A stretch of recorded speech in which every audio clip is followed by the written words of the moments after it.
you want to expand and improve your business online, Exabytes can help. We're Southeast Asia's leading cloud and digital solution provider with 20 years of solid experience. Today, Exabytes powers its 140,000 worldwide customers, from individuals, small and medium-sized businesses, to government and public-listed companies, with the 3 most important values in mind: simplify, innovate, and grow. Using the power of technology and its all-in-one solutions, which include web design, website security, cloud backup, digital marketing, business email, and more, Exabytes can guide you along every single step, from zero to success, to ensure you can sit back and watch your business grow. Exabytes. Grow your business online. The future of commerce is speed, security, and cost savings through digital payments and automating processes, allowing companies more opportunities to grow and focus on your core business. Visa virtual cards enable faster and more secure transactions. They are randomly generated for single use and only for a predetermined amount of time. Visa's straight-through processing capabilities enable you to onboard your suppliers to be card accepting and process payments automatically, just like any bank transfer. How does it work? Once the buyer approves an invoice and uploads payment instruction from the company's ERP system, a unique 16-digit virtual card number is generated, ensuring the payment is paid to a predetermined recipient and amount. A payment instruction is then processed like any credit card by the issuer, and funds are transferred directly into the supplier's bank account by the acquirer. Both parties instantly receive payment completion notifications and transaction reports. Easy as that. Virtual payment solutions streamline business processes in so many ways. Eliminated manual work results in quicker processing time and less human error. Accessing to data provides business with better cash flow forecasting. Increased security with predetermined amount and time reduces chances of fraud. Payment visibility and certainly lead to better buyer-vendor relationship. Focus on your core business with more secure payments with Visa Virtual Card and enjoy higher visibility, reduced risk, and greater efficiency. Having an online business is great, but it could be a real pain when it comes to delivery. That's where Easy Parcel comes in, an easy online booking platform where you can search, compare, and book your ideal courier service at the best rates, anywhere, anytime. Meet Angie, a part-time student who sells clothing online. Her sales are great, and customers love her designs. Everything seems dandy. But when it comes to delivery, it's chaos. She really wants to reduce the costs and time spent looking for cheap delivery fees, handwriting hundreds of airway bills, and getting stuck in traffic jams just to ship out her parcels. It's daunting and a waste of time. But one day, she found Easy Parcel and everything changed. She went onto the website, fills in her parcel details, and the magic happens. She can choose from a list of available couriers and even decide when they could come by to pick it up. Dislike waiting? She can drop off her parcel at the points nearby. After completing delivery details, she makes a payment. Ta-da! Now she can download and print out the airway bill, attach it to the parcel, and wait for her couriers to pick it up. With all the tools and solutions at her disposal, Angie can finally grow her business without worrying about delivery. All thanks to Easy Parcel. Sign up now and kickstart your delivery today.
Cloud computing enables IT organizations to effectively meet rapidly changing business needs.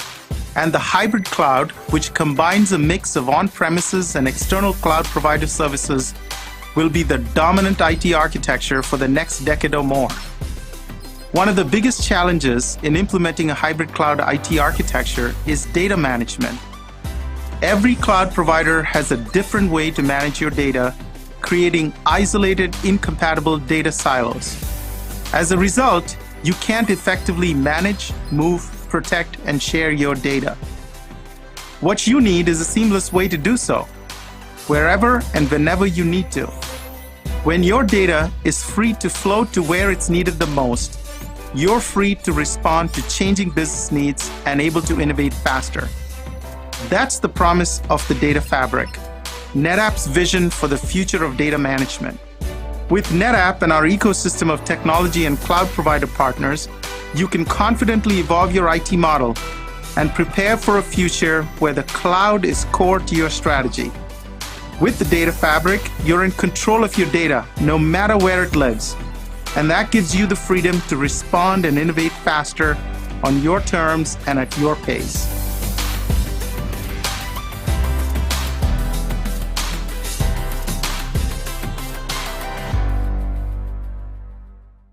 We are Malaysian small business. We are your local fashion designers. Gelato makers dan pengeluar beg. Dalam situasi mencabar ini, Visa membantu mengembangkan perniagaan kami. To empower us to sell online, Accept digital payments, and connect us to more shoppers like you. Where you shop can have a big impact on small business and your local community. because where you shop matters. Visa, a network built to empower and uplift. That's why we're committed to supporting Malaysian small businesses to participate in the digital economy. We don't fly the planes. We enable transactions that allow airlines to take flight. We don't build facial recognition software. We organize the distinct, detailed data that protects your personal information. We don't fill the prescriptions. We manage the data that lets you know when they're ready.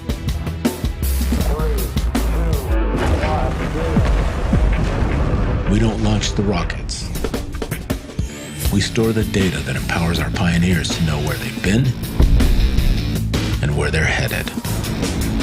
At the core of our customer's journey, NetApp nurtures innovative data solutions that push beyond the current possibilities. Cash flow has always been a constant challenge for businesses, especially SMEs.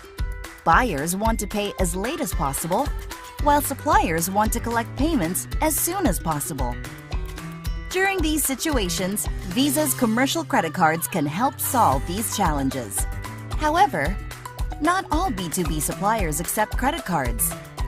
To bridge this gap, there's BPSP, or Business Payment Solution Providers, third-party service platforms that allow buyers to pay non-card accepting suppliers. Here's how it works. Imagine yourself as a coffee shop owner who just ordered fresh beans for the store. Once the supplier receives your purchase order, they will pack and deliver your beans. Your supplier then issues an invoice for payment in 60 days. You can pay with your commercial credit card through a BPSP, improving your cash flow with up to 55 days interest-free credit. Alternatively, you can also initiate payment before the due date, allowing your supplier to receive payment early in return for a potential early payment discount. Once BPSP remits the funds to the supplier's bank account, it sends a remittance advice to the supplier and updates you that payment has been made, simplifying your reconciliation process. You can also use BPSP to facilitate other payments such as tax and bills, payroll, rent, and more. Business payment solution providers also benefit our clients and partners. By solving B2B card acceptance, BPSPs add value to our issuers and acquirers by providing opportunities to capture more B2B payments on cards and enhancing client relationship stickiness. It also allows issuers to optimize utilization of their credit lines. With BPSP, we can bridge the gap towards better payments for business.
Buying goods and services has never been so quick and easy, but keeping track of expenditure has never been more difficult, especially when done on a global scale.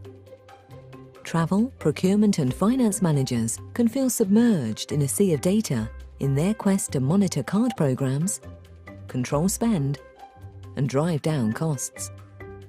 So is there a simpler solution that can optimize spend management across all areas of a business? Introducing Visa IntelliLink Spend Management. It's a simple-to-use online expense management and reporting tool that sits at the heart of all your card programs, giving you centralized global control. Let's explore some examples. Corporate cards and central travel account programs are great ways of enabling your staff to pay for travel and expenses within the parameters of travel policies. And for your cardholders, Visa IntelliLink Spend Management centralizes and simplifies the process of filing expenses, leaving them to focus on their job. Managers can drill down into individual transactions to check that cardholders are adhering to travel policies, as well as approving transactions at the click of a button. And Visa IntelliLink Spend Management lets travel managers monitor what's happening at a global level and across multiple currencies and card programs to ensure spend against budget is on track. Purchasing cards and virtual accounts are a powerful way of enabling buyers to purchase goods and services in a controllable way. With Visa IntelliLink Spend Management, procurement managers can filter data quickly and easily, exporting customized management reports that generate analysis of corporate spend.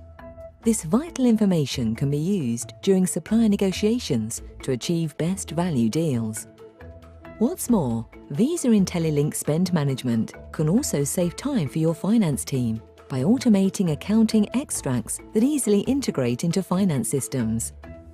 Visa IntelliLink Spend Management is a comprehensive yet easy-to-use tool, rich with configurable features that can transform the way your organization spends.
It's already day 6. Welcome back. I'm Frida Liu, and let's start our first sharing session for today. If you're looking for tips for Facebook marketing, you'll be learning some great insights from our next topic. Marcus Teo inspires and shares his tips, tactics, and tricks with entrepreneurs on how to turn zero to power in his talks and training. He discovered ways to generate business just by using his personal Facebook account.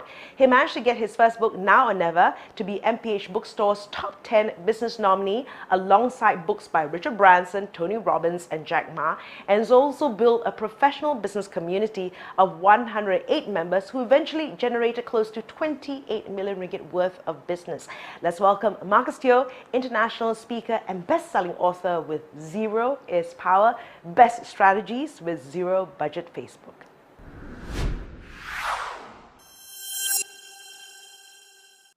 Hello everyone, this is Marcus Teo. Welcome to Data Asia, and today I'm going to share with you Zero is Power.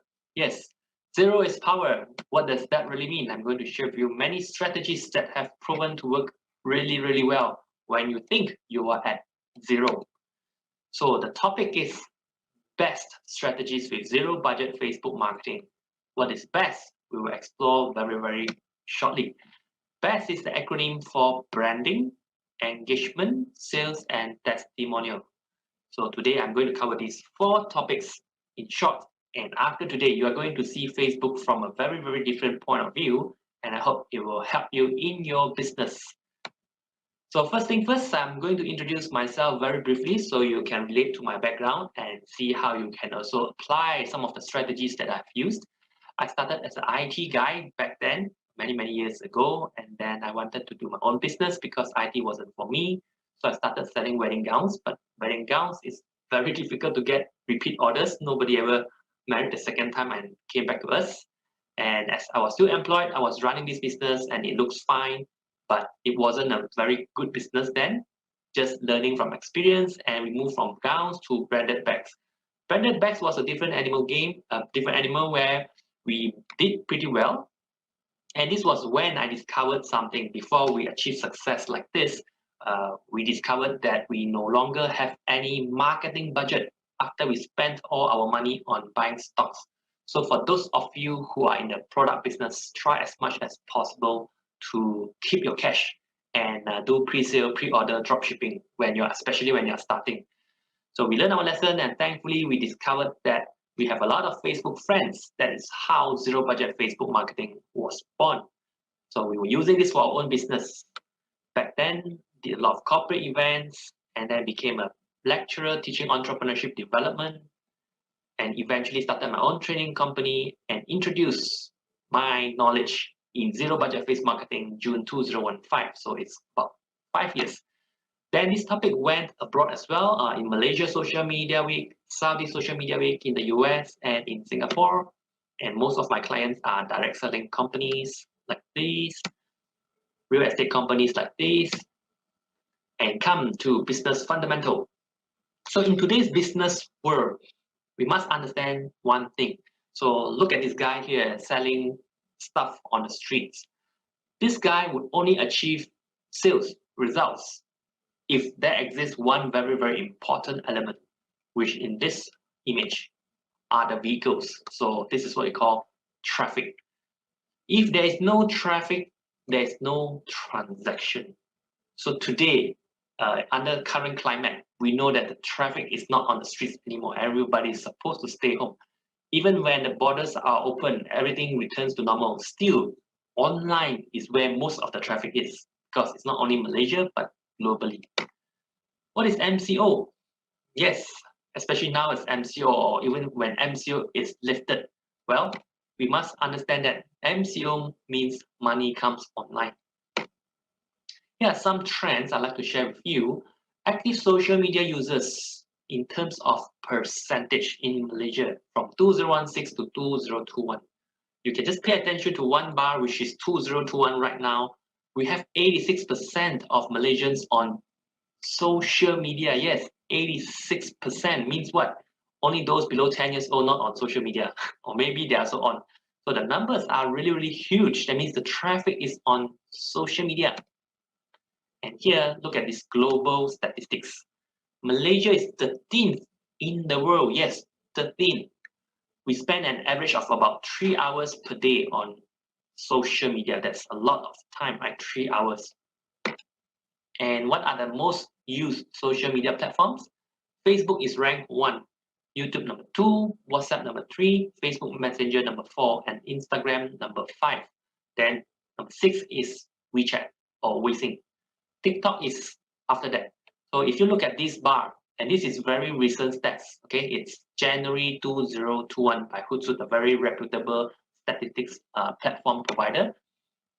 And what about mobile apps? We already know that most people use the phone more than the laptop. So on mobile apps, the top 4 apps being used in Malaysia is WhatsApp, Facebook, Facebook Messenger, and Instagram, and they're all owned by this company known as Facebook.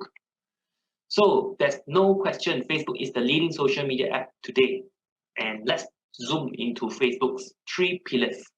You can Google this online, the difference between profile, page, and group. But I like to highlight something that not many people realize is that while Facebook tells the world and everyone tells you that if you're in business, you must use Facebook page to do business.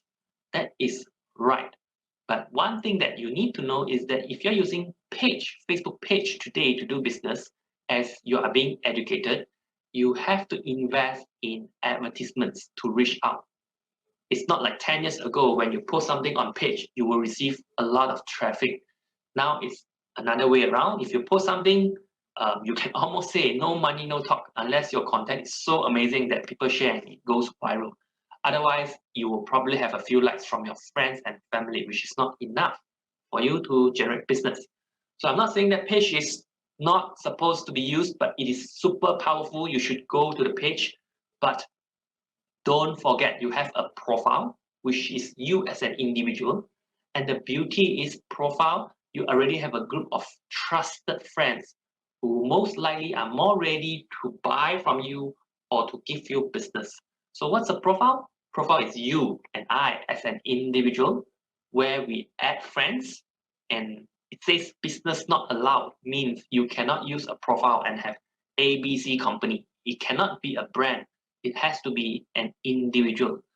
Hence, if you are the CEO of the company, you can still be the CEO of the company because you are the person.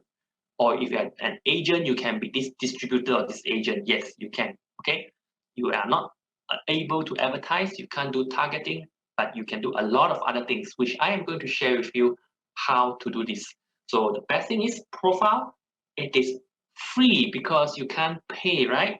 It's free, it's fun, and it's fast because the moment you post, you receive responses. And the best thing is so you are quite protected because it's among your circle of friends. Very, very good place to start off, okay? And you can go up to 5,000 friends. Yes, 5,000 friends. Try to think of this. If you have 5,000 Facebook friends and 10% buy from you, 10% means you have 500 customers. Pretty good start, right? Without having to pay. Okay, here we go. The main content is on branding, engagement, sales, and testimonial. First topic, let's talk about branding. First impression first. Yes, imagine this. Today, it's a very exciting day because tomorrow you are going to meet your car dealer to pay a deposit. You have purchased a car worth say 150,000 and today you have wrote a check of 15,000 ringgit payable to this car dealer's company. And then after listening to my talk, you decided to check out your car dealer on Facebook. Then once you check it out, you realize that your car dealer, the salesman, does not have a profile photo. So you have a check ready, written to his company, but you notice that he does not have a profile photo on Facebook. Now, question to you. Are you still comfortable meeting or passing the check to him tomorrow?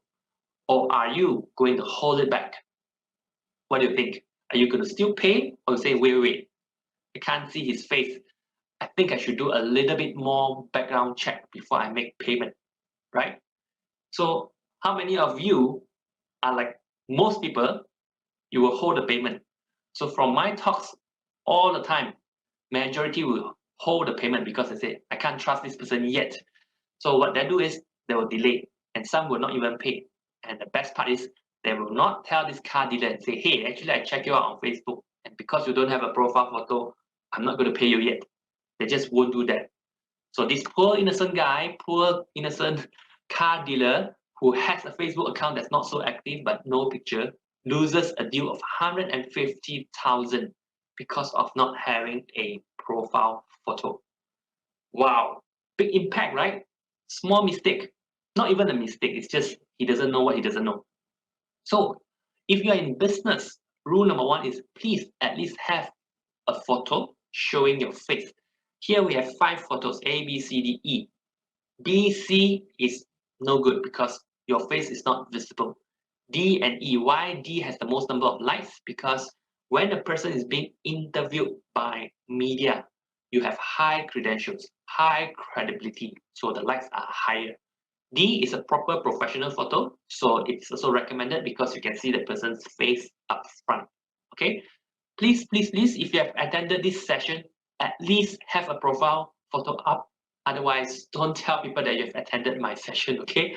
Yes, this is a fundamental on social media. Your face must be seen. It is safe for your face to be seen, okay? Yes. So what are the other things that you are supposed to do for your first impression branding? Today, we only have enough time to cover the surface, so at least do this. Profile photo, visible face. Profile cover or cover photo. It occupies about 30% of the entire screen. So please do not waste it. If you don't have a photo, that means you're wasting this huge real estate on your page. So make sure you have a profile photo, a cover photo, a profile cover. These 2 images are important. And very, very important is always write caption. Why? Because if you don't write caption, your friends who like your photo, it's just a like. There's really not much value. What you want is to write something related to your ambition, related to your vision, mission, so that people know what business you are in. Try not to sell because it's not a place or time to sell yet, but it's good to tell people your vision. So if you're running like me, I'm providing zero budget Facebook marketing training, I would say the same thing. Zero is power. You can achieve a lot even with zero budget. See, I'm not selling, right? I'm just sharing a concept. So what about you? What business are you in? Okay. If you're a real estate agent, you can say, oh, helping residents in Ampang find their dream homes, for example. This is a bit direct. So you have to fine tune something that is helping people to understand what you do, but not too direct. So that's how social media works, okay?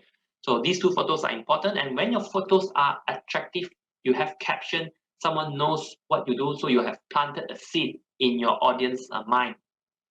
Then you want to have a bio. Bio is just a very short sentence sharing about what you do. And the best thing is you can even have a link to your website. So you may receive some free traffic from here. Next is intro. Well, we always trust someone that we know more about this person, right? Why not share your hometown, which city you are from, or which school you are from? And here I have connected to quite a few high school buddies more than 20 years ago. And some of them contacted me because they saw this, oh, you're from this school, hey, you look different now, or they look different. So it's helpful to share some history, some background. Don't be shy, it's not risky, okay? And of course, Facebook loves people to post original content. That's why you are always recommended to write something on your own and post. Try to avoid sharing external content, because when you share external content with the click share, it is sending traffic outside, which means Facebook does not like that.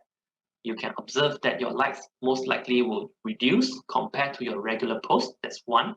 And second is, if the content is really good, you are not building your own branding. You are building branding for the author, which is somebody else. Okay? Try to make your own post, and you can learn how to do it. And later I'm going to show you how you can do it. So first thing first, the simple things. After this session, I hope in the next 24 hours, at least have these 5 simple steps for your branding, these 5.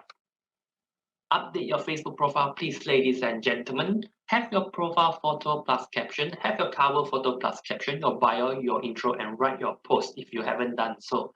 So this will at least place you in a little bit ahead of a lot of others who are not actively using social media. Okay, so that's the simple branding message. Next, we go to engagement. Suppose that you have excellent branding, so people like you from what they see, first impression. Then now they will zoom into the details. They will go into your post, which means they're going to read what you write. They're going to check out your videos if you have posted videos, or they're going to look at your photos. I'm going to share with you this formula called Maple formula. Why? I believe you have friends, like my friends, that like to say, hey Marcus, can you please go and like my post? Can you please go and comment on my post? Or can you please go and share my post? Well, if you were to ask your friends to help you, you have only maybe 1 time, 2 times, or 3 times of such opportunities, right? After the 3rd time, your friends will probably go tired. Again, you're asking me to like again. Can you produce something more valuable so I could like it naturally? So the key here is avoid just asking, but really focus on giving value. What's the formula in giving value? So I prepared this formula, simple formula.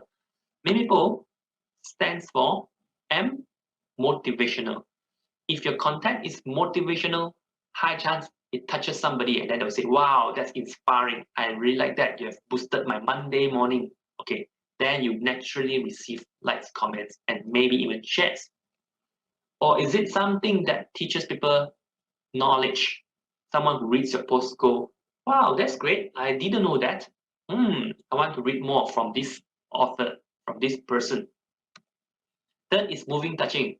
You share stories that touches the heart. Wow, feel so emotional. Wow, I like it. Okay. Or it's entertaining. Someone reads your post and goes laughing. So it's good, right? Who doesn't like to laugh? We all do. And public service announcement. So this is something like charity. Encourage everyone to do charity. Or final opportunity. Something that you offer where the opposite party, your readers, can benefit. Let me share with you some examples. So this was me posting back in 2016, I think. Yeah, 2016 or 2014. Okay, one of those, but 2014. Back in 2010, I was employed as an IT professional. And I told my mom I wanted to quit my full-time job to start a business. And my mom asked me how many handbags. I wanted to start a handbag business. Mom asked me how many handbags would a lady buy in a year? It's not like food business. So she was not very pleased. And she just asked a few questions. And I replied, I said, I don't know how many handbags a lady will buy, but I would still like to try to be an entrepreneur. So I quit my full-time job. Well, mom wasn't very pleased, but 4 years later, 2014, I posted this on Facebook. I wrote here, to summarize, I said, today I still do not know how many handbags a lady will buy, but I know banks buy many. If you remember my earlier intro, I was doing business with banks, where banks buy bulk to sell to their customers through their credit card campaigns. So this post indirectly is telling my friends that I have grown. My business is doing quite all right, from individual clients to banks. So because of this, I got 143 likes and a lot of comments, right? What's the benefit of this kind of post? What people do not see is that this post got me 5 more extra bags sold. One bag was about 1,200, so it's about 6,000 ringgit worth of sale concluded because of one post, just one post. What is the formula? Well, I've shared with you just now. This post, out of these 6 elements, was it motivational? Yes, it is, right? Because from zero to hero, from nothing to something. Is it educational? Yes, you would have learned something about business. You have learned that, wow, you didn't know that banks buy handbags, right? Is it moving, touching? Yes, because it's a conversation with a family member, a loved one. Do you have conversations with loved ones that you can share? Is it entertaining? Well, Some say this photo is funny, so it could be. Is it a public service announcement? Maybe yes, maybe no. Not so much of a charity post. Well, that's fine. Is it an opportunity? If you are in business selling things targeting the female, well, then this is huge opportunity to you, because if you know how to identify opportunity, you would want to speak to me and say, hey, Marcus, can you share with me how you can get the banks to buy so many handbags from you? I have my fashion accessories, for example. I have my makeup. How do I go about? So these are different elements, and it's very, very rare I have a post that hit 5 out of 6 elements. That's why this post did very well. So question to you is, do you have posts that have these elements? So let me share with you another example. So now it's COVID time, this past year, and there's lockdown, people are losing income, people are losing jobs, and unfortunately some also lose loved ones. So whatever happens, it could be really, really tough. So my message to you is, hang in there. This is tough, but it's not forever. Document what you can. Keyword is document. You can take videos of yourself sharing, expressing your emotions. You can write it down. That will help you release and help you to feel better after this exercise. But more importantly is 6 months later, 1 year later, or 2 years later, things start to change. Then you would be at a better position. Then all this content becomes super valuable.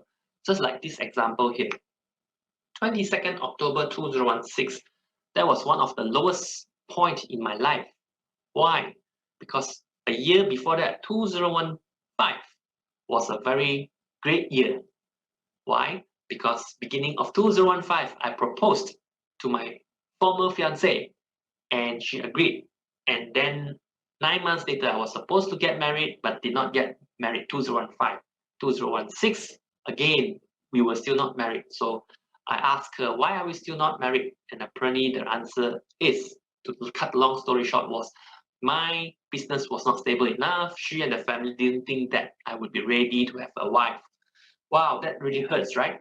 Well, I understand most parents would want their daughters to marry to a stable, professional, stable, financially, emotionally guy, right? So I wasn't ready in a sense, in their opinion.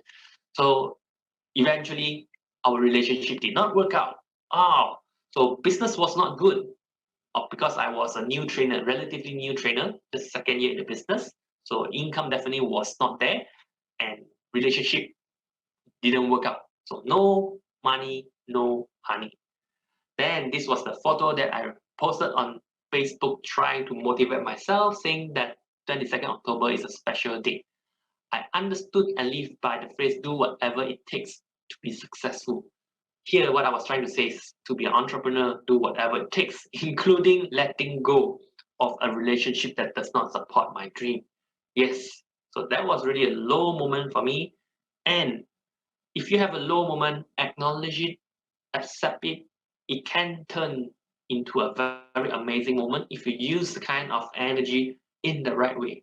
So I was very fortunate. While I lost my former fiance and my business wasn't doing well, thankfully I have my family and friends. From there, I decided to do something crazy, which was to sign a contract known as the publishing contract. So October and November, I signed a contract. And this publishing contract has helped me to publish my first book in the next 9 months. I started writing in January, and by September, the book was out, 9 months. And October, it became the #1 bestseller in MPH bookstore. So this is my zero to hero story, which I've shared in most of my talks and also on Facebook.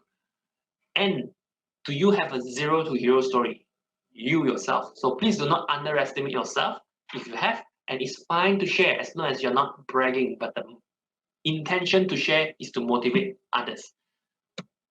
And not only that, this book is my first book, so I had no budget, I have no experience, I don't have any major connections, even made it to top 10 business nominee along with books from Richard Branson, Jack Ma, Tony Fernandez, Tony Robbins, Kiyosaki, and so on. And this was done miraculously with zero marketing budget because I didn't have budget. I use only Facebook. So you can too use your personal Facebook account, not even page. Okay. So here, how do you do it? Same thing, using motivational stories. Okay, that's very, very powerful. Second is education. Do you educate people on certain areas? Most people in business, this is the straightforward and easy way. They will teach about their products and service. Okay, if you're selling oil, essential oil, this is how you use. If you're selling hand cream, this is how you use. You're selling makeup, this is how you use. Fine, that's fine. But how do you reach a larger audience so that those who are not ready to buy would also come towards you? You can share problems. How to solve certain problems, the cause of certain problems. Let's say this is headache. Many people have headaches, right? And or migraines. You can say common symptoms include 1, 2, 3, 4, 5. And what causes headache? Could be lack of water. So drink more water. And by the way, you can also use my product, my oil, to help ease your headache or have Panadol. So these are content that is focused on problems. They're always better than products, because if you talk about products too much, you'll be seen as a salesperson. And most people on social media do not like salesperson because we don't go there to buy, right? So we have to pull them in with our content, and then when the need arises, they contact us. Or third, profession.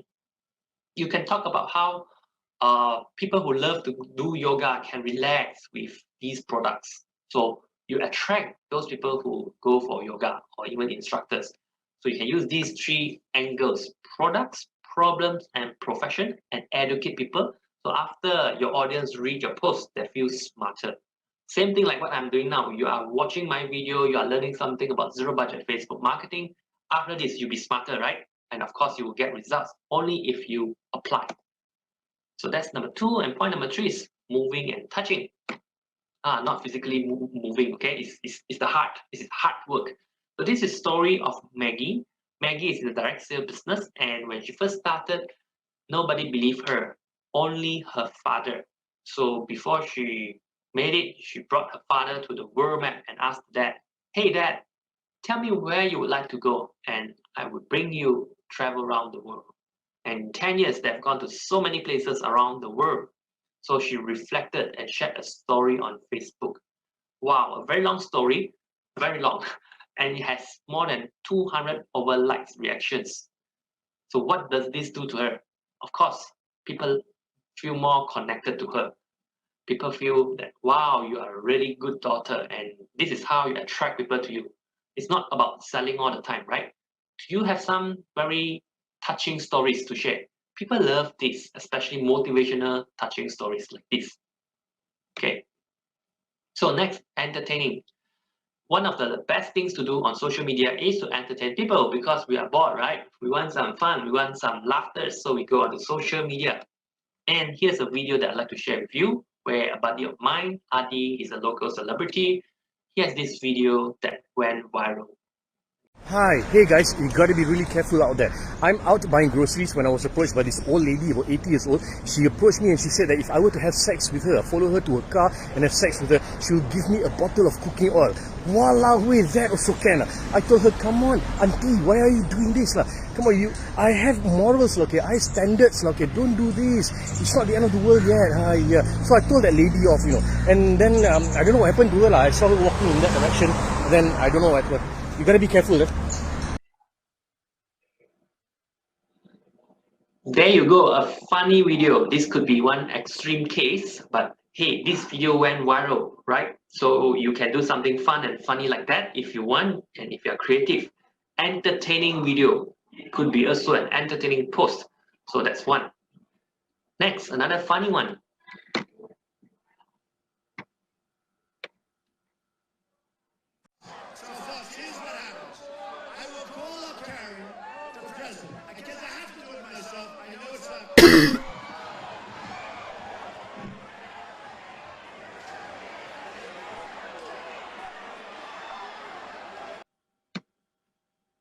So there you go, a funny video just with one cough, thanks to creative video editing. And this is another video that went viral.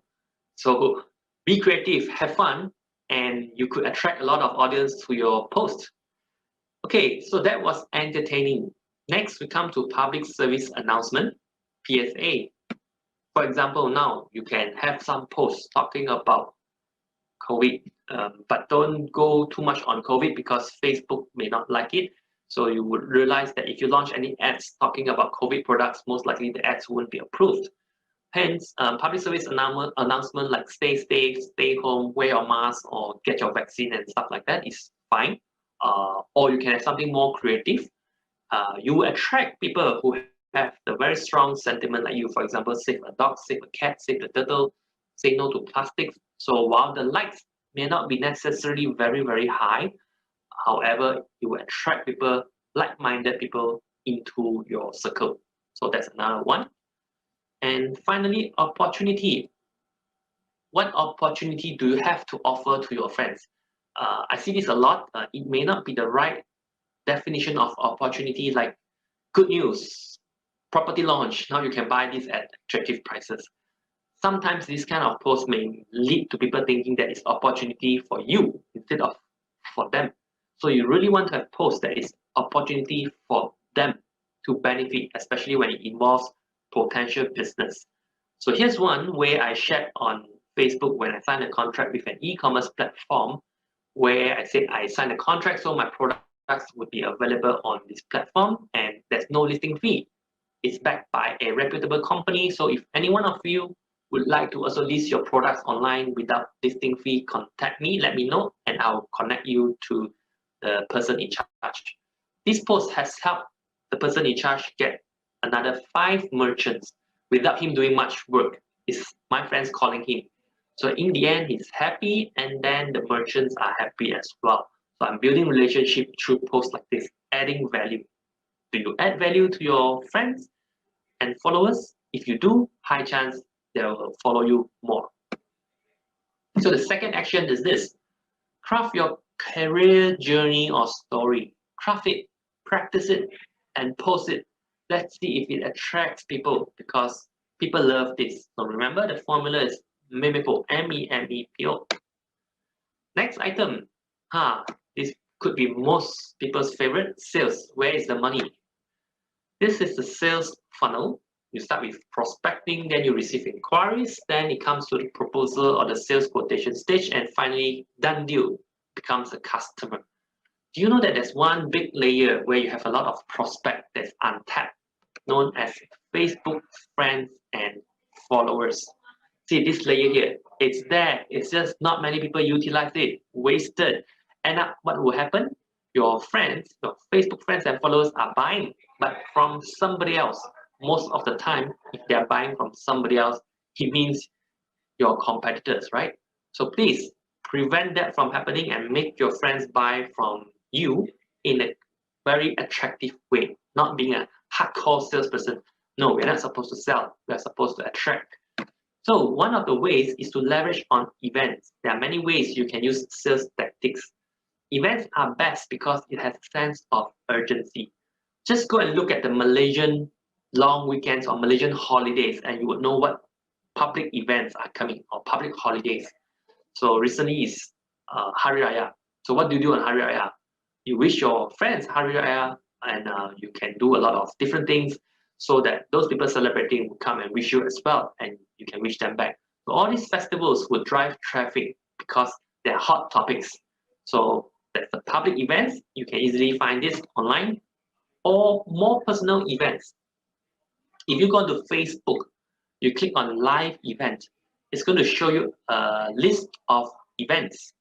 It can be work related if you change jobs, if you have started a business, or education if you receive your diploma, your award, your degree, your PhD, or you have a new relationship, or your home, you have moved, or family, you have a new member, someone got married, or travel. Well, travel is less used now. Interest, you have a new hobby, and it's just a long list, okay? All this generates interest, and it helps to bring traffic to you. So don't waste it.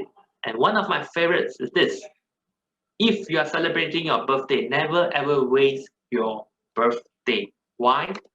Because on your birthday, Facebook is going to send you a lot of free traffic. Yes, free traffic. But you have to do these two things, these two steps. First, you disable timeline posting by others. Why? Because if you don't do this, and if your setting is allowing others to post on your timeline, well, you have a lot of people wishing you happy birthday, but there's no value. You block that and you post a memorable post. Just now remember? Why? 12 a.m. when you post, Facebook is already telling everyone about your birthday, and because they can't comment on your timeline, so they have to read whatever you post. Here's an example back in 2016 when I was writing my book. On my birthday, I wrote about my struggle and entrepreneurship and so on. But my purpose was expressing myself, showing gratitude, and also moving forward. Yes, key is always moving forward. I told everyone that I wanted to publish a book on entrepreneurship, and I showed the cover. It's a mock cover, and also the publisher's team. And guess what? When they have to wish me happy birthday, they would scroll down and they would go to the comment box. Naturally, they will know that I'm writing a book, and naturally they will ask, hey Marcus, when is your book available? What is it about? Where can I buy it? And so on. So these are inquiries, potential leads, right? As a result, I changed my profile photo, I changed my cover photo, I draw a lot of attention because it's my birthday, and shared my aspiration, my birthday wishes. I managed to sell 22 copies on my birthday, leveraging on free traffic, about 1,000 ringgit. Not bad, right, for a birthday. So I'm always looking forward to my birthday. If you are curious on how I do it, so pay attention. Every 4th of December, I have a lot of interesting content sharing about how I move forward, and normally it will generate interest on my upcoming projects. Okay, and the best part is this: guess how many pages I have written? Yeah, make a guess, wild guess. So the answer is actually on the first slide. You can refer to the first slide. Next event coming is Father's Day. So this is another powerful event. Are you going to leverage it? Well, please do, because there's so much you can do on Father's Day. Everybody has a father, right? So it's very relatable. So let me share with you a story, a conversation with my father. So remember, during my rock bottom days, my father was a wise man, so he observed that I was not doing well financially and emotionally. So he came to me and said, hey son, one day I'll be gone. When I'm gone, you will inherit something. It will help you, but it won't make you very, very rich. And I believe when the day comes, you will no longer need my money. So if today, if you need my financial support, please let me know. So of course, being a young man with pride, right? I said, no, I don't need your help. My immediate response, I'm fine. Well, guys, we have pride, right? Then I was thinking, wow, in my mind, my friends are already buying nice cars, nice apartments, and then sending their parents overseas, and then here I'm a struggling entrepreneur, such an embarrassment. So I said no. But my dad, being a wise dad, said to me, he's a banker, so he said, you know, a lot of people start businesses that need cash, and they come to the banks to borrow money, and they pay a hefty interest. So now you have here interest-free, you can call it loan, or you can call it whatever it is. Use it, because I know you're going to use it for a good cause, writing a book, not going to gamble or waste it. So if you don't use this money, I think you are not a very wise entrepreneur. Wow. So immediately I said, he's right. He has a very valid point, it's true. So I took up his offer, and then I decided to write the book. So the important message to everyone listening is this: if you need help, take it. Put away our pride, because at any point of time when we need help, sometimes angels are sent to us. We need to learn to receive. Okay, so I took my dad's financial support and focused on writing my book, so it became a huge success. And this was a very memorable moment when my dad and I went to the bookstore, when my book was ranked #1 ahead of many more famous authors around the world. So he said, wow, I'm so happy, and the book has helped brought the family closer. And you make me feel like a celebrity because my friends all want your autograph. So that is really one of the best moments, yeah, because from zero to hero, and then help came and so on. So what is your story with your father? If you have, feel free to share, because that's something that's very, very powerful. okay, empowering as well. So this is another sales tactics. Those were events, right? Using birthday, using Father's Day, and so on. Process is something that you can show so that your customers will not complain that your services are expensive. For example, if you are a videographer, photographer, your clients will say, hey, you're only shooting a few photos. Why is it so expensive? Or hey, your video is only 30 seconds. Why so expensive? That's because they do not know the whole process involved. Let me give you one simple example. Pineapple tarts. Why are your pineapple tarts so expensive? Well, this is why. Because first, I pick the best pineapples. I don't just use ordinary pineapples. I use MD2 pineapples. Then I take hours to prepare and bake. Then I have to source for packaging. Then I have to promote. Then I have to pack it. Then I have to post it. And then finally you receive the end product. So you make the process very transparent and people see you along the way and they will end up saying, wow, I didn't know that. Now it's worthwhile paying you for your pineapples. Okay? So use process as a sales strategy. So now next item, action items 3 of 5 is for you to select an event to write and post. Don't waste any events because you have to wait a long time if you have wasted it. So what's the most powerful free marketing tool? Is testimonial. So this is our final item on the list, testimonial. Here's a formula for you to collect powerful testimonial. It's called I-bar, intro bar. First, the giver should introduce himself or herself. Then key is before using your product or service, the problem, the worries, the pain points, and after, that's the transformation, the result of using your product or service, and finally end it with the recommendation. So I'm going to play this video. I hope you can watch this clearly. Hi everyone, I'm Alex Lu, Group Leader of PropNext Malaysia, Kuala Lumpur. I'm very honored to be selected to participate in this zero budget Facebook marketing. To my surprise, I actually like Facebook posting now. Previously, I only post maybe one post in 3 months, but now I'm quite active. Every other day I'm posting. Also, a lot of friends in my Facebook account that don't know that I'm a property agent. Now they know I focus in KLCC and do sub-sale, do projects, and they even supported me. I'm very fortunately, through Facebook posting, I managed to conclude 2 deals connected to an old friends. So with this platform, I think a lot of people will benefit. So I'd like to sincerely thank Marcus Teo, our guru, for organizing, for teaching us, for guiding us with the heart, and our team really benefited. So I urge Marcus Teo, keep up the good work, and for those who intend to do Facebook marketing, please maybe you can join one of his courses. Thank you. Okay, so that was a video testimonial, and let me go to the next slide to highlight to you the key component of the testimonial. So it's before and after.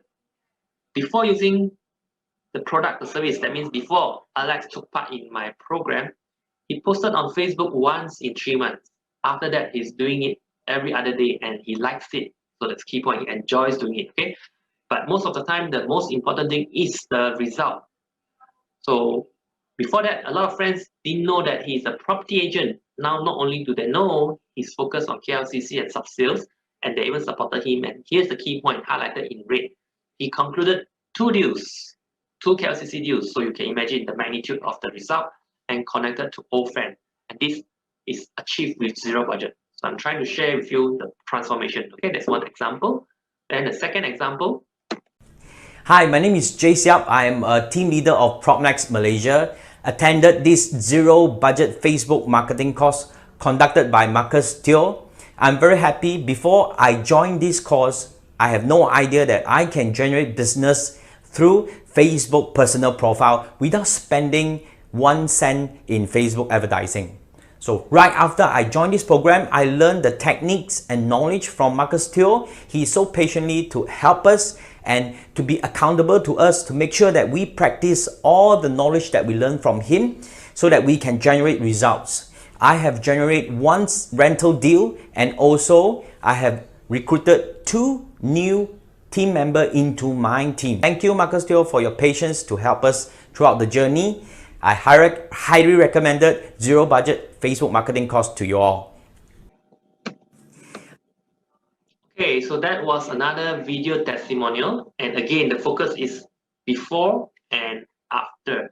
So here before, he did not realize that he could generate business through Facebook personal profile without spending a cent on advertisement. After that, after he has applied the concepts and theories and put it into action, he concluded one rental deal and recruited 2 team members. So that's again the transformation for Jace. So I have a lot of testimonials. Here are some other testimonials. I'm just going to share with you how the components work. Again, it's Aida, the formula, introduction of the giver. If you don't have video testimonial, you can also have image and text. So before, this is Maggie, from 0 to 50,000 sales online within 6 months. So I added a time element because she has this achievement within the 6 months. So before, after, and recommended. So that is the power of testimonials. Okay, follow this formula and you'll be on the right track. So action 4 out of 5 is to approach 10 clients to ask for testimonials using the I-bar formula. Why 10? Because some will turn you down, some will have no news. That's normal. Only maybe 2 or maximum 4 or 5 give you testimonials and you can thank them again. So the best thing is for you to start to give testimonials so you know whether it's easy or difficult. So start giving testimonials as a practice. Finally, 5th tip for you is use this free broadcast tool known as Facebook Live. Why? Because in today's social media world, what is the fastest way to reach out? Just from your phone, just click and then immediately you have 10, 20, 50, even 100 people listening to you talk. Why not? If you're in business, you can't afford to be shy, okay? So 5th item is strongly, highly recommend that you do your Facebook Live. Never waste this opportunity. And there you have it. I hope you enjoy this Zero is Power session, best Facebook marketing strategies with zero budget. If you are happy with what you have learned, I would love if you can leave me with a 5-star review. That's my Google business account. You can scan this QR code or you can visit tinyurl.com/Google Review Markets. Otherwise, you can go to my Facebook account and send me some messages and we can keep in touch from there. It's facebook.com/@MarcusTeoLive. So thank you everyone and thanks for tuning in for Data Asia. Once again, I'm Marcus Teo, Zero Budget Facebook Marketing Trainer, and enjoy your journey using zero budget.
And now, may we invite the next speaker to share with us. Hi everyone, welcome to Data Asia Virtual Tech Expo. My name is actually Justin Wan. I'm actually a director from the Nation Neighborhood. Today, I'll just share with you on how CRM can be your digital tool to empower your business moving forward as well. But looking at the current scenario perspective, of course, we actually have the COVID phase, you actually have pandemic, and everybody is working from home is a quite new norm, and it has to become moving forward the years to come as well. But a lot of businesses have actually never expected this kind of pandemic will hit, and they probably will be actually wanted to know that how are we going to manage the businesses, and also how actually manage the sales as well as the internal resources moving forward, with both of them are actually working from home. So looking at the scenario perspective, of course, everybody was actually trying to move forward into a digital platform in order to manage their businesses as well. But of course, if you look into it, when it comes to all these digital platforms, do you actually know what you actually need from that? And actually in which segments are actually the most important moving forward as well? And of course, during all these exercises, actually we've seen through the whole entire phases of the whole entire recovery economy. And of course, everybody was just trying to actually move forward as well into a digital platform. Let me try to explain a little bit and share with you in terms of how Lineage will be able to be a trusted partners in terms of your CRM digital platform providers to empower your business to provide extra cutting edge to reach out to your customers. And of course, looking at that scenario moving forward, global is actually borderless for us to move forward. We move into digital platform perspective as well. So let me explain a little bit in terms of how are we going to do forward. And that is where I probably will share with you in terms of how CRM could actually empower into your business to provide extra cutting edge to actually reach out your customers globally, at the same time managing your resources internally as well.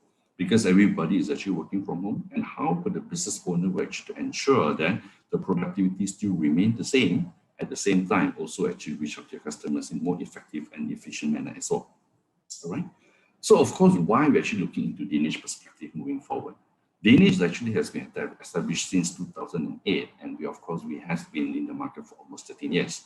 But looking at that scenario perspective as well, we basically is a homegrown full-blown web-based CRM solutions into Arena. All right. And of course, looking at that, we actually have combinations of 20 years of experience in regards to our solutions deployment from different skills perspective, all the way down from the SMEs and all the way up to the whole entire corporatizations and enterprise deployment as well.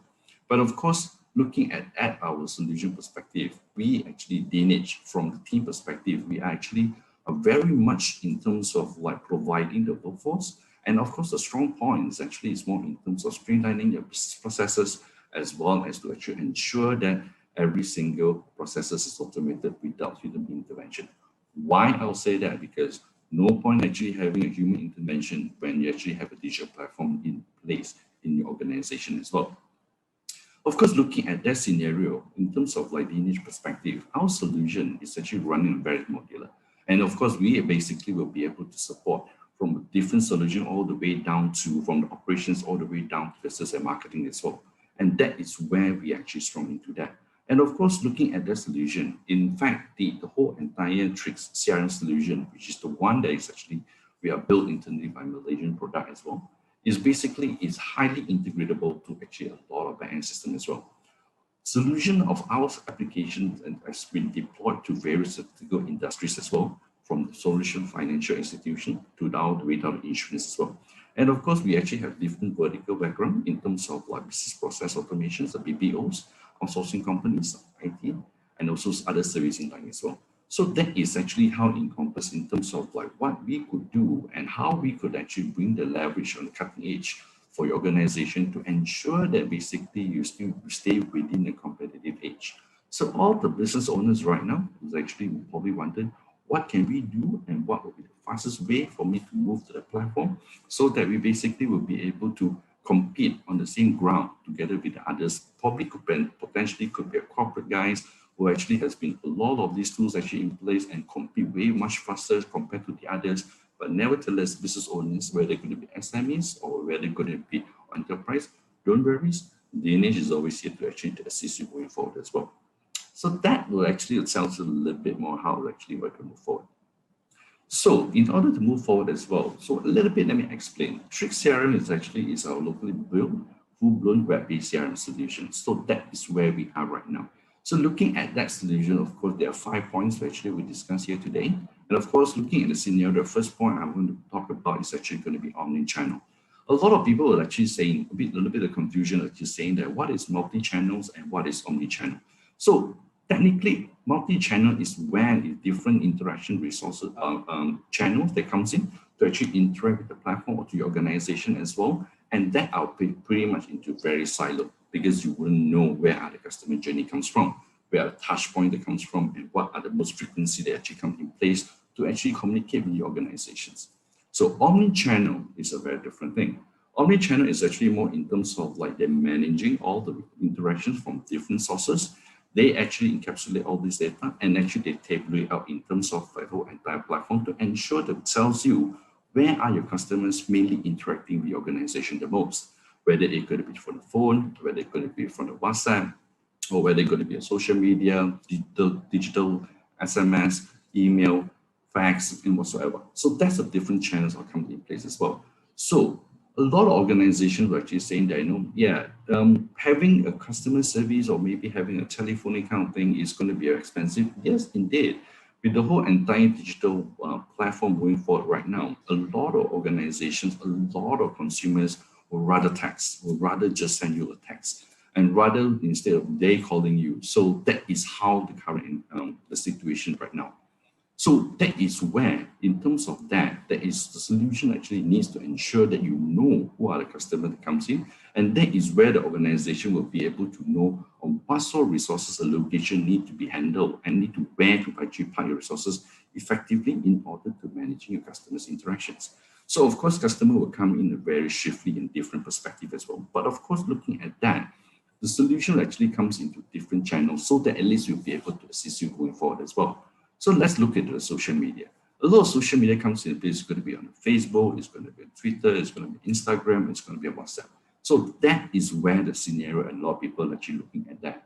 But the question is that those organizations, a business owner will be able to know the demographic, where are these customers coming from? And why are they only a specific set of customers who only like certain particular platform? It could be WhatsApp or could be on Facebook. Right? Let's put a scenario perspective. I want to move forward. A client of mine is actually been deployed and they will actually say, Justin, actually I wanted to find a little bit more, how are we going to deploy on a social media platform? So the question normally we ask is that, is the customer, what were the actual examples that you wanted to move into digital platform? Is it because of customer segmentations you wanted to know, or you just wanted to actually open up a channel for them to actually communicate with you? But whether the nurse, in regards to whichever questions or which other initiative you want to know, the few things you need to ponder is basically the readiness of the whole entire resources as well as the platform to actually to ensure to allow you to actually to manage your customer expectation, whether it could be 24/7 or it's going to be normal 6x6, 9x6, right? So that is how it actually comes in place. One of the whole entire business digitalizations, a lot of people looking at this period of time is going to be on a WhatsApp channel. WhatsApp channel is not only a dedicated WhatsApp channel like a business user on the whole entire web, which is like one interaction handles multiple interactions. That's one-to-one, one-to-many. But whereas in terms of the WhatsApp official business account, that is where you allow many-to-many interaction comes in. But then of course you realize that, Justin, in the event that comes into place, I need a lot of resources for me to manage the whole entire WhatsApp. No, the question is going to be, there is one layer that actually call it the human-machine interactions. All right, that is where the machine learning, the whole entire AI, that is where the chatbot comes in place. So that is where the whole entire chatbot comes into place, actually integrating to across multiple interactions and actually synchronize it back into the whole entire chatbot. So that chatbot will assist you to actually run your business operations 24/7, whether you wanted to penetrate within only Malaysia or whether it's Southeast Asia or globally, with a different time zone as well. The chatbot will be the first run interaction, the touch point of the customer we're actually interacting with. And that is where the chatbot will start filtering and give you the options. If you very conventionally know how your phone calls is, whenever you call to a certain particular contact center, that is where they give you the whole entire selections, whether English, Bahasa, that go down into your complaints, inquiry, and subsequent as well. Same mechanism applies to the chatbot. The chatbot will basically be able to know where it comes from. And that is when they will start diverting all the whole entire interactions to the whole entire knowledge base right behind it and actually service back your customer to give them the response. So by having that kind of response, it gives you a few ways. First is basically it's going to be inquiries. The second thing is going to be a sales lead opportunity as well. The third thing, it could be potential customers, but yet to be a customers. That is actually how you could actually do that from that, right? So that is where how the whole entire chatbot will basically be able to filter. And that will actually serve you most of the resources. Every single resources in the organization is very expensive, right? Investing into humans is more expensive. But investing into technology, that is how it would actually help you to bring your organization to be on par to compete with the whole entire organization in this competitive market. At the same time, you provide extra cutting edge, even though you are not a very big organization. So that is where we actually the angle is coming from. And of course, looking at that perspective, a lot of people actually want to do, whole entire Facebook, the Twitter, the whole entire LinkedIn, WeChat right now, Line perspective. All these things will actually be able to integrate it into one single platform in order for you to manage that. Imagine if, let's say, you actually run it into an organization, probably could be an e-commerce organization, or whether it could be a solution selling on top of the whole entire platform. People will tend to inquire. When you actually inquire, there's like you need a lot of resources for you to manage that from that. But chatbot will be the one with the whole entire machine language perspective to give you the whole entire thing to start filtering and managing all the influx of interaction into a single platform. And the platform will manage it as if it's a lot of people managing it from there. So whether it could be a one-man show organization or it could be a structured organization perspective, that will serve you the purpose moving forward as well. All right. So that is where the whole entire thing we try to elaborate more in terms of like how the social media comes into place for you, and that is how the whole entire platform will be a service to you. But of course, looking at the whole entire pandemic situations, everybody were actually previously, or in fact right now, they actually was trying to do in terms of like deployment on premise as well. But of course, some of the customers actually say, Justin, would it be safe enough for me to actually put some of the data across the cloud? Well, the answer is yes. The cloud is actually not those days. But now a lot of cloud providers, where they could be private cloud or it could be a public cloud, all the whole entire data security in terms of like firewall, in terms of your data sensitivity there, everything is actually intact in place as well. But of course, during the whole entire system deployment, when it comes to customer sensitivity data, DPA issue perspective, so to say, the whole entire solution will try to encrypt whatever data that is actually deemed to be important and sensitive to every organization. So please rest assured that, leave all this hassle back to us and we will manage it for you.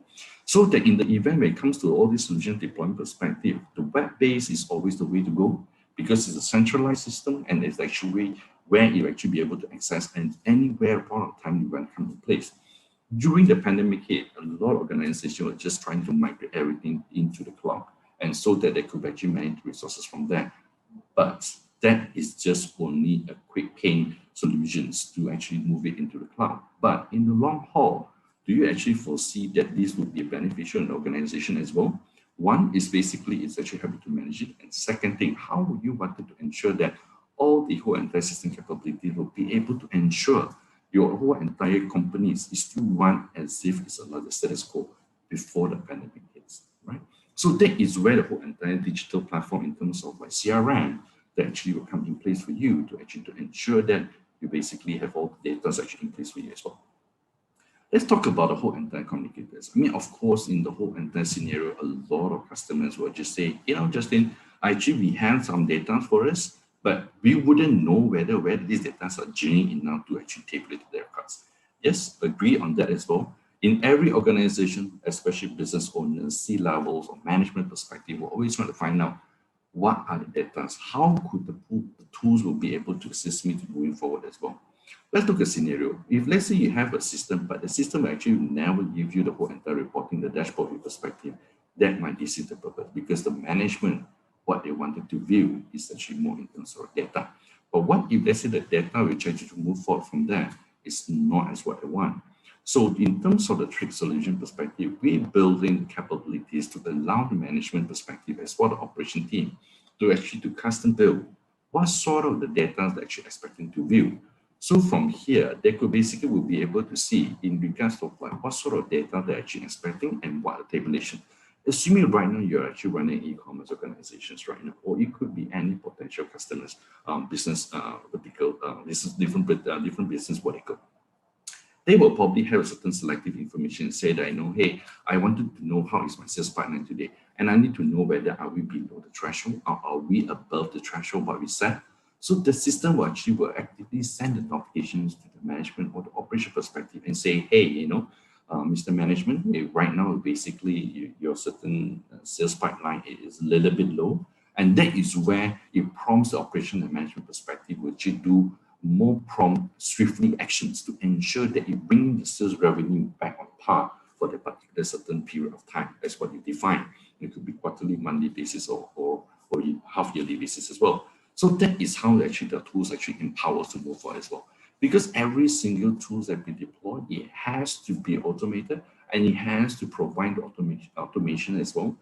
Otherwise, they actually deceive the purpose. Why would I say that?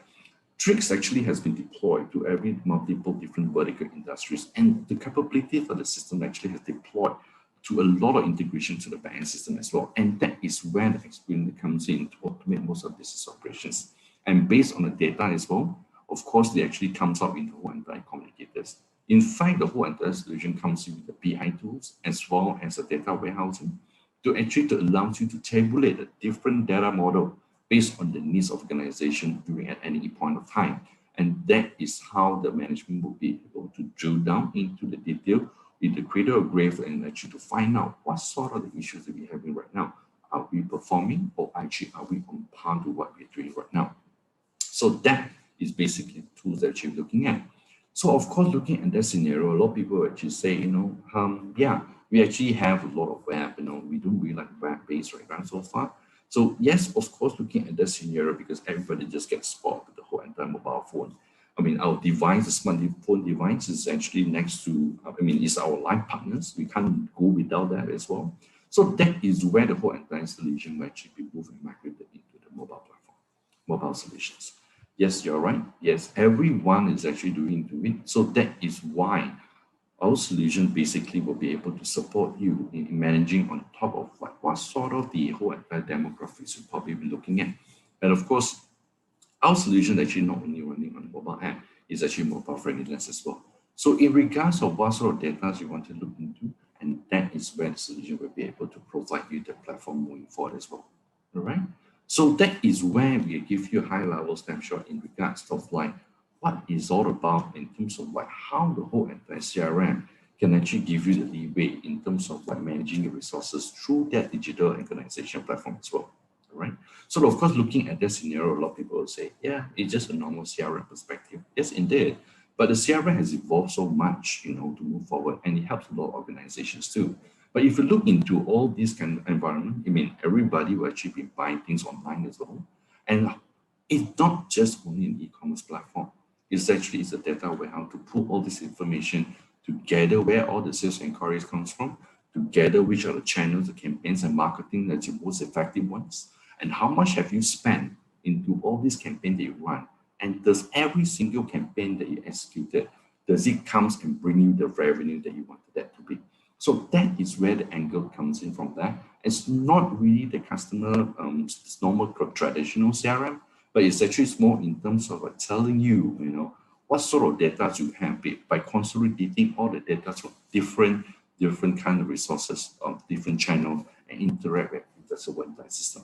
And that is how the whole entire things have moved forward too. But of course, in terms of the whole entire system, of course, you need to look into the whole entire ERP system in place. You wanted to know your resource planning, the utilization of resources. Every resources in organization is expensive. And how could you measure? And how could you actually do that? So that is where the demographic of the whole entire system perspective, not only for customers, but at the same time, it comes into your particular internal resources as well. So every organization will say, yes, this is my top tier revenue generations right now. But what is the bottom line? You need to know your bottom line as well. So that is where the whole entire solutions right now is not a very traditional CRM. It's more like a digital thing to ensure that it will swiftly prompt you the whole entire information whatever you need whenever you move forward into the whole entire solution. So yes, that is what this all Trix CRM is all about. And of course, we actually wanted to tell you more, a little bit more, but at the meantime, why not we take a break and sit down for a while, and then we'll come back to tell you what are benefits you probably potentially have from the Trix CRM solutions.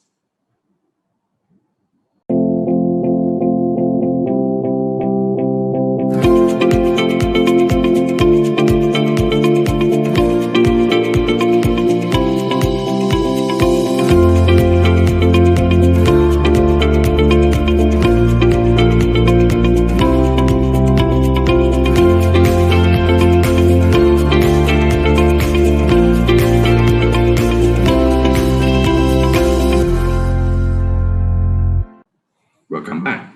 So previously, the earlier sessions are probably I just discussed and mentioned how the whole entire Trix, what it could do, what it can actually empower, and how could it assist every organizations. But let me take a little step back and just say, what are the whole entire organizations would like to achieve? One thing first is basically a very conventional way in Asia companies. I want to be reliable. Actually, I want it to be cost effective, and I want to actually have a maximized performance based on what I actually been embarking on. But of course, yes, you're right, the whole entire thing. But of course, in deep down in every business owners, the management, the CEO levels perspective, there are only 4 things actually looking at. These are the 4 things. First thing first, actually, they wanted to know what are the current dashboard I'm actually looking at. And of course, if you zoom into that as well, you say, yes, I wanted to see more, a little bit of my sales pipeline, my whole entire resources. I want to know the most important thing, my customers. And of course, I need to know all these single thing in my fingertips. And at least I will be able to actually plan swiftly based on long run as well as the ad hoc planning, what are the actions I need to take in order to ramp it up my whole entire sales revenue. At the same time, juggling the whole entire resources that I have based on whatever I actually been allocated for. So that's the most important thing from there. And of course, on second point, actually, we realize that it's more in terms of how you actually ensure that every single transaction or interactions are being tracked within the system. So that is how they actually manage it from that. All right. And of course, every single interaction that comes in, you need to actually keep a log into it, who had touches the record in database system perspective. And some even business owner will probably potentially ask, Justin, will I be able to know who has deleted my records? Oh, yeah, of course. When that is the whole entire multi-million-dollar question. A lot of people say, has someone actually deleted my credit data and my data is still intact with it as well? The question says yes. Our system actually have all this information intact for you as well. And of course, you're looking into it, you have your whole entire dashboard to understand what is the whole entire demographics that you have. And of course, know how to do the tracking in terms of your interactions. And of course, you wanted to know what are the additional channels that which you could manage from that. So the whole entire social media interactions right now is not purely about the whole entire Facebook or Instagram that you're seeing right now. Globally in the market as well, they actually have more into it. They actually doing some of it at Telegram, but it's not properly in Malaysia. But yes, in some segment of the region as well, actually people doing that. And some people do Line as well. Actually, a lot of people that do WeChat, very probably potentially a lot of people know WeChat and Line as well. And there are more things. So eventually, the whole entire solution, actually, from Trix perspective, doesn't stop you from only of these few particular social media channels you probably think of. Eventually, when it goes into place, and that is where it can actually start building up from that. The beauty of the system is actually, it allows you to actually build a different knowledge base, a different data dictionary to cater for different set of scenario. The scenario could be your customer service, it could be your sales and revenue generation, the sales pipeline, your targeted campaigns, the type of surveys you want to do as well. Yes, all these things are done in place. But of course, with the strong fundamental module that you have, of course, you need to find out how am I supposed to enable my channel. So that is where the channels are enabled for you. It depends on the readiness of every organization as well. But of course, the least and the last thing is actually what you want to see in the whole system is that how happy is my customers? Of course, customer is always an asset. A statistics has been done before is that acquiring a brand new customer is always more expensive than retaining them. Once you actually get them on board, why not you appreciate them as how you appreciate your partners, right? So that is where keep your customer close to your heart, just to give them appreciation, and they will stay with you forever. So that is when you need to have the customer 360 to view what is the customers that you're doing right now? Which are the areas they purchase most? What are the things that actually they wanted to inquire the most? Which are the things that complain the most in different segment perspective as well? But of course, you actually need to actually send some of the surveys out to actually to understand. The surveys now is not a very traditional survey. You know, you put a dangling carrots and the people just do it from there. Yeah. But of course, there are different segments altogether when it comes to the survey. So it could be a quick one or two. It could be just only like, one questions, and prompt the next thing. And it has to be managed. The most important thing is actually you wouldn't want to listen how happy your customers are, but realize you want to find out who are the customers that are not happy, they're angry with you. So yeah, everybody will just be very afraid that a customer will be angry with you. But yeah, of course, yeah, you need to really find out more from there. But of course, when it comes to all the kind of survey, of course, you need to have sentiment analysis built underneath as well to actually prompt you swiftly and say, this customer is very angry right now. Please do something about it. So that applies to every single vertical industry. It could be a repair car workshop, or it could be, a car service center, or it could be any loyalty program that you're doing right now across any vertical industries. Everybody will just try to listen. But the question is actually, how will you be able to reach out to customers? SMS, expensive. Will you want to do WhatsApp? Potentially, yes. But what are the most effective ways of managing them? So let us ponder for you what are the best way to move forward based on your organization sizing from there. So that is the reason why I say why DNH. That's where we give you the whole entire 4 pillars to actually to embrace you, to actually to go through the storms whenever you actually have any issues from that. All right. So that is actually where it comes from. But of course, nevertheless, what we have said is what so far, and what is Trix all about, all right?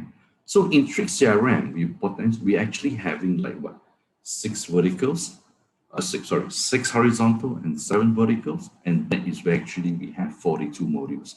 So all these solutions actually are running on a very modular basis. Of course, no one actually will buy the whole 42 modules in one go. But of course, if let's say someone actually do that, please recommend us, and we are always ready for that to help. But of course, looking at that scenario, we have 42 modules, and all this is already running on modular basis. So that basically still falls under the whole entire platform of us. So in regards whichever modules that you wanted to speak and select, the solution will still be able to function as an integrated ones, or it can be as a normal standalone software perspective as well. So looking at the solution software that we have, we actually covers quite a fair bit of vast solution that we have as well. But of course, you see, there's some different color segmentation to actually differentiate.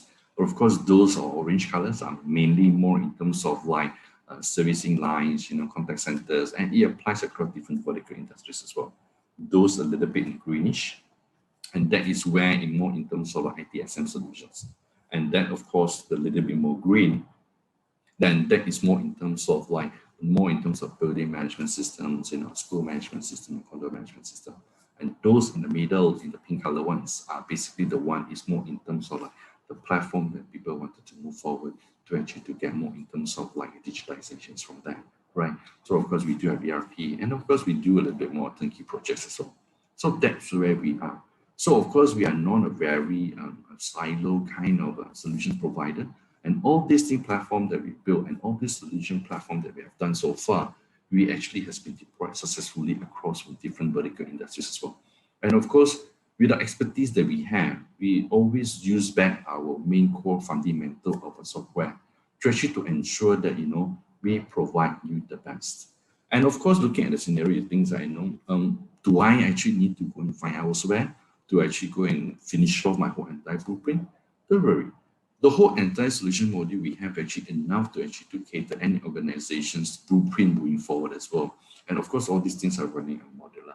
You don't actually need to actually look elsewhere in the event if let's say you wanted to have the whole entire blueprint. And of course, we're looking at that scenario is that we have actually integrated to a lot of backend system as well. And that's purely about Trix. And Trix is actually has been there in the market for more than 13 years and more to come. All right.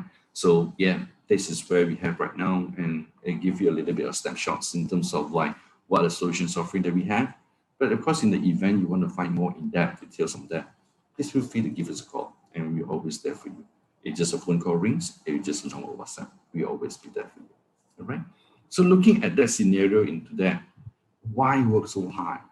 and let the solutions actually help you to manage your processes.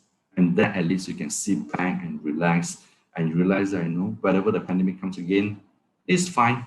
I'll just find my roadmap and I need to know what to do from there. So don't spend so much time in terms of doing things in a very manual way. Digitize it. Look for the whole entire appropriate tools for you to manage it all from there. And that is where it will come from you. All right? Let Dinesh manage it for you. So nevertheless, I have to say that, of course, when it comes to whole entire solution, what will these people actually looking at? What are the potential customers? What are the whole entire thing? So these are basically, we have the whole entire point forms that giving to you, their totality 8 over here. All right. That actually tells you now, you need to actually have a very happy customer. That's why you build your customer relationship way better. But of course, by doing that, so a happy customer eventually will return to purchase a little bit more things with you. So that is where you have to increase your customer revenue and you monetize your customer's perspective going forward as well. But of course, looking at the scenario is knowledge sharing is actually a lot of people say, do I share it internally or am I sharing across to my client potentially as well? It's up to you. The software actually allows you to manage it from there. So you actually wanted to, because every organization will try to maximize the resources that you have and have the most capital gain from that.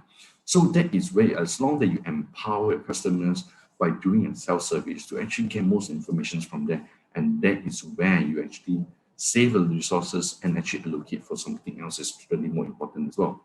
But of course, looking at the whole entire tricks, you obviously will be able to, optimize your sales and marketing because you know that where are your customers, channels that are coming in, and what sort of product they actually wanted to buy the most. So from here, you basically will have a very targeted and very specific segments of customers of yours that you wanted to target and what sort of product you wanted to actually target and push for them. So someone actually will know you always buy this thing in this period of time.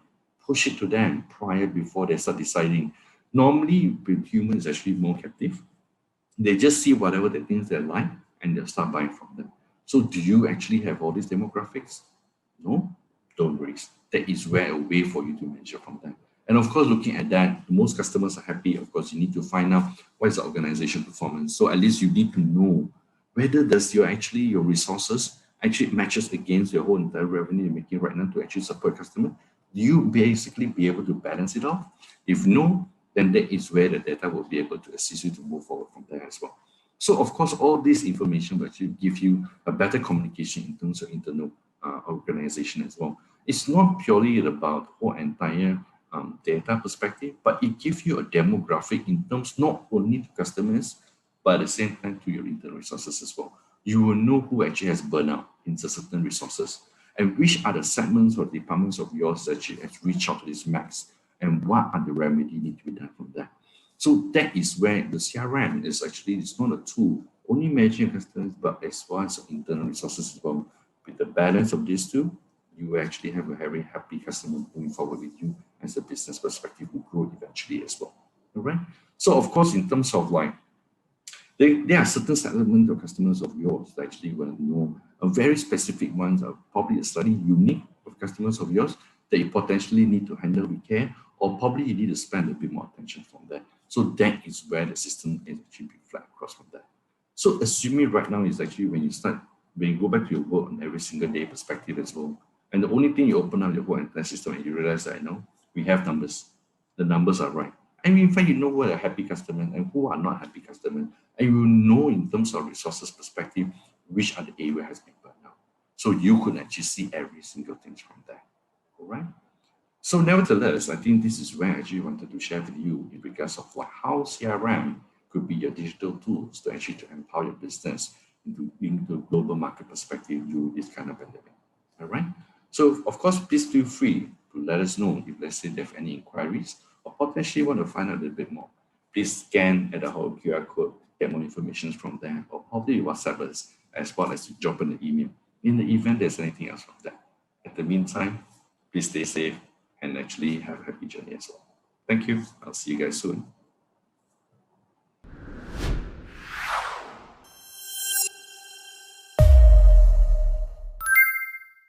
If you want to expand and improve your business online, Exabytes can help. We're Southeast Asia's leading cloud and digital solution provider with 20 years of solid experience. Today, Exabytes powers its 140,000 worldwide customers, from individuals, small and medium-sized businesses, to government and public listed companies, with the three most important values in mind: simplify, innovate, and grow. Using the power of technology and its all-in-one solutions, which include web design, website security, cloud backup, digital marketing, business email, and more, Exabytes can guide you along every single step, from zero to success, to ensure you can sit back and watch your business grow. Exabytes. Grow your business online. The future of commerce is speed, security, and cost savings through digital payments and automating processes, allowing companies more opportunities to grow and focus on your core business. Visa virtual cards enable faster and more secure transactions. They are randomly generated for single use and only for a predetermined amount of time. Visa's straight-through processing capabilities enable you to onboard your suppliers to be card accepting and process payments automatically, just like any bank transfer. How does it work? Once the buyer approves an invoice and uploads payment instruction from the company's ERP system, a unique 16-digit virtual card number is generated, ensuring the payment is paid to a predetermined recipient and amount. A payment instruction is then processed like any credit card by the issuer, and funds are transferred directly into the supplier's bank account by the acquirer. Both parties instantly receive payment completion notifications and transaction reports. Easy as that. Virtual payment solutions streamline business processes in so many ways. Eliminated manual work results in quicker processing time and less human error. Accessing to data provides business with better cash flow forecasting. Increased security with predetermined amount and time reduces chances of fraud. Payment visibility and certainly lead to better buyer-vendor relationship. Focus on your core business with more secure payments with Visa Virtual Card and enjoy higher visibility, reduced risk, and greater efficiency. Having an online business is great, but it could be a real pain when it comes to delivery. That's where Easy Parcel comes in, an easy online booking platform where you can search, compare, and book your ideal courier service at the best rates, anywhere, anytime. Meet Angie, a part-time student who sells clothing online. Her sales are great, and customers love her designs. Everything seems dandy. But when it comes to delivery, it's chaos. She really wants to reduce the costs and time spent looking for cheap delivery fees, handwriting hundreds of airway bills, and getting stuck in traffic jams just to ship out her parcels. It's daunting and a waste of time. But one day, she found Easy Parcel and everything changed. She went onto the website, fills in her parcel details, and the magic happens. She can choose from a list of available couriers and even decide when they could come by to pick it up. Dislike waiting?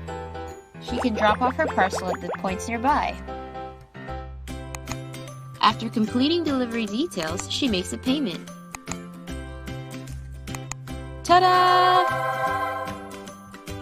Now she can download and print out the airway bill, attach it to the parcel, and wait for her couriers to pick it up. With all the tools and solutions at her disposal, Angie can finally grow her business without worrying about delivery. All thanks to Easy Parcel. Sign up now and kickstart your delivery today.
Cloud computing enables IT organizations to effectively meet rapidly changing business needs.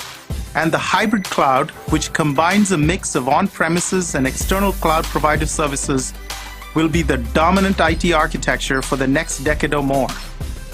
One of the biggest challenges in implementing a hybrid cloud IT architecture is data management. Every cloud provider has a different way to manage your data, creating isolated, incompatible data silos. As a result, you can't effectively manage, move, protect, and share your data. What you need is a seamless way to do so, wherever and whenever you need to. When your data is free to flow to where it's needed the most, you're free to respond to changing business needs and able to innovate faster. That's the promise of the data fabric, NetApp's vision for the future of data management. With NetApp and our ecosystem of technology and cloud provider partners, you can confidently evolve your IT model and prepare for a future where the cloud is core to your strategy. With the data fabric, you're in control of your data, no matter where it lives. And that gives you the freedom to respond and innovate faster on your terms and at your pace.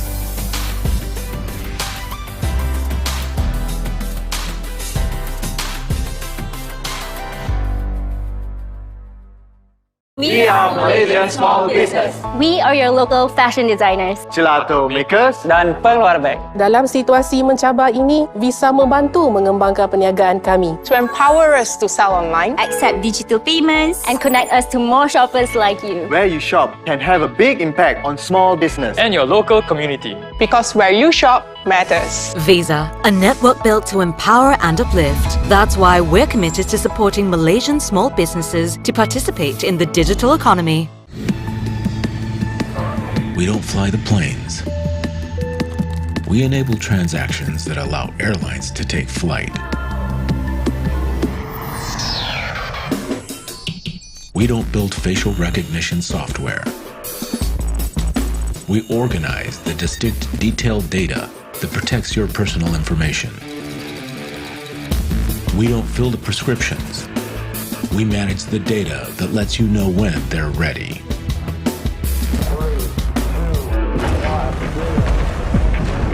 We don't launch the rockets. We store the data that empowers our pioneers to know where they've been and where they're headed. At the core of our customer's journey, NetApp nurtures innovative data solutions that push beyond the current possibilities.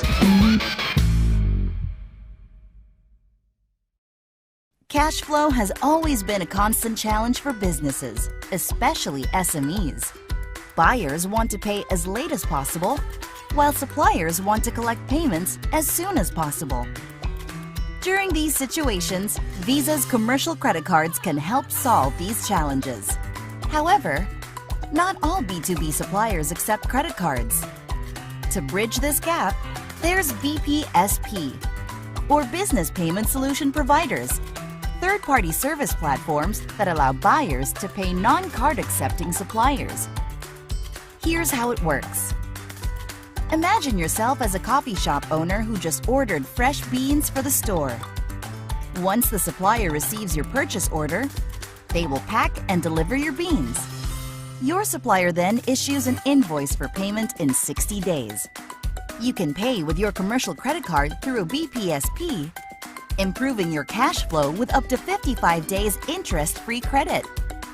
Alternatively, you can also initiate payment before the due date, allowing your supplier to receive payment early in return for a potential early payment discount. Once BPSP remits the funds to the supplier's bank account, it sends a remittance advice to the supplier and updates you that payment has been made, simplifying your reconciliation process. You can also use BPSP to facilitate other payments such as tax and bills, payroll, rent, and more. Business payment solution providers also benefit our clients and partners. By solving B2B card acceptance, BPSPs add value to our issuers and acquirers by providing opportunities to capture more B2B payments on cards and enhancing client relationship stickiness. It also allows issuers to optimize utilization of their credit lines. With BPSP, we can bridge the gap towards better payments for business.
Buying goods and services has never been so quick and easy, but keeping track of expenditure has never been more difficult, especially when done on a global scale. Travel, procurement and finance managers can feel submerged in a sea of data in their quest to monitor card programs, control spend, and drive down costs. So is there a simpler solution that can optimize spend management across all areas of a business? Introducing Visa IntelliLink Spend Management. It's a simple-to-use online expense management and reporting tool that sits at the heart of all your card programs, giving you centralized global control. Let's explore some examples. Corporate cards and central travel account programs are great ways of enabling your staff to pay for travel and expenses within the parameters of travel policies. And for your cardholders, Visa IntelliLink Spend Management centralizes and simplifies the process of filing expenses, leaving them to focus on their job. Managers can drill down into individual transactions to check that cardholders are adhering to travel policies, as well as approving transactions at the click of a button. And Visa IntelliLink Spend Management lets travel managers monitor what's happening at a global level and across multiple currencies and card programs, to ensure spend against budget is on track. Purchasing cards and virtual accounts are a powerful way of enabling buyers to purchase goods and services in a controllable way. With Visa IntelliLink Spend Management, procurement managers can filter data quickly and easily, exporting customized management reports that generate analysis of corporate spend. This vital information can be used during supplier negotiations to achieve best value deals. What's more, Visa IntelliLink Spend Management can also save time for your finance team by automating accounting extracts that easily integrate into finance systems. Visa IntelliLink Spend Management is a comprehensive yet easy-to-use tool, rich with configurable features that can transform the way your organization spends.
If you want to expand and improve your business online, Exabytes can help. We're Southeast Asia's leading cloud and digital solution provider with 20 years of solid experience.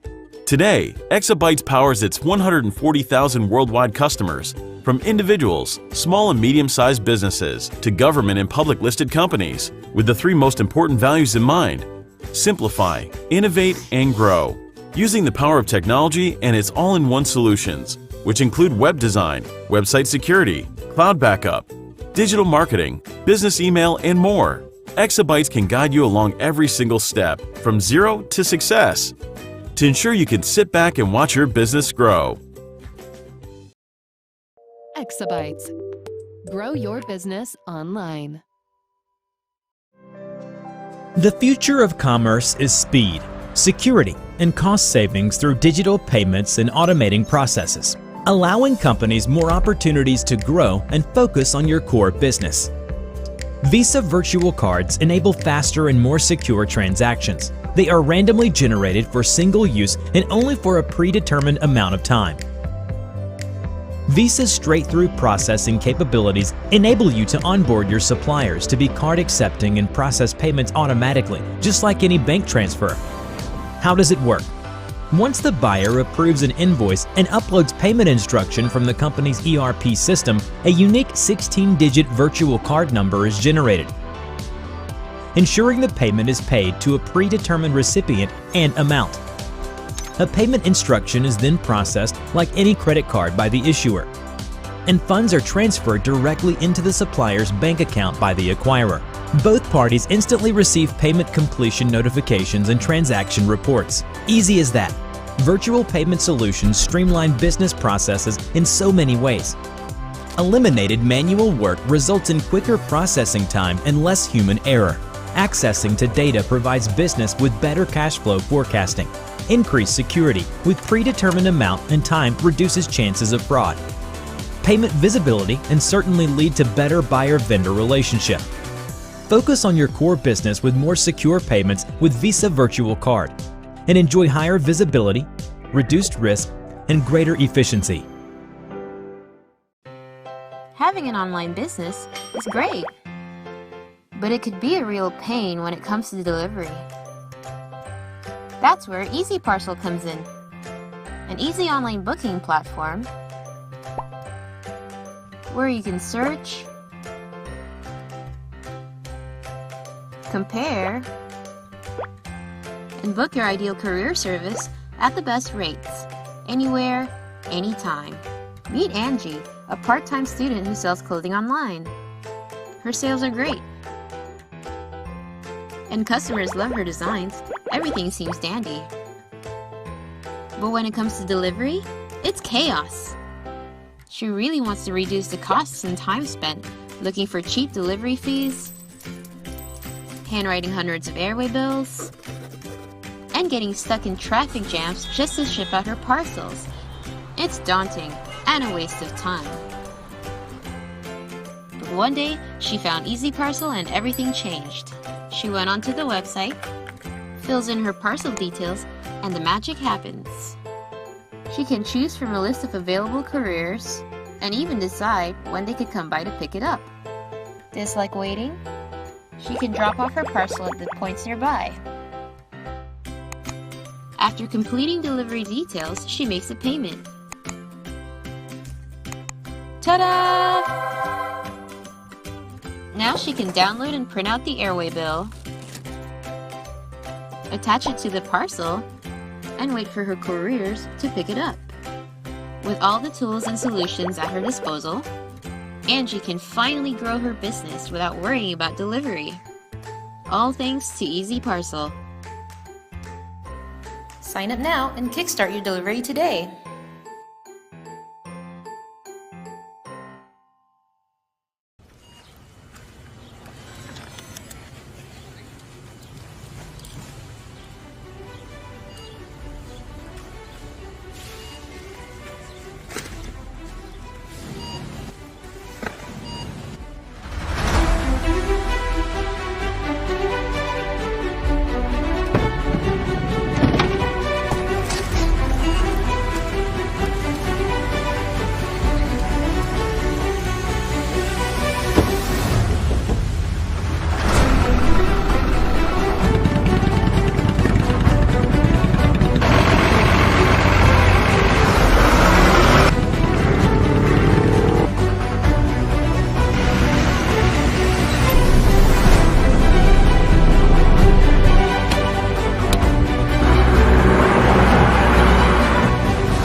Cloud computing enables IT organizations to effectively meet rapidly changing business needs. And the hybrid cloud, which combines a mix of on-premises and external cloud provider services, will be the dominant IT architecture for the next decade or more. One of the biggest challenges in implementing a hybrid cloud IT architecture is data management. Every cloud provider has a different way to manage your data, creating isolated, incompatible data silos. As a result, you can't effectively manage, move, protect, and share your data. What you need is a seamless way to do so, wherever and whenever you need to. When your data is free to flow to where it's needed the most, you're free to respond to changing business needs and able to innovate faster. That's the promise of the data fabric, NetApp's vision for the future of data management.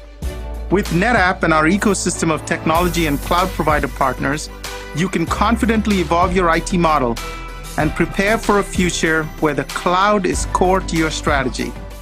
With the data fabric, you're in control of your data, no matter where it lives. And that gives you the freedom to respond and innovate faster on your terms and at your pace.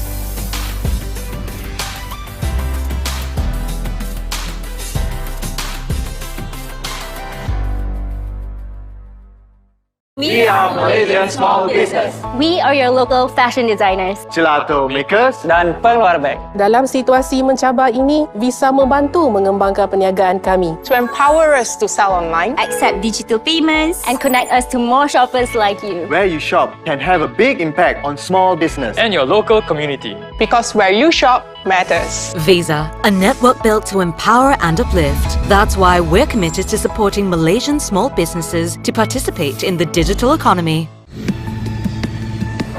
We don't fly the planes.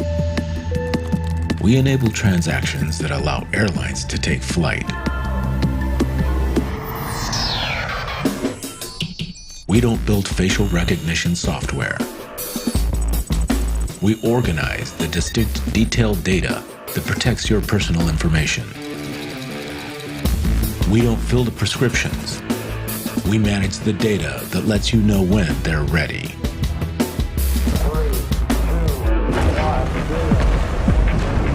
We don't launch the rockets. We store the data that empowers our pioneers to know where they've been and where they're headed.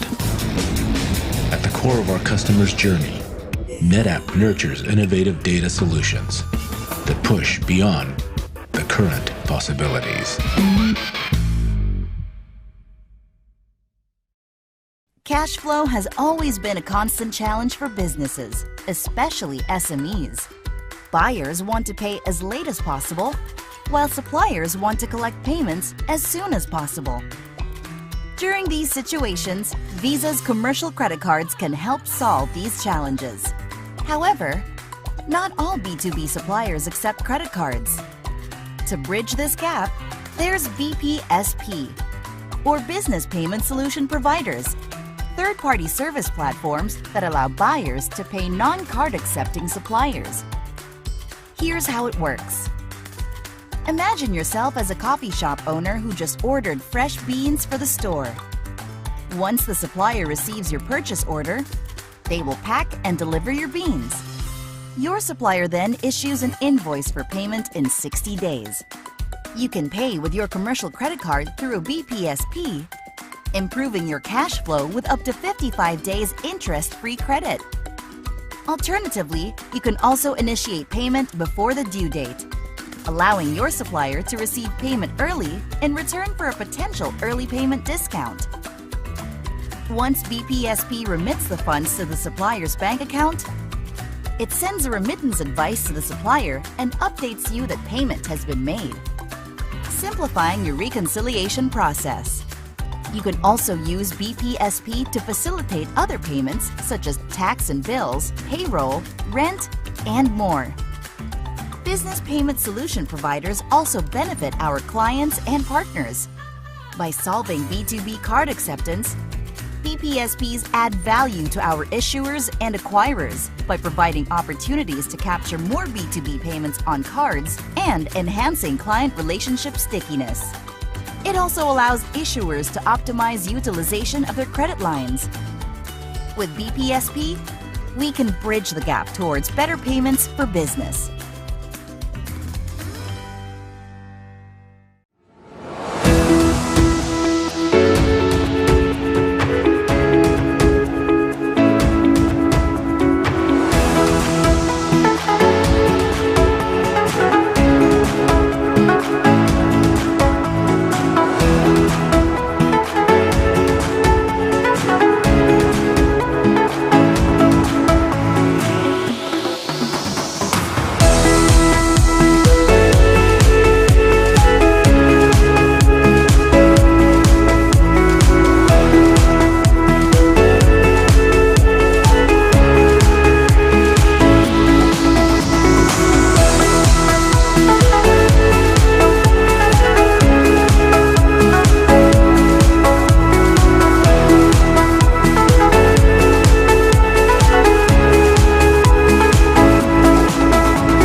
Buying goods and services has never been so quick and easy, but keeping track of expenditure has never been more difficult, especially when done on a global scale.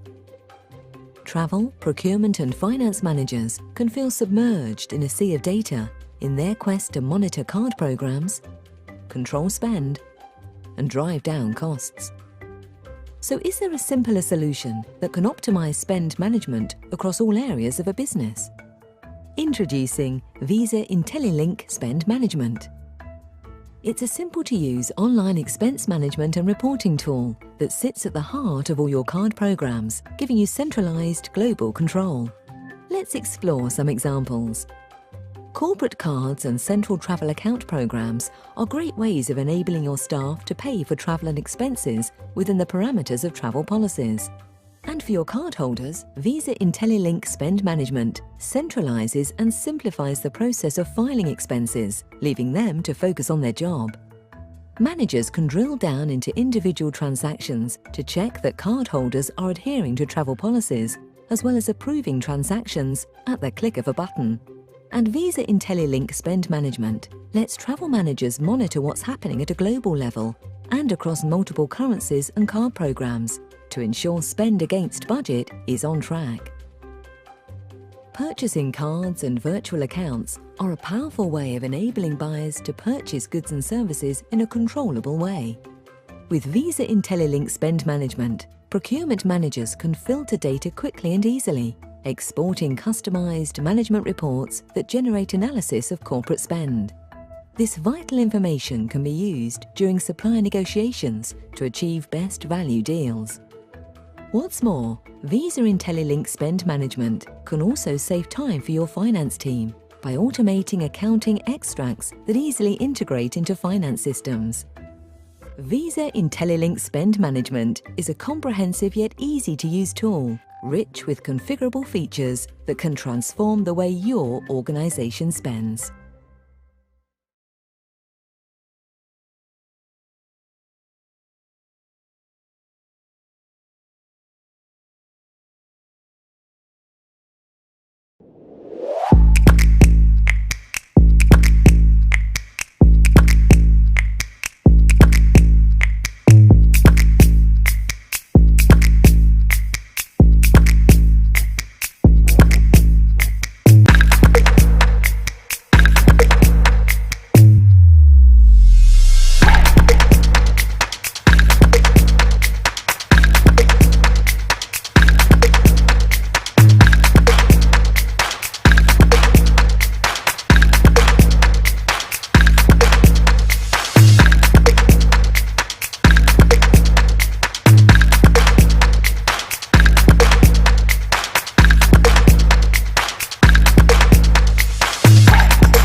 说真的，因为我一直在看投资。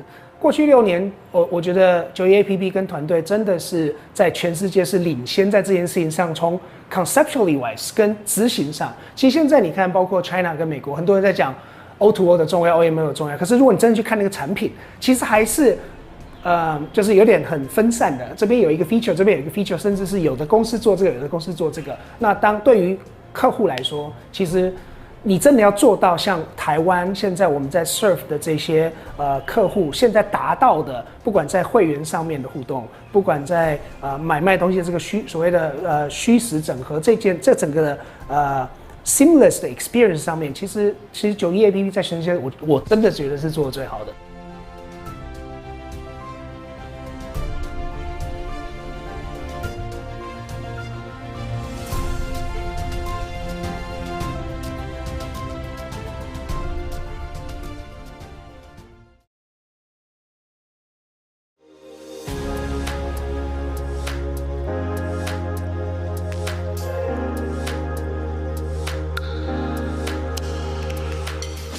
Bikes is a brand of skincare products, and all our products are food inspired. Yeah, and all of them are actually locally formulated, locally made as well, proudly made in Malaysia.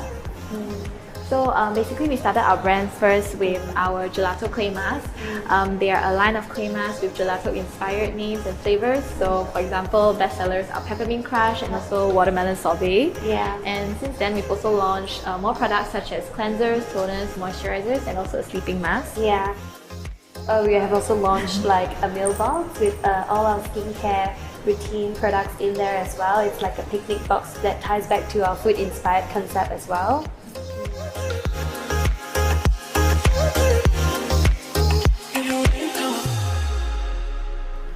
When we first started our brand, we actually managed our business mostly via social media. So we receive orders online and through messages, so we had to manually process them, make sure all the details we are capturing correctly and also process. So as we know, like through social media is normally very manual. So like we have to manually take down the orders and put them into an Excel form and then write down the addresses and contact numbers and stuff like that. And also we have to make sure that they have banked in the right amount to the bank to the right bank account as well. So we have to separately log into our bank account to check whether this person has already like banked into us with this amount as well.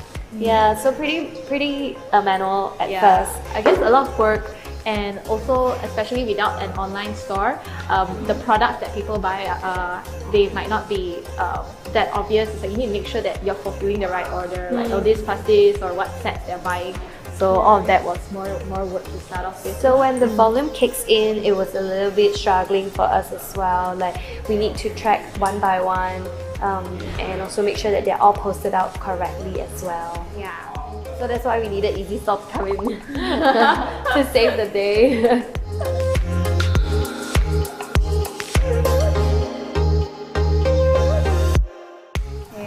I think it would be missing out orders when we first started. Yeah, because like being an online business, basically we're selling our products online, trying to introduce our product as well. And the worst that can happen, it would be anger your customers online and losing trust and confidence in the brand. So like the worst thing that actually happened would be missing out orders or sending out the wrong orders.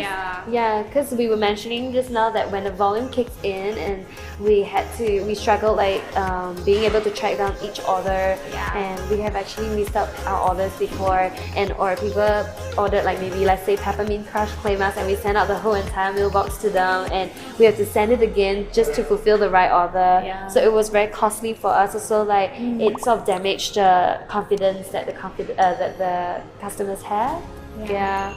So I guess like as an online brand, like the trust in the brand is very important to get customers to continue buying. So that's something that we really need to streamline and not let it happen again.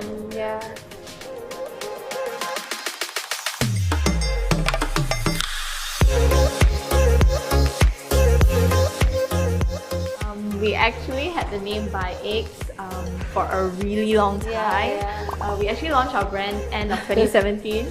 But since we were in college, so like many years ago, like 2011, we came up with the name By Eggs because of its grocery-inspired feel. Yeah, like our brand has always been wanting to be food-inspired sort of concept. So we wanted the concept to be you can walk into a grocery store and pick up your milk, pick up your juices or your jam, but they're all for your face and your skin. And egg is definitely something that you can find in all grocery stores, and also it's easily remembered as well. Yeah, and hence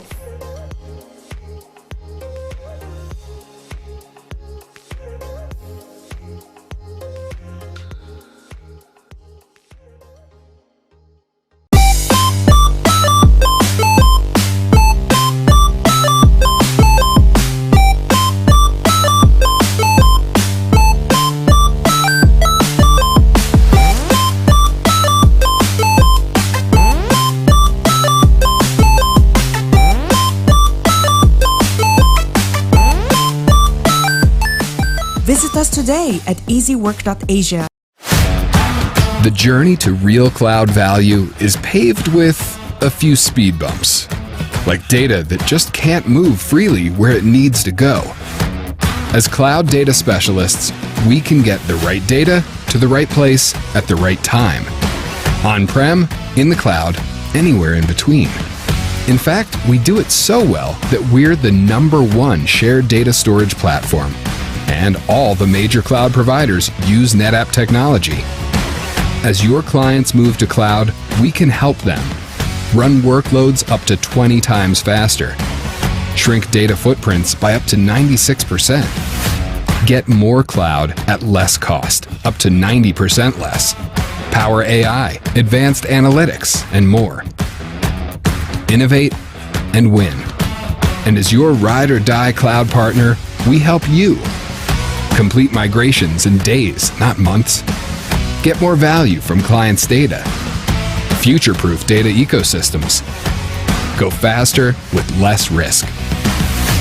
Realize $8 in services for every $1 of NetApp sold. We can help you find cloud value faster. Let's ride.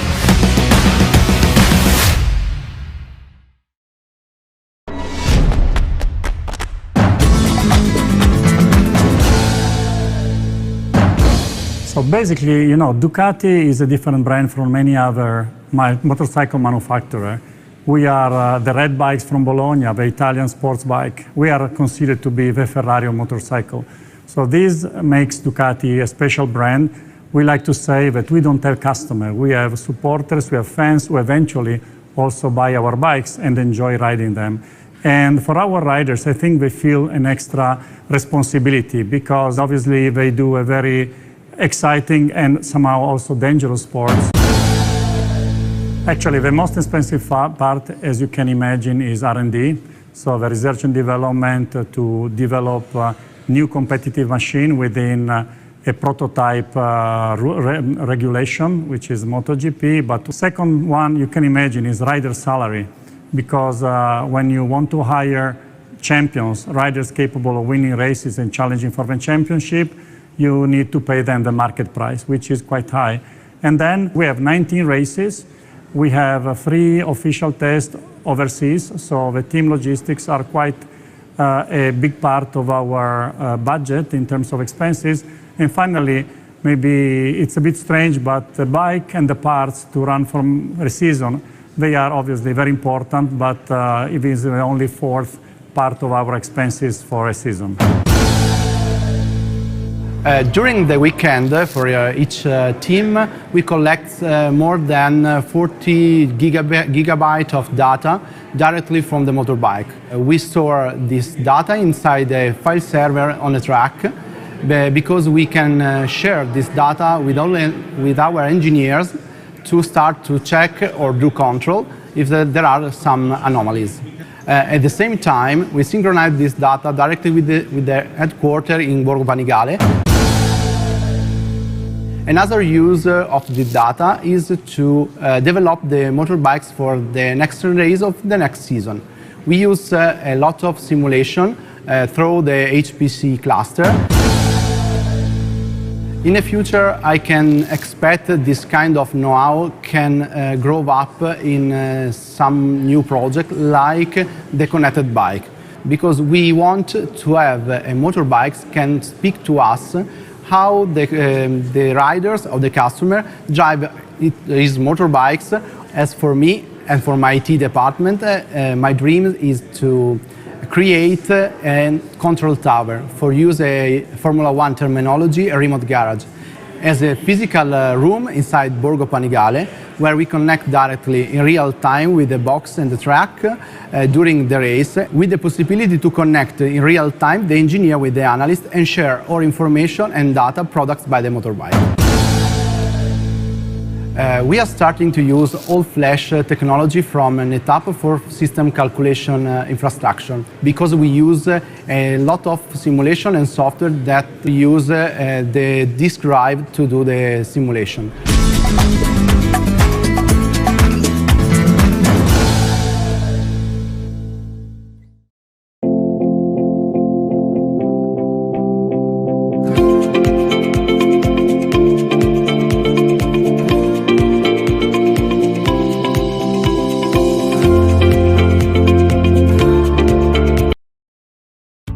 E-commerce is growing fast, and selling online is not an easy task.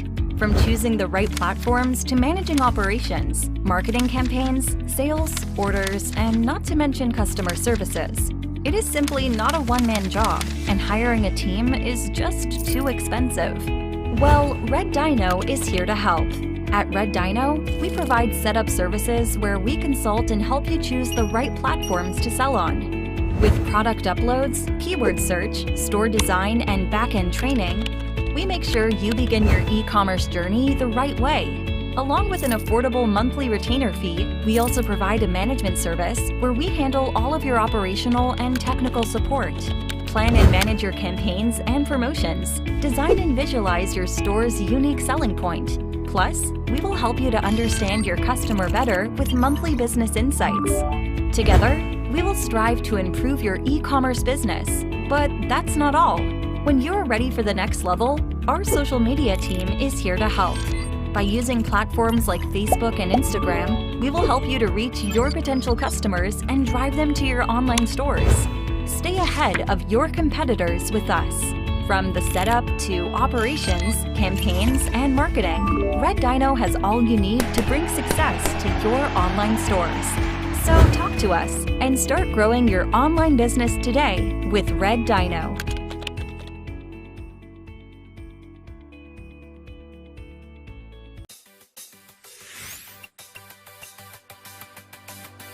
Cloud computing enables IT organizations to effectively meet rapidly changing business needs. And the hybrid cloud, which combines a mix of on-premises and external cloud provider services, will be the dominant IT architecture for the next decade or more. One of the biggest challenges in implementing a hybrid cloud IT architecture is data management. Every cloud provider has a different way to manage your data, creating isolated, incompatible data silos. As a result, you can't effectively manage, move, protect, and share your data. What you need is a seamless way to do so, wherever and whenever you need to.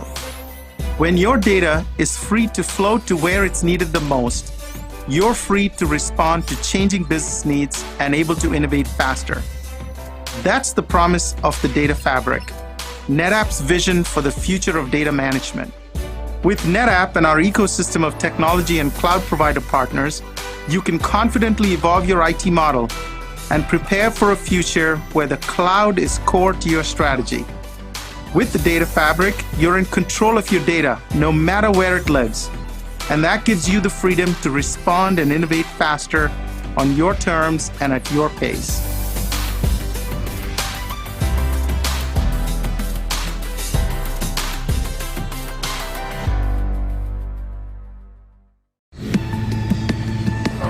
We don't fly the planes. We enable transactions that allow airlines to take flight. We don't build facial recognition software. We organize the distinct, detailed data that protects your personal information. We don't fill the prescriptions. We manage the data that lets you know when they're ready.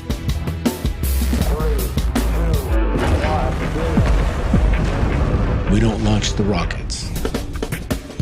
We store the data that empowers our pioneers to know where they've been and where they're headed. At the core of our customer's journey, NetApp nurtures innovative data solutions that push beyond the current possibilities.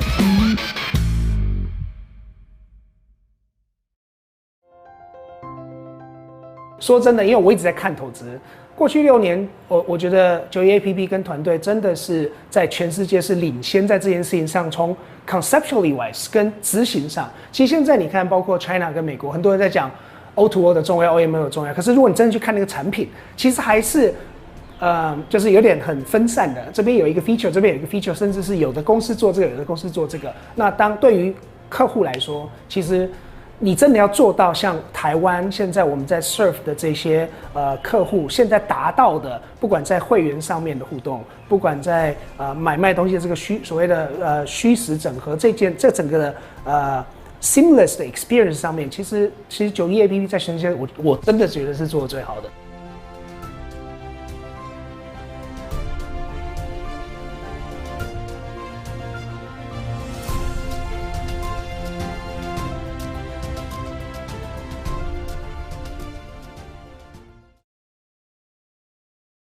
At Droppy, we believe that selling can be easy. That's why we have developed a solution for you to perform the ideal sales process from start to finish. With Droppy, all your sales reps will be equipped with the right information to provide smart product recommendations during their customer meetings. Our system also makes submitting orders extremely simple, quick, and accurate, so that immediate processing can be done for a shorter fulfillment time. That means your customers now can receive their orders error-free and fast, plus keeping their shelves fully stocked with the best sellers. On top of that, your customers are able to reorder items themselves through the Droppy platform, anytime, anywhere. Use Droppy to give your sales reps the power to sell more effectively and allow your customers to do more business.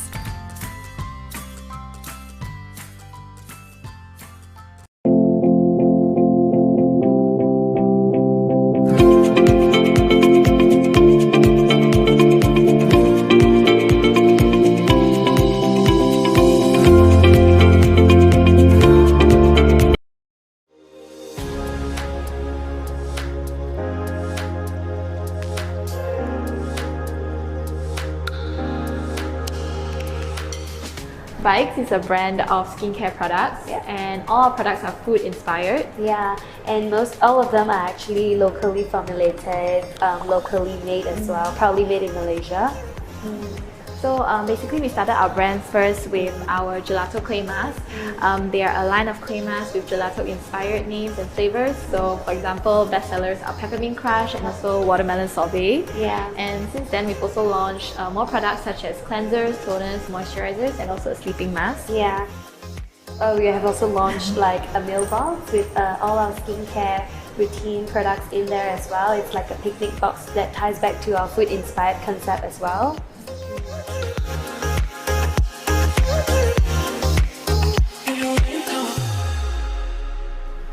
When we first started our brand, we actually managed our business mostly via social media. So we receive orders online and through messages, so we had to manually process them, make sure all the details we are capturing correctly and also process. So as we know, like through social media is normally very manual. So like we have to manually take down the orders and put them into an Excel form and then write down the addresses and contact numbers and stuff like that. And also we have to make sure that they have banked in the right amount to the bank to the right bank account as well. So we have to separately log into our bank account to check whether this person has already like banked into it with this amount as well. Yeah, so pretty manual at first. I guess a lot of work, and also especially without an online store, the products that people buy they might not be that obvious. So you need to make sure that you're fulfilling the right order, like this plus this or what set they're buying. So all of that was more work to start off with. So when the volume kicks in, it was a little bit struggling for us as well. Like we need to track one by one and also make sure that they're all posted out correctly as well. Yeah. So that's why we needed Easy Stop to come in to save the day.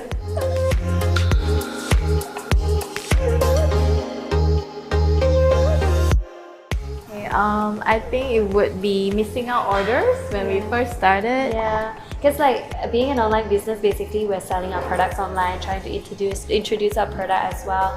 And the worst that can happen, it would be anger your customers online and losing trust and confidence in the brand. So like the worst thing that actually happened would be missing out orders or sending out the wrong orders.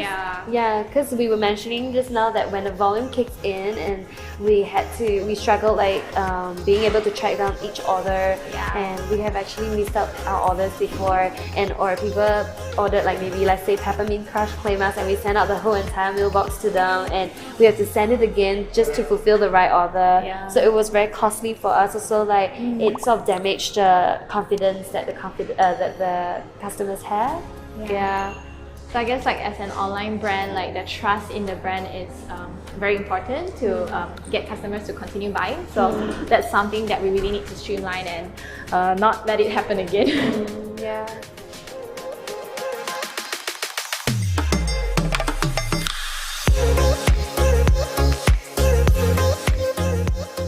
We actually had the name Buy Eggs for a really long time. We actually launched our brand end of 2017, but since we were in college, so like many years ago, like 2011. We came up with the name Buy Eggs because of its grocery-inspired feel. Yeah, like our brand has always been wanting to be food-inspired sort of concept. So we wanted the concept to be you can walk into a grocery store and pick up your milk, pick up your juices or your jam, but they're all for your face and your skin. And egg is definitely something that you can find in all grocery stores, and also it's easily remembered as well. Yeah, and hence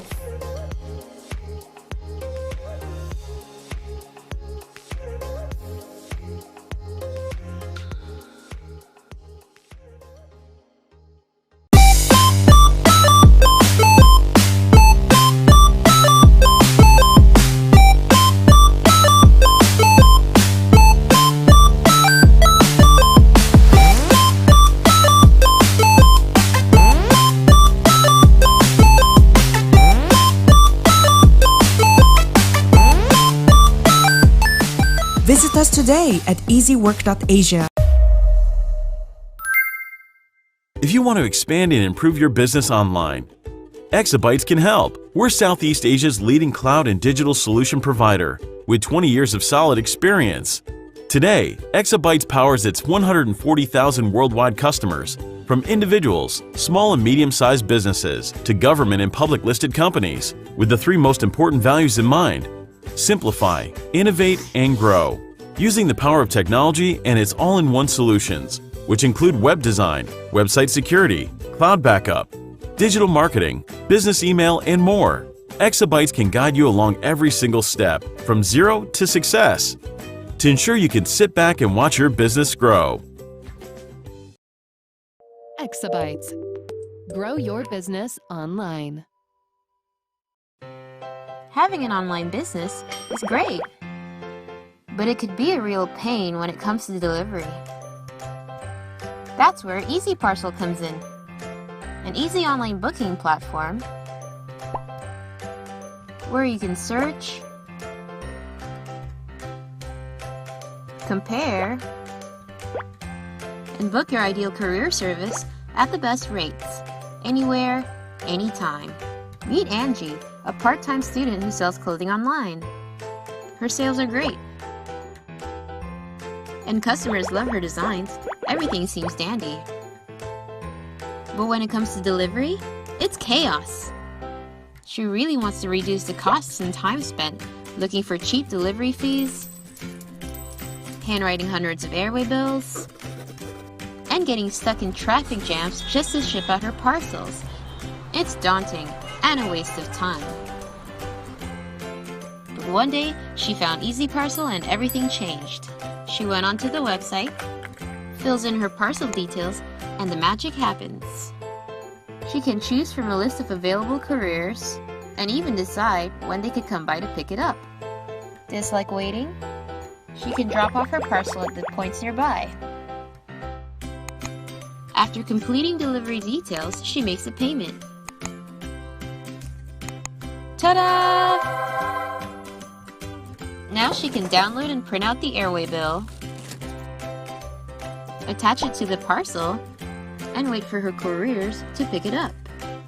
With all the tools and solutions at her disposal, Angie can finally grow her business without worrying about delivery. All thanks to Easy Parcel. Sign up now and kickstart your delivery today.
Hello everyone, my name is Yunse. I'm 18 years old.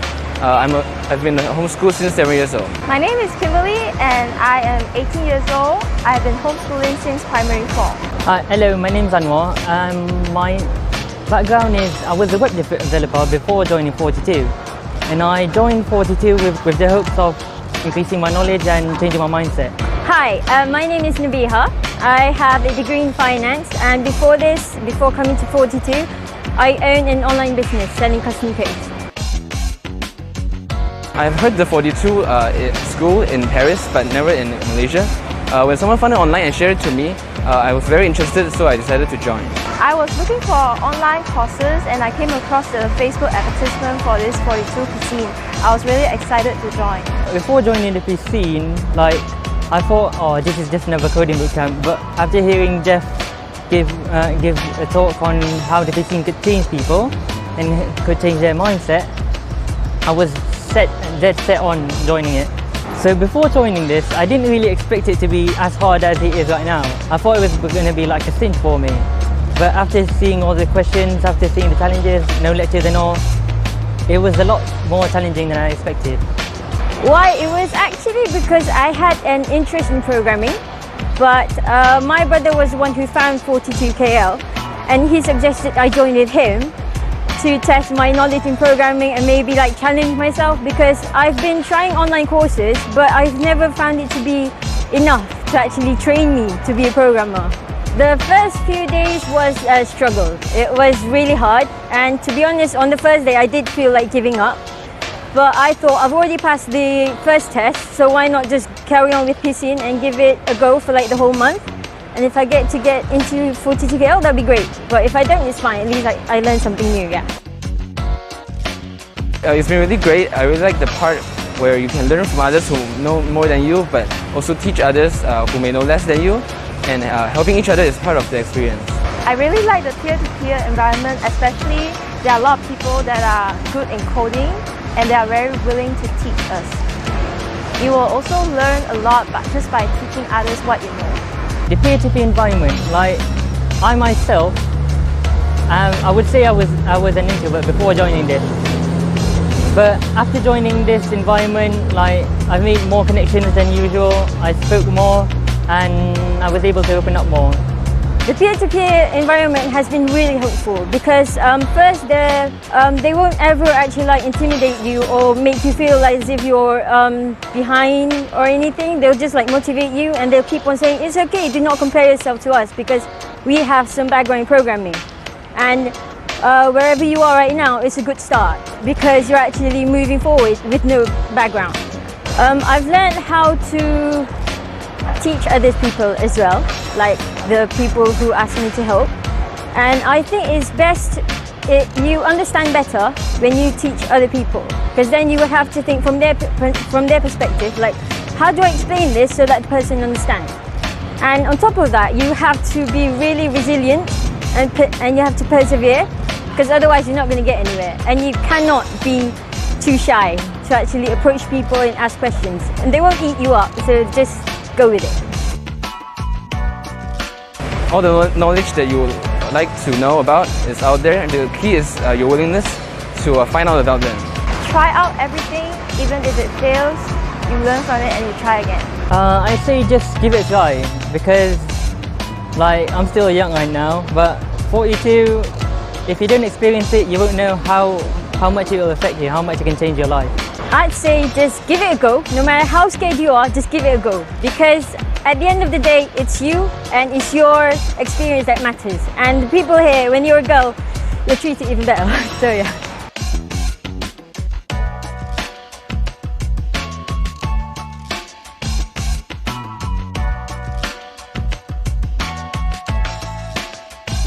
I wouldn't say rivalry, more like she needs me too much.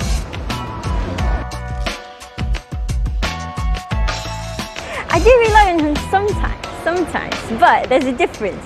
Because when I ask my brother questions, he treats me differently from how he treats other people. He'll be like, kat lang. You know, he won't really like teach me very much. So if I don't understand from him, I'll just go to someone else who can explain better.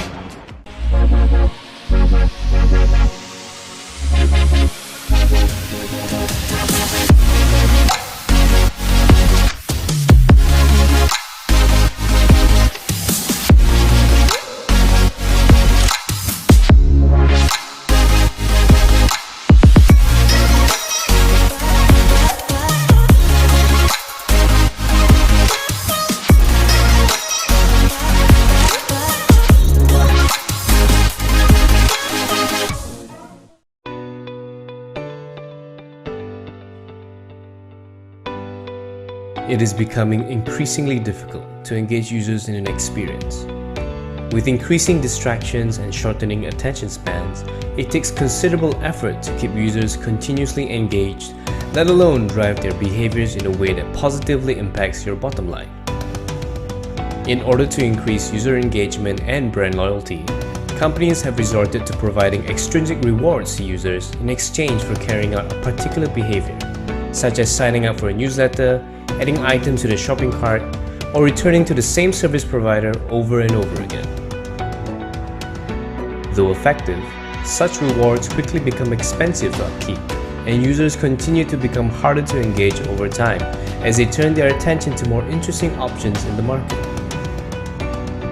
Gamification has quickly become a buzzword among professionals across industries over the past decade, with increasing interest in applying gamification in various ways in order to drive user engagement. Combined with behavioral design principles, which examines the psychology behind behaviors and habits, gamification has begun to uncover hidden value in existing experiences by effectively incorporating game elements in an environment to drive desired user behaviors.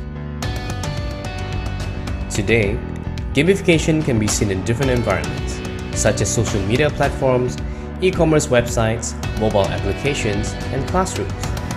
With engagement becoming the new currency for success, it is no surprise that many organizations are incorporating gamified elements into their products and services in order to increase their user base and ultimately their bottom line. Recur Consult has worked with various organizations across the region to craft engaging user experiences in any environment. Speak to our consultants to learn more about our consultation services and how gamification can drive your business results today.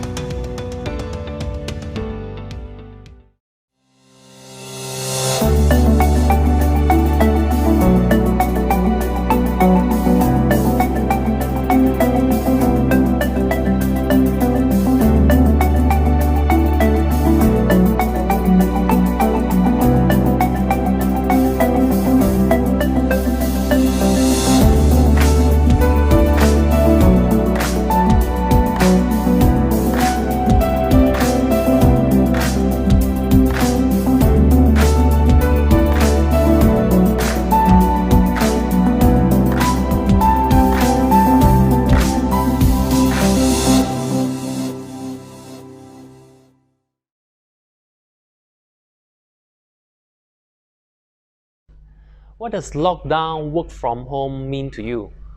It means a lot to me because it has opened up an entire new field, new perspective to a lot of things where digital has become so important. And the best thing is this, whoever who's fast to adapt, fast to adopt, well, wins the race.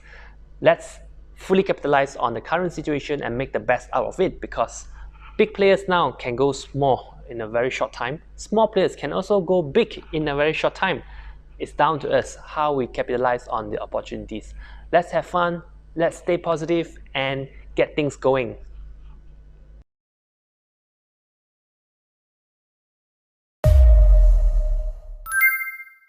If you want to expand and improve your business online, Exabytes can help. We're Southeast Asia's leading cloud and digital solution provider with 20 years of solid experience.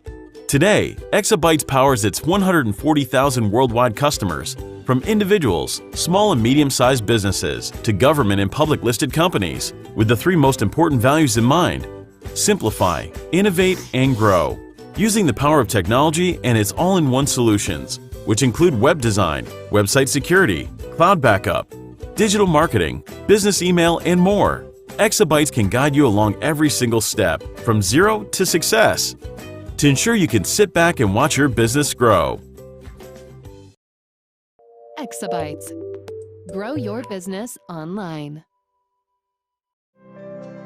The future of commerce is speed, security, and cost savings through digital payments and automating processes, allowing companies more opportunities to grow and focus on your core business.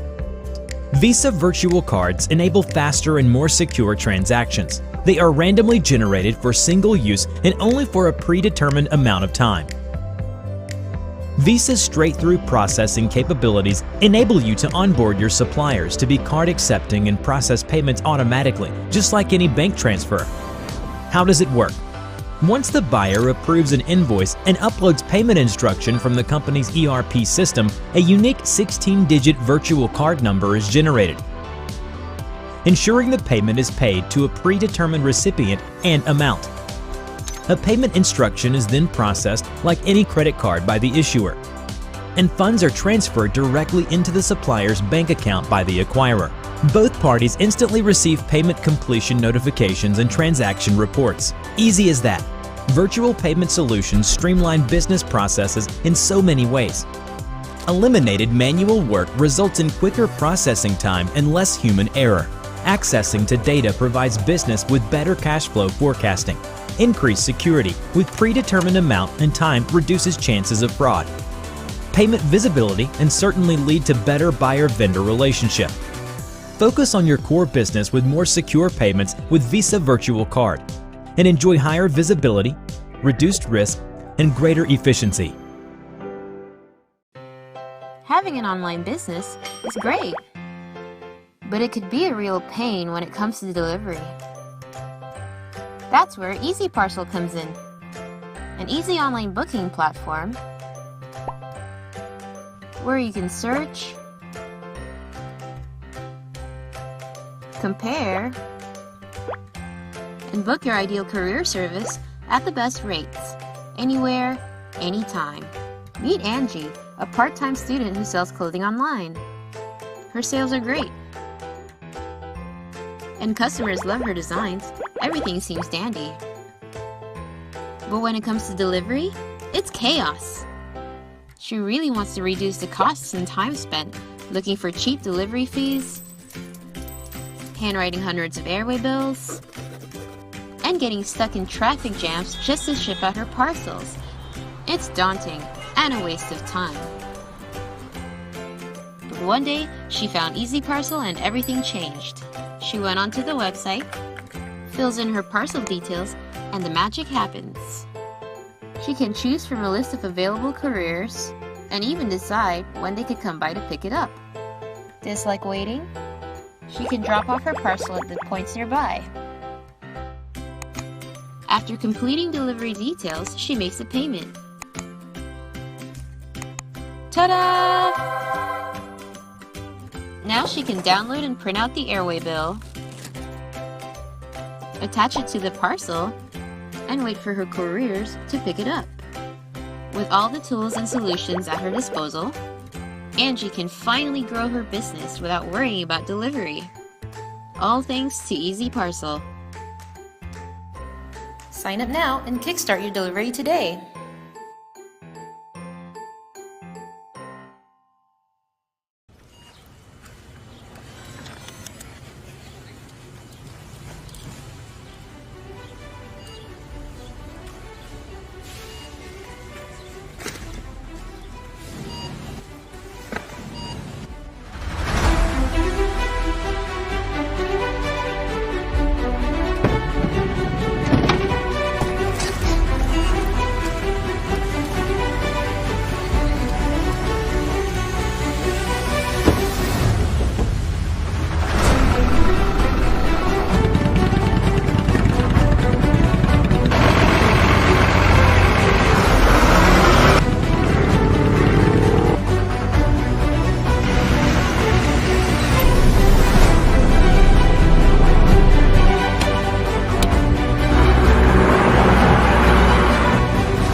Cloud computing enables IT organizations to effectively meet rapidly changing business needs. And the hybrid cloud, which combines a mix of on-premises and external cloud provider services, will be the dominant IT architecture for the next decade or more.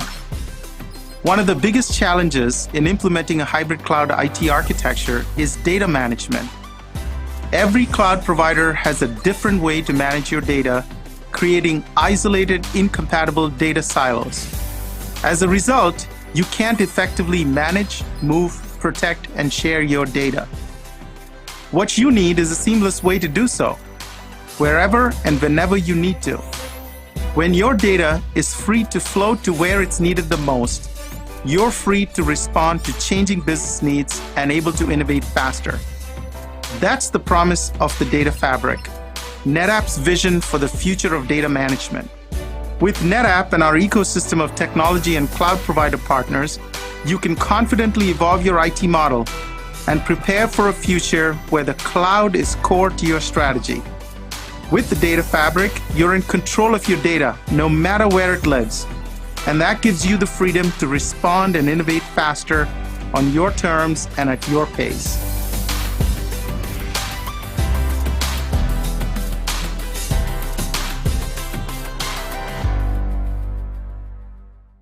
We are Malaysian small business. We are your local fashion designers. Gelato makers dan pengeluar beg. Dalam situasi mencabar ini, Visa membantu mengembangkan perniagaan kami. To empower us to sell online, accept digital payments, and connect us to more shoppers like you. Where you shop can have a big impact on small business and your local community. Because where you shop matters. Visa, a network built to empower and uplift. That's why we're committed to supporting Malaysian small businesses to participate in the digital economy. We don't fly the planes. We enable transactions that allow airlines to take flight. We don't build facial recognition software. We organize the distinct, detailed data that protects your personal information. We don't fill the prescriptions. We manage the data that lets you know when they're ready.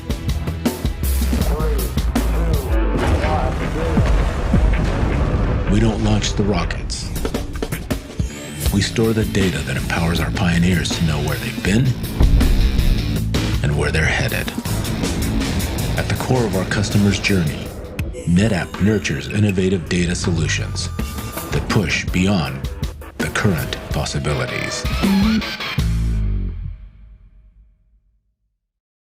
Cash flow has always been a constant challenge for businesses, especially SMEs.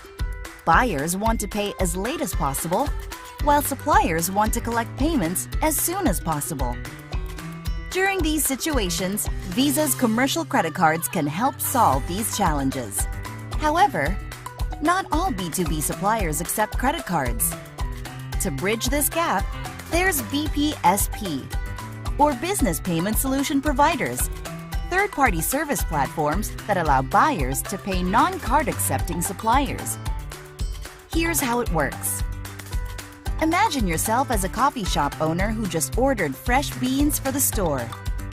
Once the supplier receives your purchase order, they will pack and deliver your beans. Your supplier then issues an invoice for payment in 60 days. You can pay with your commercial credit card through a BPSP, improving your cash flow with up to 55 days interest-free credit. Alternatively, you can also initiate payment before the due date, allowing your supplier to receive payment early in return for a potential early payment discount. Once BPSP remits the funds to the supplier's bank account, it sends a remittance advice to the supplier and updates you that payment has been made, simplifying your reconciliation process. You can also use BPSP to facilitate other payments such as tax and bills, payroll, rent, and more.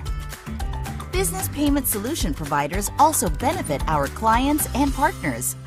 By solving B2B card acceptance, BPSPs add value to our issuers and acquirers by providing opportunities to capture more B2B payments on cards and enhancing client relationship stickiness. It also allows issuers to optimize utilization of their credit lines. With BPSP, we can bridge the gap towards better payments for business.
Buying goods and services has never been so quick and easy. But keeping track of expenditure has never been more difficult, especially when done on a global scale.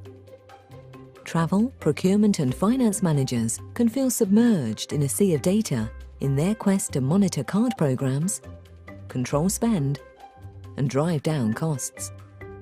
So is there a simpler solution that can optimize spend management across all areas of a business? Introducing Visa IntelliLink Spend Management.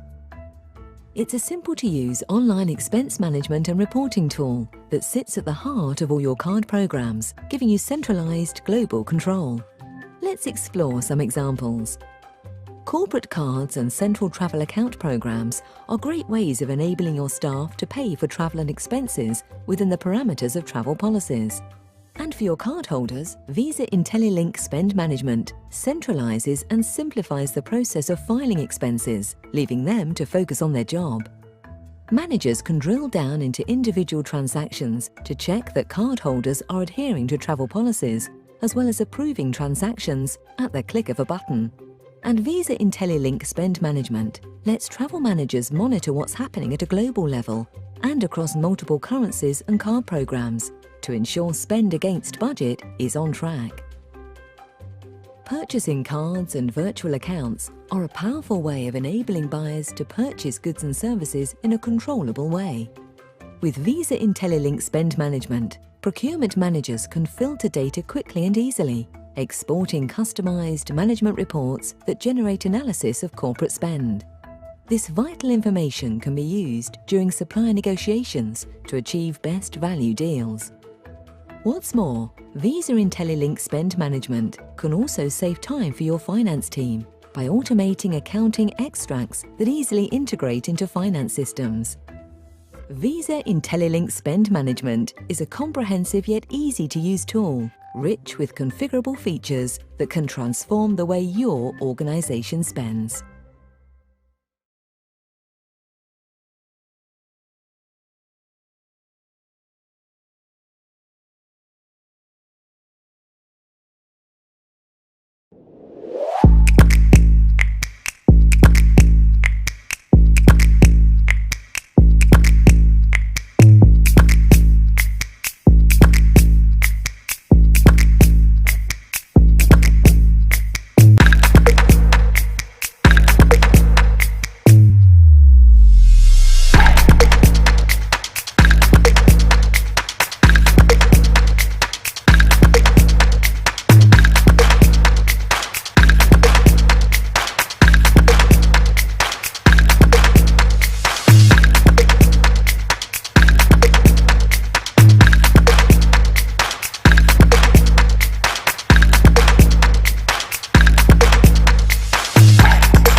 说真的，因为我一直在看投资，过去6年，我觉得91APP 跟团队真的是在全世界是领先在这件事情上，从 conceptually wise 跟执行上。其实现在你看，包括 China 跟美国，很多人在讲 O2O 的重要 ，OMO 的重要。可是如果你真的去看那个产品，其实还是就是有点很分散的。这边有一个 feature， 这边有一个 feature， 甚至是有的公司做这个，有的公司做这个。那对于客户来说，其实你真的要做到像台湾现在我们在 serve 的这些客户现在达到的，不管在会员上面的互动，不管在买卖东西的这个所谓的虚实整合这整个的seamless 的 experience 上面，其实91APP 在全世界我真的觉得是做得最好的。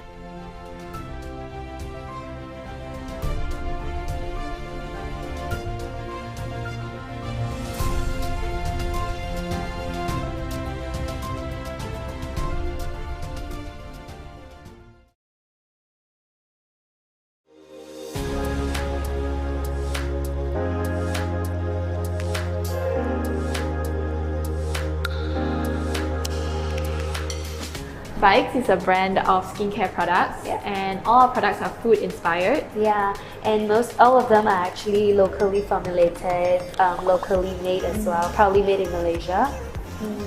So basically we started our brand first with our gelato clay masks. They are a line of clay masks with gelato inspired names and flavors. So for example, bestsellers are peppermint crush and also watermelon sorbet. Yeah. And since then we've also launched more products such as cleansers, toners, moisturizers, and also a sleeping mask. Yeah.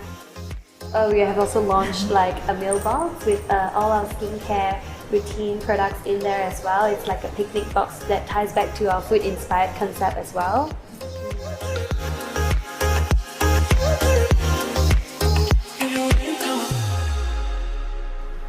When we first started our brand, we actually managed our business mostly via social media.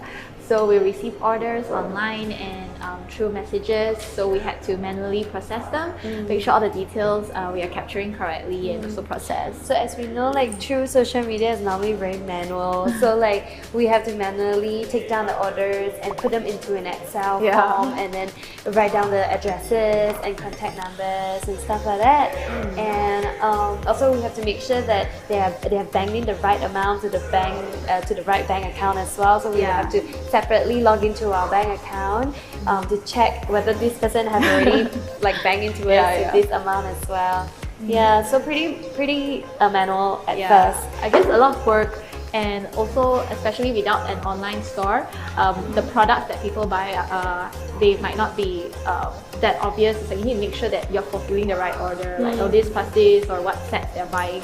So all of that was more work to start off with. So when the volume kicks in, it was a little bit struggling for us as well. Like we need to track one by one and also make sure that they're all posted out correctly as well. Yeah. So that's why we needed Easy Stop to come in to save the day.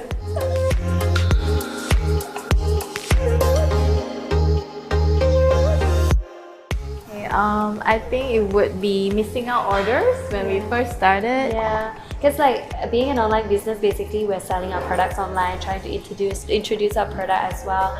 And the worst that can happen, it would be anger your customers online and losing trust and confidence in the brand. So like the worst thing that actually happened would be missing out orders or sending out the wrong orders. Yeah, because we were mentioning just now that when the volume kicks in and we struggled like being able to track down each order, and we have actually missed out our orders before, or people ordered like maybe let's say peppermint crush clay mask and we sent out the whole entire meal box to them and we have to send it again just to fulfill the right order. So it was very costly for us. Also like it sort of damaged the confidence that the customers have. So I guess like as an online brand, like the trust in the brand is very important to get customers to continue buying. So that's something that we really need to streamline and not let it happen again.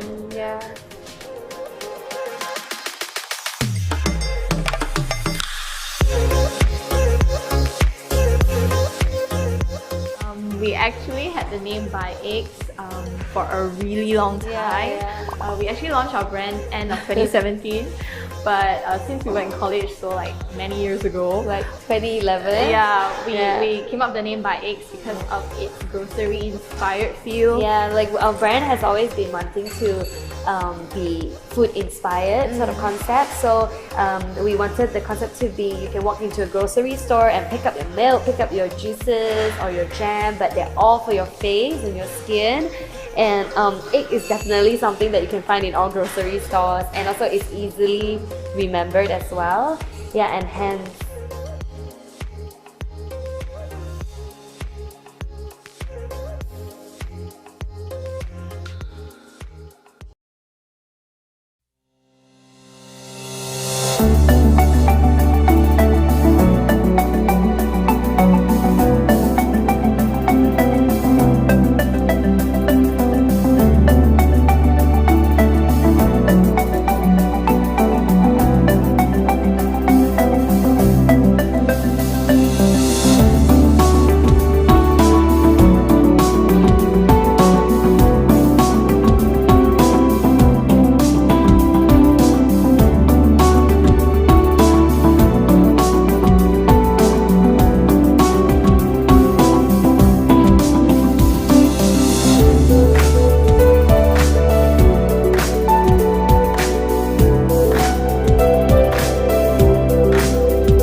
our next session, I'd like to invite Puan Aida Lim Abdullah, Chairman of Penang Halal International.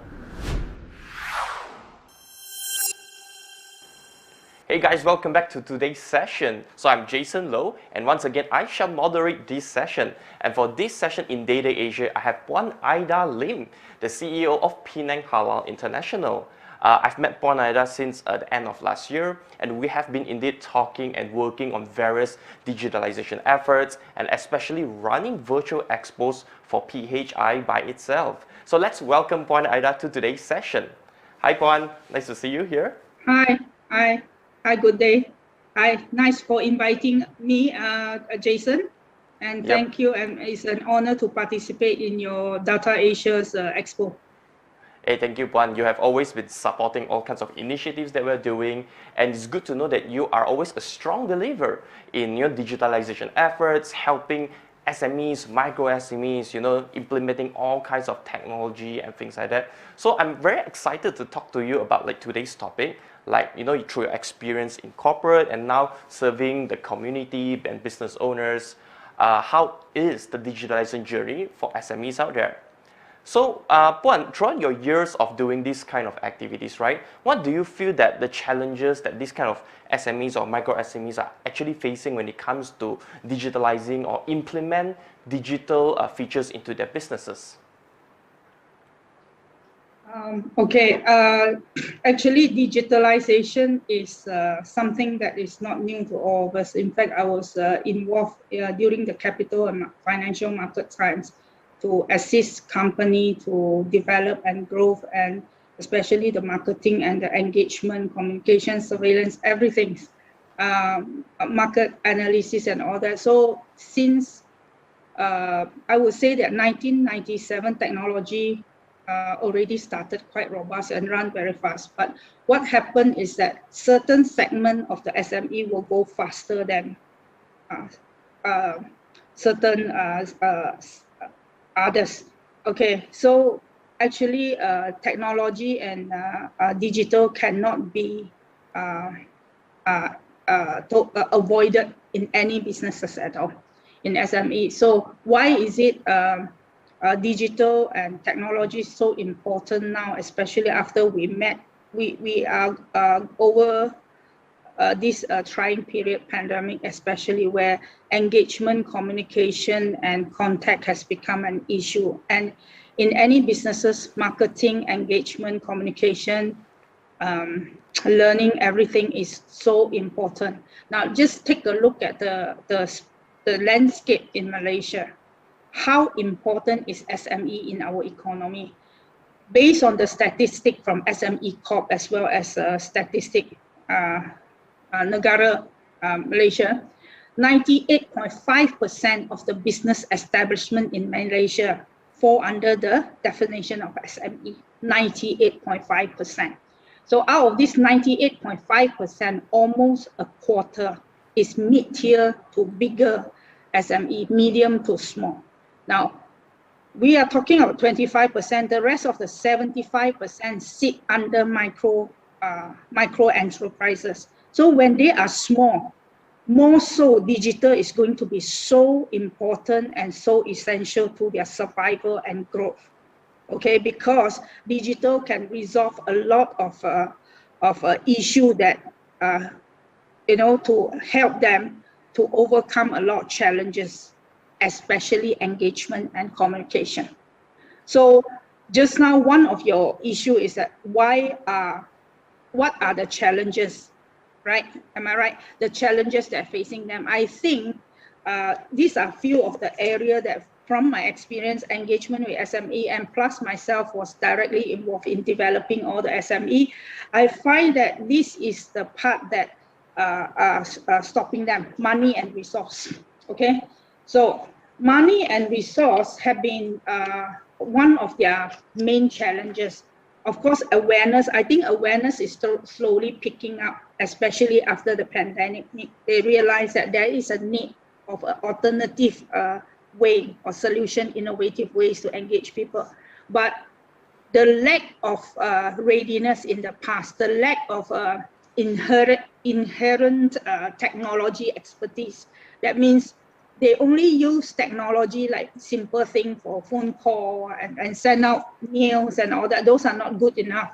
So they lack that kind of skill, but to build that skill and resource and everything, they need money, they need expertise, they need where to start.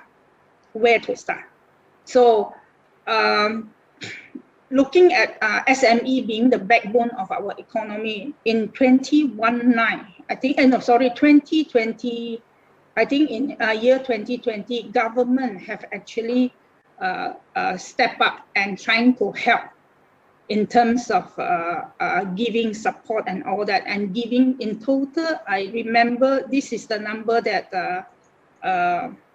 I remember I came across, is that the package Prihatin, it may be even more, but this is something that we collected, nearly about how many million already government actually spent in the Prihatin, you know. I think wait now, I don't really have the number with me. If I'm not wrong, it's about 100 billion ringgit was allocated to support the SME under the Prihatin economic stimulus package in the whole spectrum. But mostly, I would say that most of the support somehow indirectly linked to digital. Okay.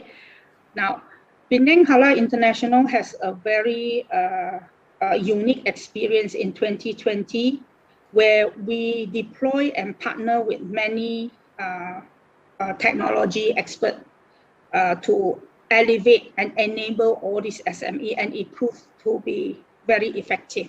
Just an example, one of the e-commerce that we partner with them to help them to educate, create awareness for micro and smaller entrepreneur.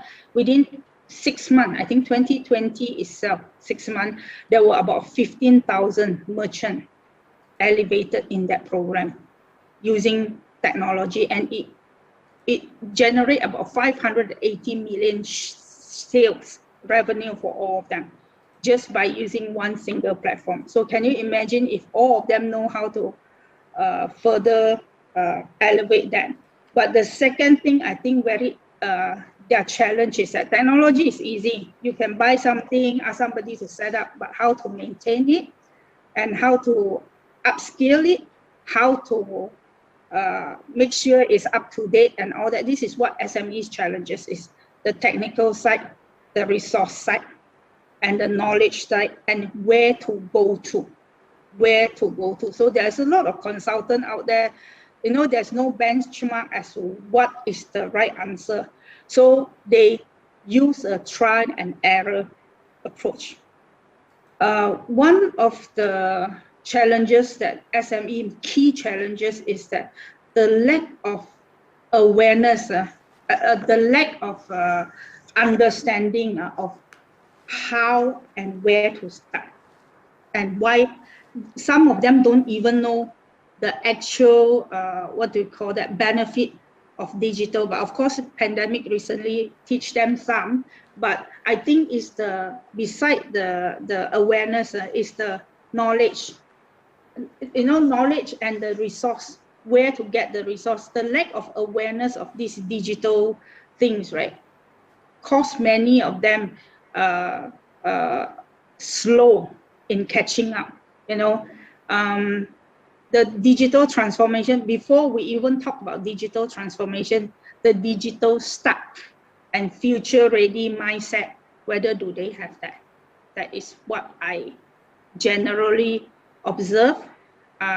Because when you tell them, the first thing they're worried about is a firefighting situation. In most of the SME, smaller enterprises and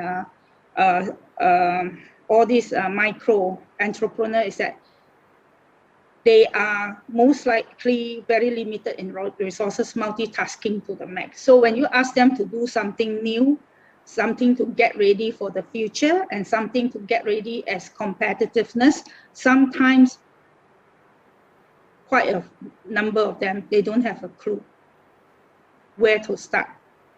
And that's why people like us who have gone through or who have the adequate exposure or who understand some of the jigsaw puzzle are very actually needed in the economy situation to help all these SME. Now, do they understand data? Do they understand how to get the data? Do they understand where their market is? And do they know how to communicate to market that they have never reached before? And do they understand what is internet marketing? Do they understand what is called social communication? Do they understand in the internet there is many other markets that they may not even know? They have so many customers that is out there that they have not even gone to that space. So to me, their challenges is the awareness, and then the second is whether they have the time and resource. If they do, no, it's all start with the where the help, who they need a lot of guidance and all that. So also, how do they manage the data? Most of the SME at the moment, the only type of things that they have is a simple laptop and some software. That's it. So let's not talk about building a website. Some of them don't even know that they need a website because there's a window of communication in the modern business environment. So why this is important is because if you look at the population, now is year 2021. So in pandemic, they may have accelerated the process a little bit, but the landscape of the population, generation Z, or they call Gen Z, is coming into the workforce. And they are part and parcel of the moving economy now. In the global population at this standpoint, based on the State of the Islamic Economic Report in 2020, the Gen Z is about 32% based on the global population. Why are they so important? Because they are very tech savvy. So the only way to reach out to the future customer and the future market, you can't live without digitalization. You can't live without technology. And what are we talking about? The Gen Z spectrum. We are talking about global spending of almost US dollars 100 billion in estimate, the 30%. So 6 out of the 10, based on the research and data from the Islamic Economic Report in year 2020, 6 out of the 10 purchases made by this 30% of the generation is through mobile phone. Okay, so can you imagine this space is growing very fast? And in Europe, Middle East, Africa population, Gen Z in the economy is about 17-18%, and it's still growing. So how does Gen Z search for information? Why digital is so important for SME and whoever who do businesses? Because Gen Z, I'm focusing on the younger generation, the 30%, the 100 billion spending people, 47 to 50% of them, where to go to for information is on the internet search engine, either via mobile phone or their internet access. And almost 50% of them are in social networks in the digital space. And they read consumer reviews. Every time when they buy something, they leave reviews and all that. That stands about 30 to 35%. So if anyone who are in business, whether they are SME, micro or whatever, say that, never mind, they take some time to study, I don't think time is waiting for them because things are moving every second, every day. So if they are still standing in the quadrant of the zero awareness, it's very important for them to quickly, if they can't learn it themselves, their team need to learn. If not, there's always other alternative, but we will come to that segment later as we go along in our conversation. There are solutions to all the challenges. Right. Whenever there's a challenges, there's always a solution. It depends on how we tackle it, whether the cup is half empty or the cup is half full, right? So I would like to extend one of the earlier points which Puan mentioned, right? You're talking about most of the time they are in the dark, they do not have the knowledge, and we do see the government giving all kinds of initiatives like you mentioned, the Prihatin, the digitalization grant initiatives and things like that. Do you feel that this collaboration between the government and also, of course, the private corporations, right, the solution providers, are actually doing whatever they can already to reach out to all of these SMEs and micro entrepreneurs on what's going on? Or do you feel that most of the time it is still very segmented towards very city-based areas? If you're talking about states beyond KL, you still have businesses who haven't gained the necessary awareness towards all of these efforts and importance of digitalization. Is the media also promoting these kind of strategies enough that will allow this kind of knowledge to be shared among businesses all over Malaysia? I think everybody is trying to help each other at this moment. There is a good feel about that. Government is trying to help, private sector is trying to help. But my issue is that I feel that there's still some gaps here and there in the entire ecosystem. The gaps lies in where the people who doesn't know what they want and where to start. They will simply, each of them have their own definition of digital and technology. So there are a lot of people who aspire to provide solution and they think they know, but they didn't listen carefully and they don't understand. So this is where the gap is. The people who are looking for it, they do not know and do not understand and they cannot imagine beyond what else can be done. So when they cannot communicate their want to the service provider or the advisor and all that, they may not capture it correctly. Just like I give you a simple example and analogy. If a patient go and see doctor, they only keep focusing on telling the doctor, hey, I got shoulder pain. Normally, the doctor who diagnosed will say, based on what the patient say is shoulder pain, give him Panadol. So there may be miscommunication in that. Maybe there are more. It depends on the skill of the doctor to get the information out, then to diagnose and to get this root cause and then to build from that root cause to elevate the health. Same thing in business is like that. When I keep telling people I have no money, but what is that causing the no money? Is it because your marketing no good, or your internal system is not efficient, or your internal system is fragmented in pieces that is not? So whoever give advice have to listen carefully. I still want to believe in the good initiative that everybody want to help, but whether you are helping correctly or SME just take the Prihatin or whatever support that they have, they use it in the wrong place. Is it because they don't have a market? That means they didn't do a good analysis of their business environment and how their internal strength and weaknesses can capitalize on the environment. And then digital or solution is just a tool. They need to align their strategy using the right tools and right solution. I think that is a gap and it's still very, to me, it's quite obvious and prominent because we are people who came from many sectors and have experience. Sometimes they over-invest into area whereby it's not their pain point.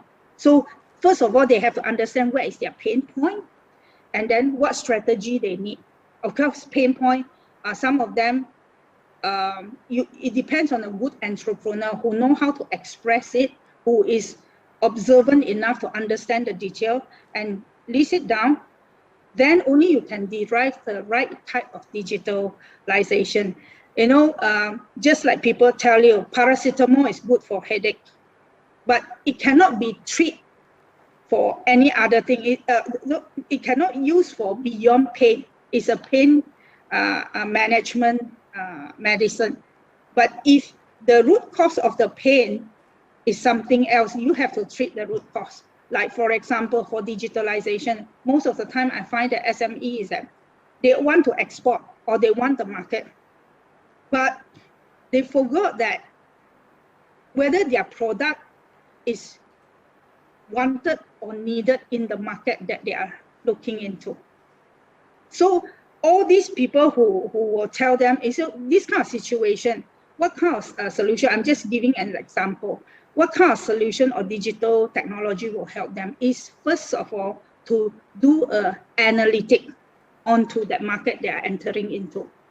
Then with that simple analytic, they have to map across what the strength of this company, can they address those and the analytic report that is coming out, the outcome. So what sort of outcome they want to start. So when they understand this kind of proper analysis right now, for example, I want to enter into market X because that market X have say it's a small island. They don't have a parking, they have a lot of parking issue.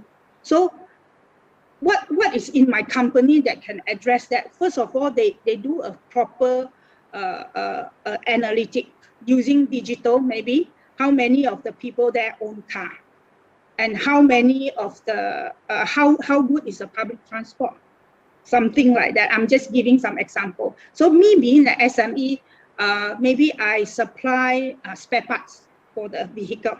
So how can I help this kind of market?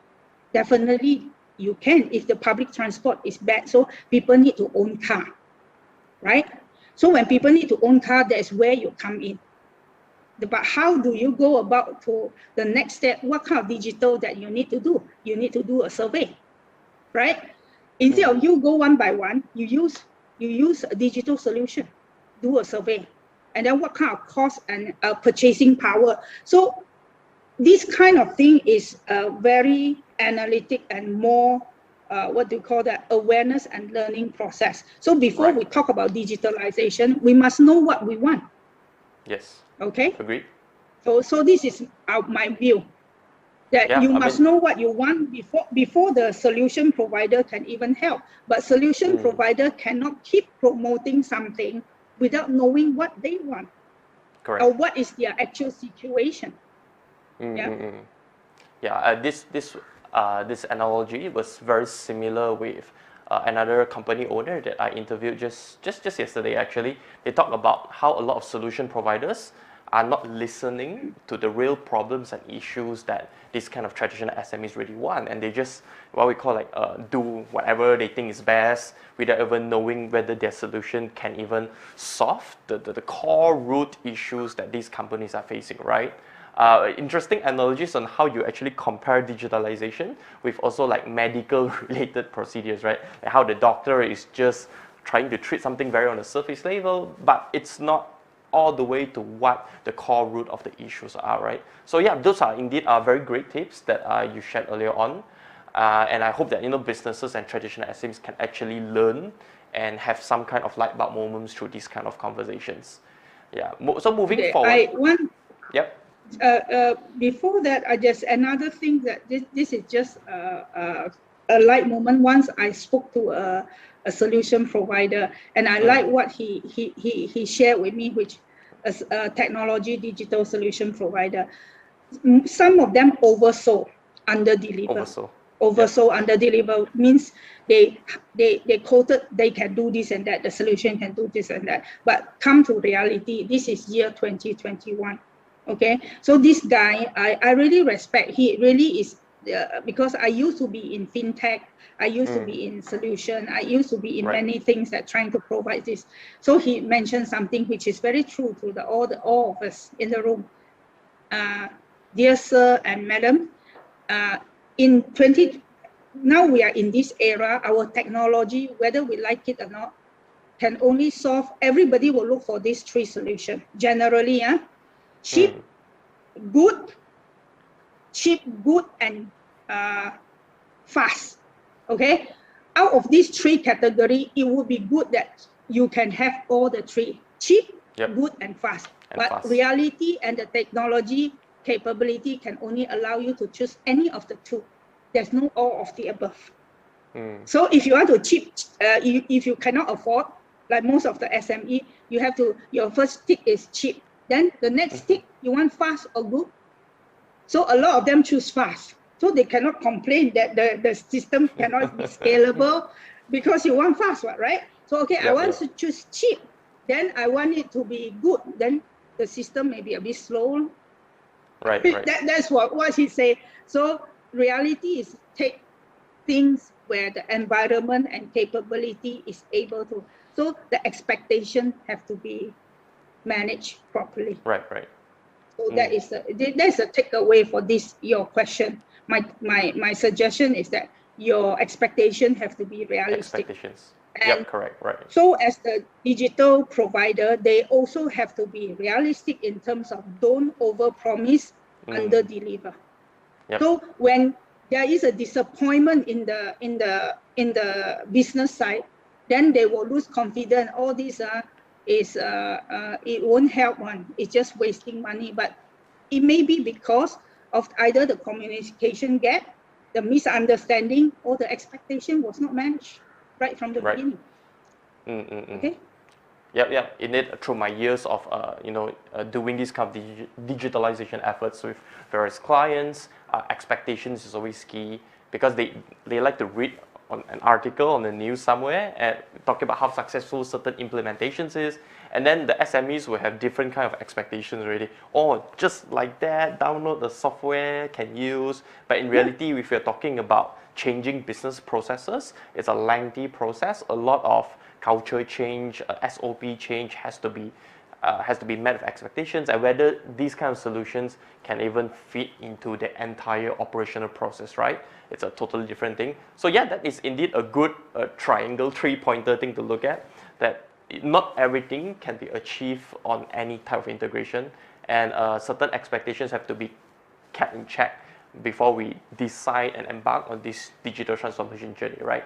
So moving on, it's been a very hot topic recently across, especially in Malaysia, because we are an Islamic-based country with various types of Islamic economy inside. What's your take on the trends of Islamic digital economy, and how is Penang Halal International trying to be like a part of this wave moving forward? For the Islamic digital, right? Okay, actually, the entire this is my view in terms of halal digital economy. These are the very important key components. Okay, I would say that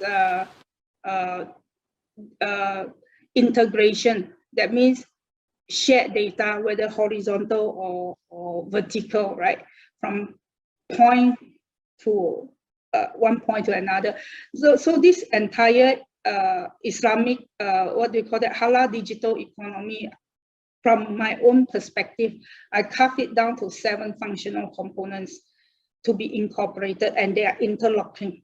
They have independency to each other. The problem is that all these components are being taken out. This one say, oh, this is mine, this one is, there is no consolidated in the, these are the, what do you call that, 7 functional components which I identify from my experience and observation and my work.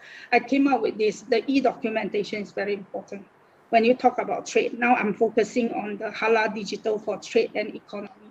E-documentation cut across, whether it's trade, legal, transport, tax, whatever, the documentation is one of the components need to be built.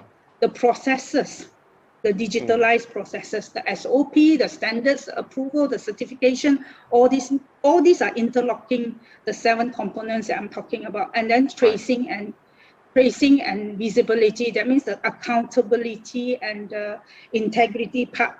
That means from the birth of the raw material all the way to the finished good, the traceability for the what do we call that, the trust and integrity in the whole halal ecosystem.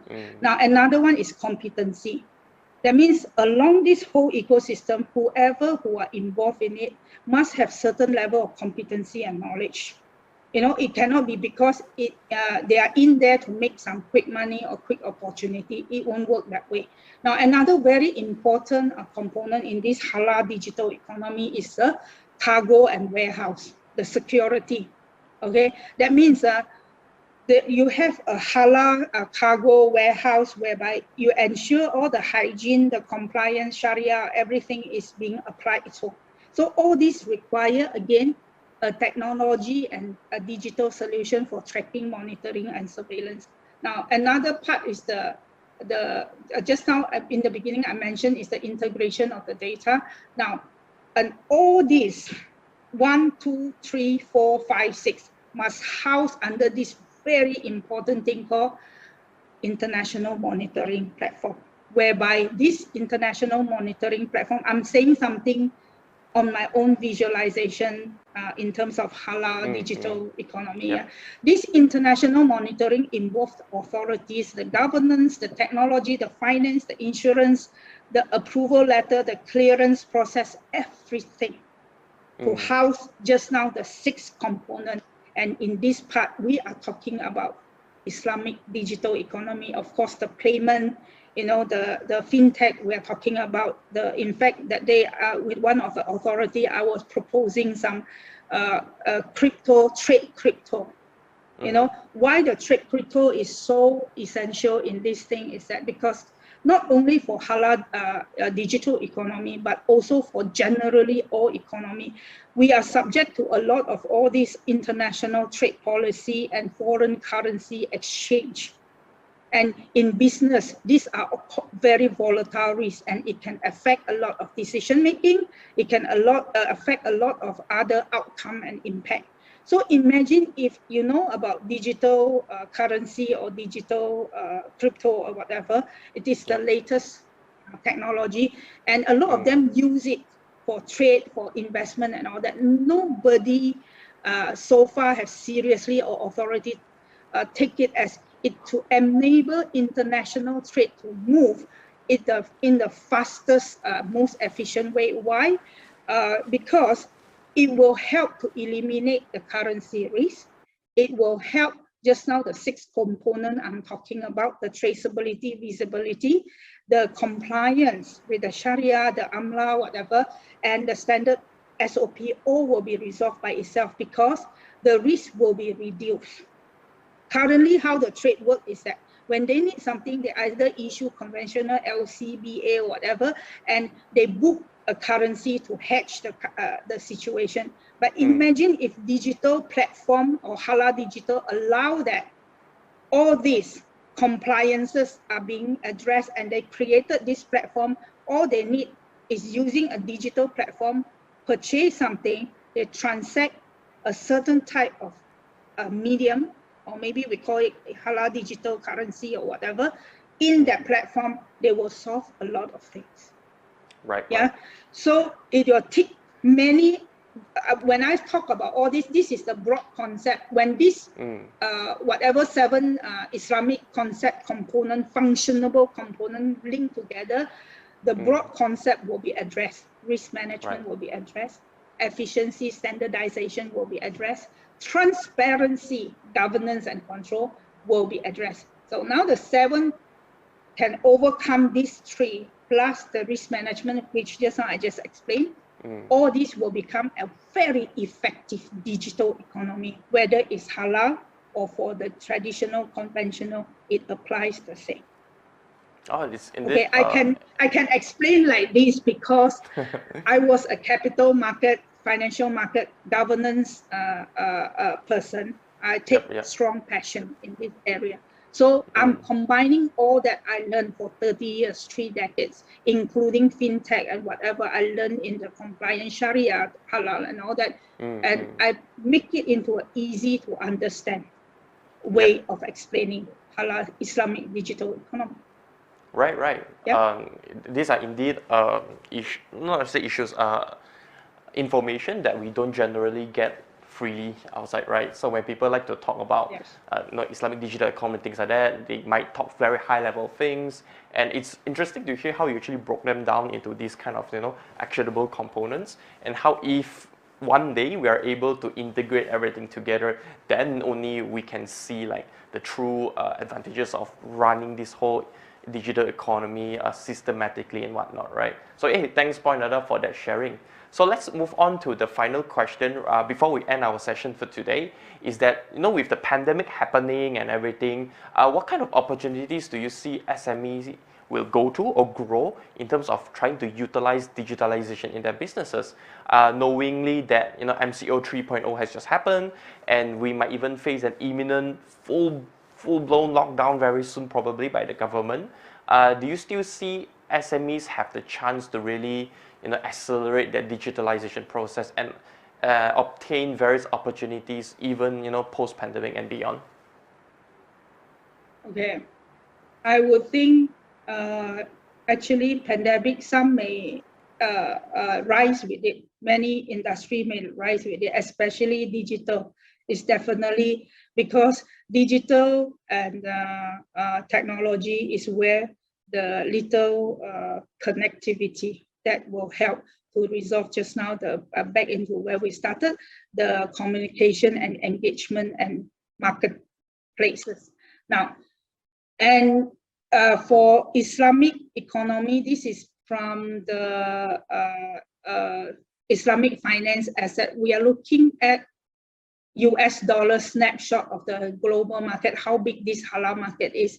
We are looking at 2024, now it's 2021. We are looking at estimate. This one is estimated by the one of the research report done by the Hexa Research. We are looking at US dollars 12.14 trillion size by 2024.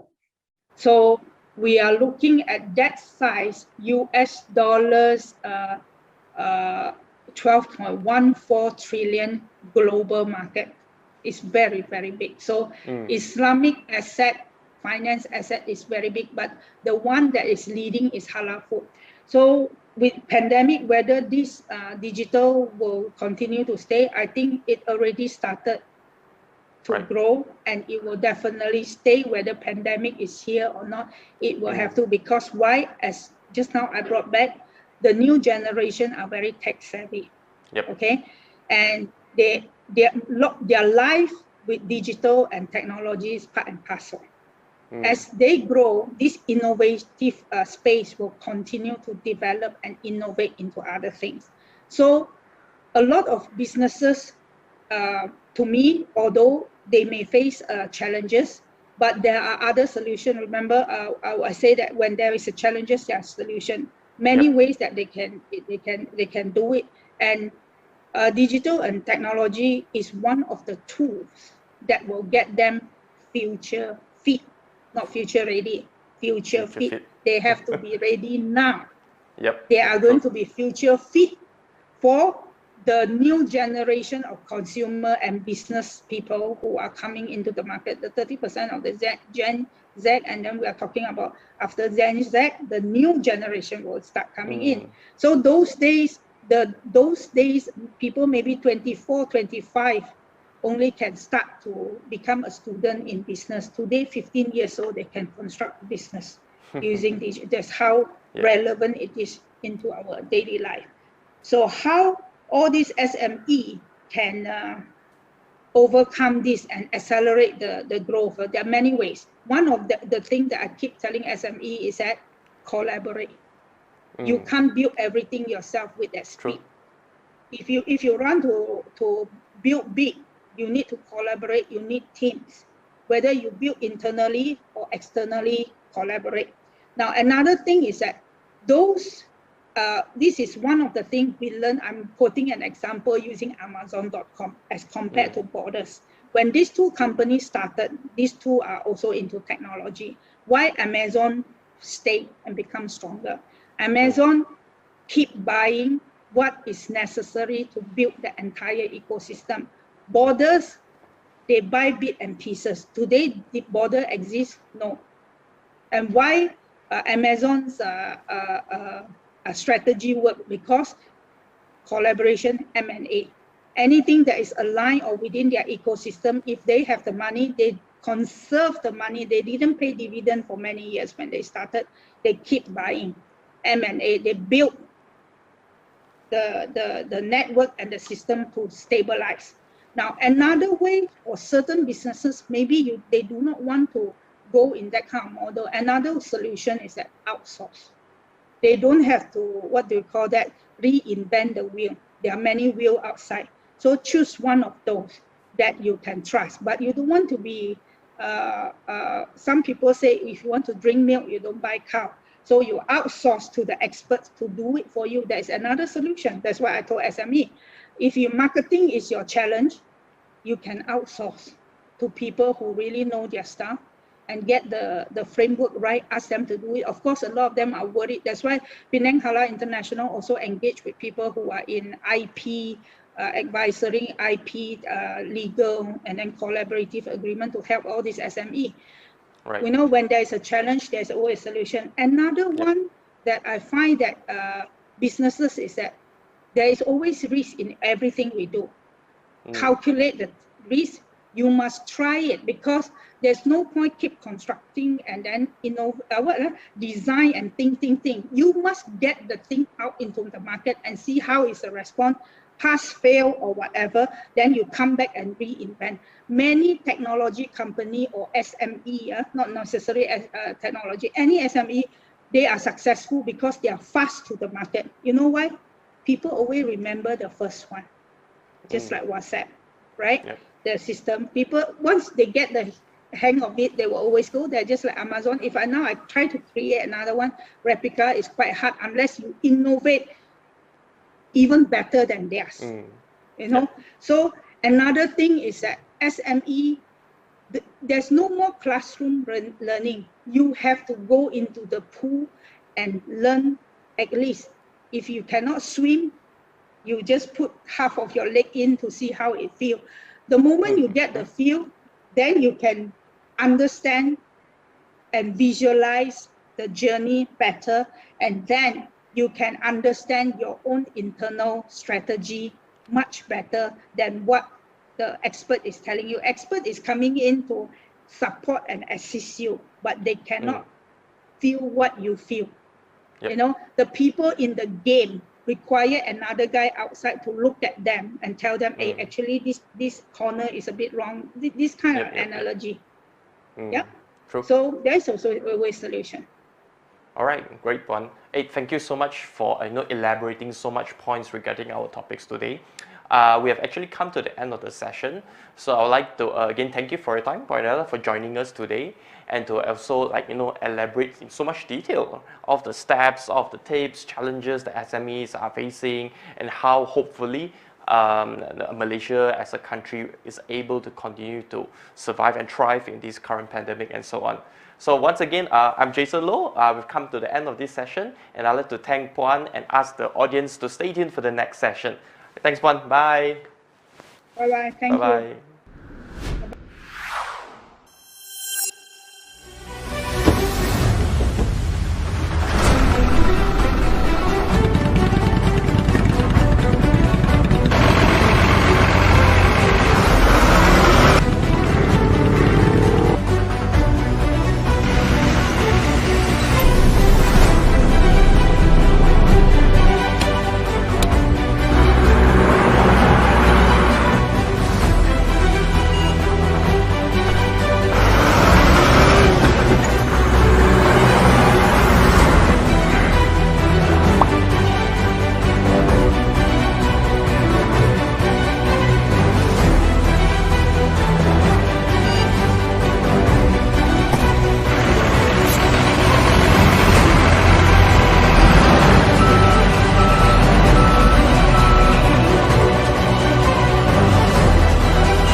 Cloud computing enables IT organizations to effectively meet rapidly changing business needs. And the hybrid cloud, which combines a mix of on-premises and external cloud provider services, will be the dominant IT architecture for the next decade or more. One of the biggest challenges in implementing a hybrid cloud IT architecture is data management. Every cloud provider has a different way to manage your data, creating isolated, incompatible data silos. As a result, you can't effectively manage, move, protect, and share your data. What you need is a seamless way to do so, wherever and whenever you need to. When your data is free to flow to where it's needed the most, you're free to respond to changing business needs and able to innovate faster. That's the promise of the Data Fabric, NetApp's vision for the future of data management. With NetApp and our ecosystem of technology and cloud provider partners, you can confidently evolve your IT model and prepare for a future where the cloud is core to your strategy. With the Data Fabric, you're in control of your data, no matter where it lives. And that gives you the freedom to respond and innovate faster on your terms and at your pace.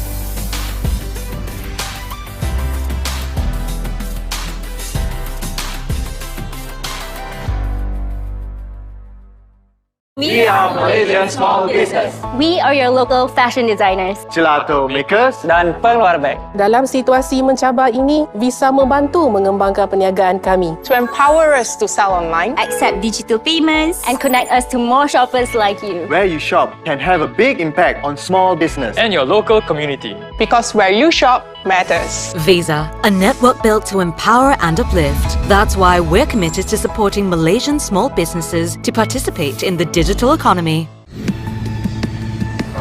We don't fly the planes. We enable transactions that allow airlines to take flight. We don't build facial recognition software. We organize the distinct, detailed data that protects your personal information. We don't fill the prescriptions. We manage the data that lets you know when they're ready.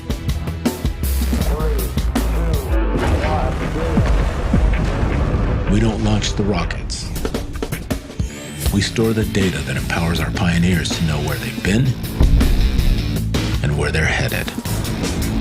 At the core of our customer's journey, NetApp nurtures innovative data solutions that push beyond the current possibilities.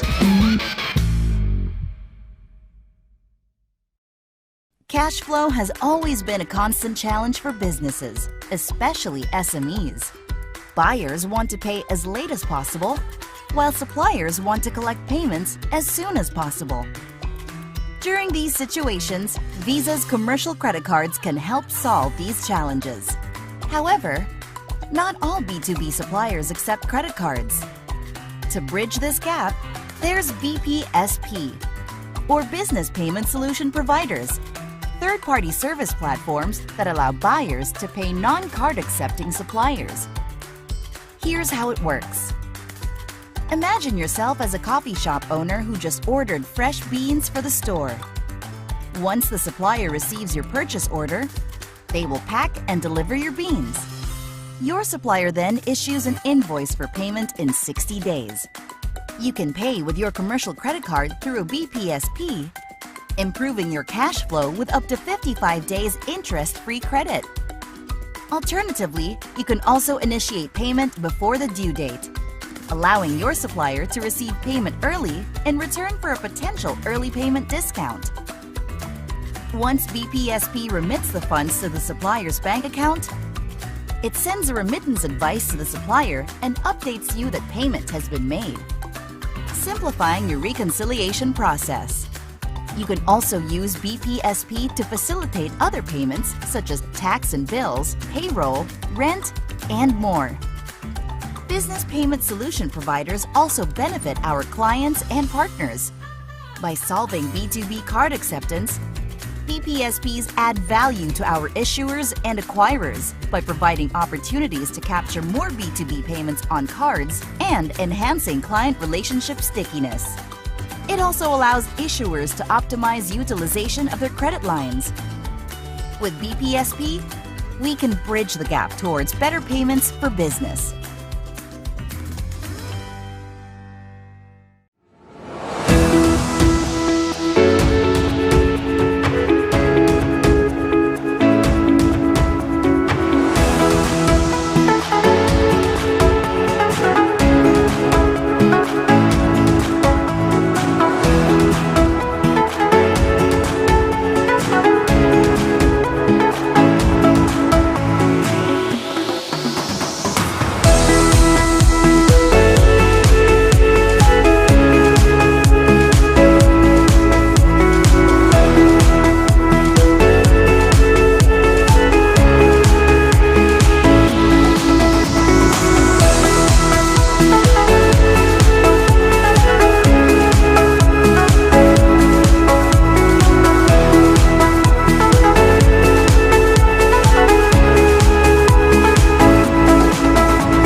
Buying goods and services has never been so quick and easy, but keeping track of expenditure has never been more difficult, especially when done on a global scale.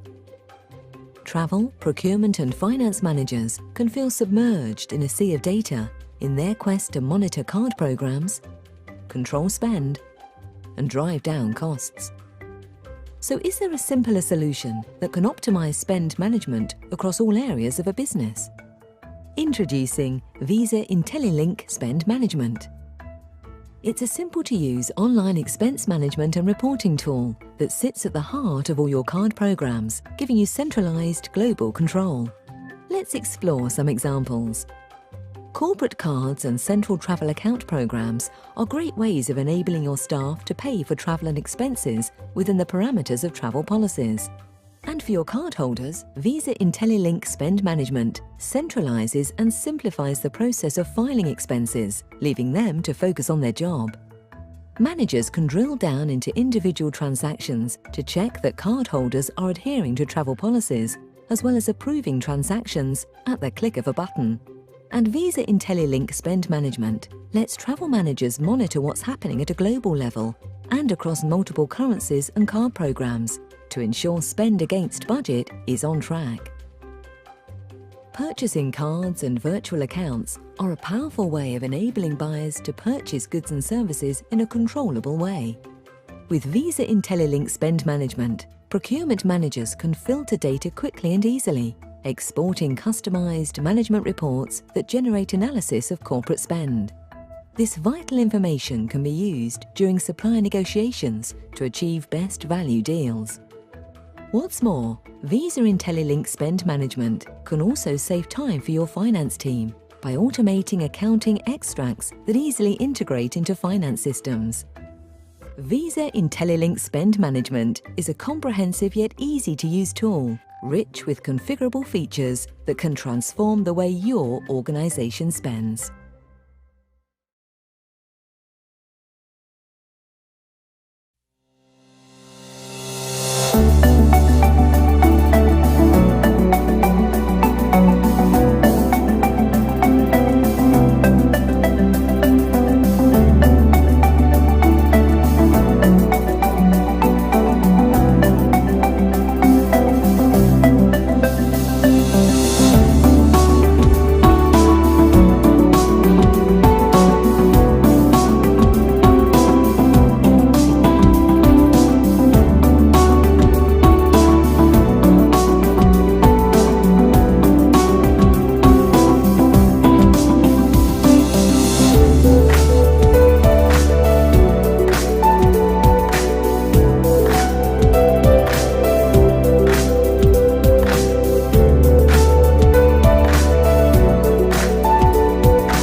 And now, may we invite the next speaker with Arthur Tan, the CEO and co-founder of InvestAQ.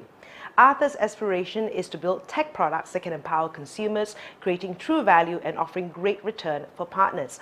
Arthur's core strength is in the go-to-market strategy, creating revenue models, partnerships, content curation, and identifying right commercial opportunities in the market and continuously evolving models to maximize the growth. Today, he'll be sharing with us crafting your story to stand out in today's noisy capital raising space with financial PR. Hi, Data Asia audience. Once again, thank you so much for granting me an opportunity to be showcasing what we have in store for you today. I believe that you have gone through several exciting sessions, and I do hope that in the next 20 minutes to half an hour times, you guys were able to partake some things out from this session. So my name is Aida. I'm one of the co-founders of InvestAQ, which we are one of the financial PR companies in Malaysia. And today's my session will be entitled as crafting your story to stand out in today's noisy capital raising market with financial PR. Well, I believe as an entrepreneur and business owner, this will probably be very relevant to most of you. Because as an entrepreneur, business owners, you do understand that capital raising is going to be an exercise that you're going to practice right from the start of the company till when you exit your company. So let's sit back, enjoy the session, relax yourself, and let's do this. So once again, when it comes to telling stories, or crafting a story, it's very important, and vital to know that facts tell and stories sell.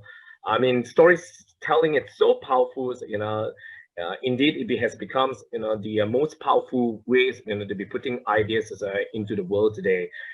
Without a good story, you are unable to relay the messages across to the person that is speaking to, either raising capital or either just trying to get a customer to be buying your respective product. Capital raising, as I mentioned earlier, it is going to be an inevitable process right from the start. Be it whether you are starting selling a product, or be it whether you are creating a SaaS model, or just want to be a game changer, to really be solving big problems in this universe. You have to exercise capital raising. However, too many people oftentimes have gone into the pitfalls, or probably doing a couple of mistakes along the ways when they practice capital raising. Right from the start, when you start off your business, of course, it's just an ideation stage. That where you want to be raising up money from either friends, family, or sometimes they call the fools. So the triple F. And of course, as time goes by, when your business progresses, then that's where you start looking for angels and to raise up money from these respective individuals who believe in product and shares the same vision sentiments as you. And of course, along the way, as you go up, from Series A onwards all the way to Series D, you'll be raising up money, from the bigger, boys like venture capitalists, family office, or either, private equity, and right all the ways, to IPOs, when you want to exit out, your company. Now, interestingly, at every stage, of this capital raising, there's a different styles, of message, and also a different style story that you'll be crafting. For instance, if you're already, at Series A, you are going to be stressing too much, of like what's the problem that you're solving and solutions. You will be already talking more, about the numbers, that what investors want to see. And that is definitely very exciting, as how the cycles, of the stage of a company goes by, So yeah, it's right from the start to the end. So those who say that, oh, I just want to take a break, from exercise capital raising, right, and meet the journey of my business. I think that's going to be very, very unlikely, to happen. So if you look, at the entire, capital raising market, companies, have actually continued, to raise money even during, the COVID-19 pandemic. And very interestingly, in the last year, in the year of 2020, you actually get to see, a lot of records, have been smashed, in different various markets, or even says, from capital markets, all the ways, to ECF and SPAC, and also, in IPOs, as well. Now on the screen, right now that you see, even in Malaysia equity market has gone up, by 52%, year of year, in the year of 20. And in the ECF, market, it has also gone up, grew by a whooping of 457% in the year of 2020 as compared to 2019. And we get to see a lot of great ideas, a lot of entrepreneurs who actually thrive with exciting ideas to be stimulating the market. Of course, SPAC was also creating hit buzz in the market last year. That where they have generated a total record of 100 over billions. That where way more than the previous years itself. And not forgetting M&As as well. That where 41 venture backed companies acquires for more than $1 billion. Selling off as 104 billion, and this was far more as compared to the previous years at $95 billion. Now, so if you see as the whole overall market that's taking place, clearly you understand that liquidities and also market sentiment is still positive despite the pandemic is taking place. And of course, you have probably heard this as adversity breeds opportunity. It's always the greatest business ideas are founded during adversities. And clearly, in these statistics we are seeing. So if we really dive in deeper, understanding the capital raising market as an overall, yet till today, business owners and entrepreneurs still struggles when it comes to capital raising. Firstly, capital raising, it's definitely still a very manual, ineffective, and a very mundane process. A lot of times, it's required to be building the relationship with investors until unless you have your records, previous record of getting your businesses to be acquired. Then of course it's easier, but not many entrepreneurs have such faith or luck in that. Then again, in the whole entire capital raising market, it's really lack of practical, tactical tools and also resources that available for entrepreneurs to be exercising capital raising in a simpler, efficient, and also effective way. We all do understand that of course it is a very time-consuming process. Entrepreneurs should really be focusing the time of building product and driving a business rather than let's keep fundraising because there's so much time that's involved in it. So for those who also don't have an accessibility with investors in the personal network, they also struggle in that, or sometimes not even knowing which investors actually fit their sector or so the appetite as well. And of course, capital raising is all about requiring your visibility, your market awareness, and which a lot of business owners oftentimes struggle here. Now, also when it comes to the pitch, oftentimes entrepreneurs also oftentimes have the several mistakes. It's based on what I noticed. First and foremost, too often they always be talking about what the business can do, and also how it works, until they have forgotten to explain what are the kind of problems that your business is it's solving. Now, when you spend so much time talking about how it works, basically investors aren't able to know what are the solutions that your business is solving. So hence, it's very important for you to be sharing why your customers will be buying your product or services. Now, very, very important. If you aren't able to share why your customers are paying you to solve the problem, then hence I see no reason why investors should be giving you money. I repeat again, if you're unable to explain why your customers are giving you money to be solving their problems, then I don't understand how investors is going to give you a single penny for your business.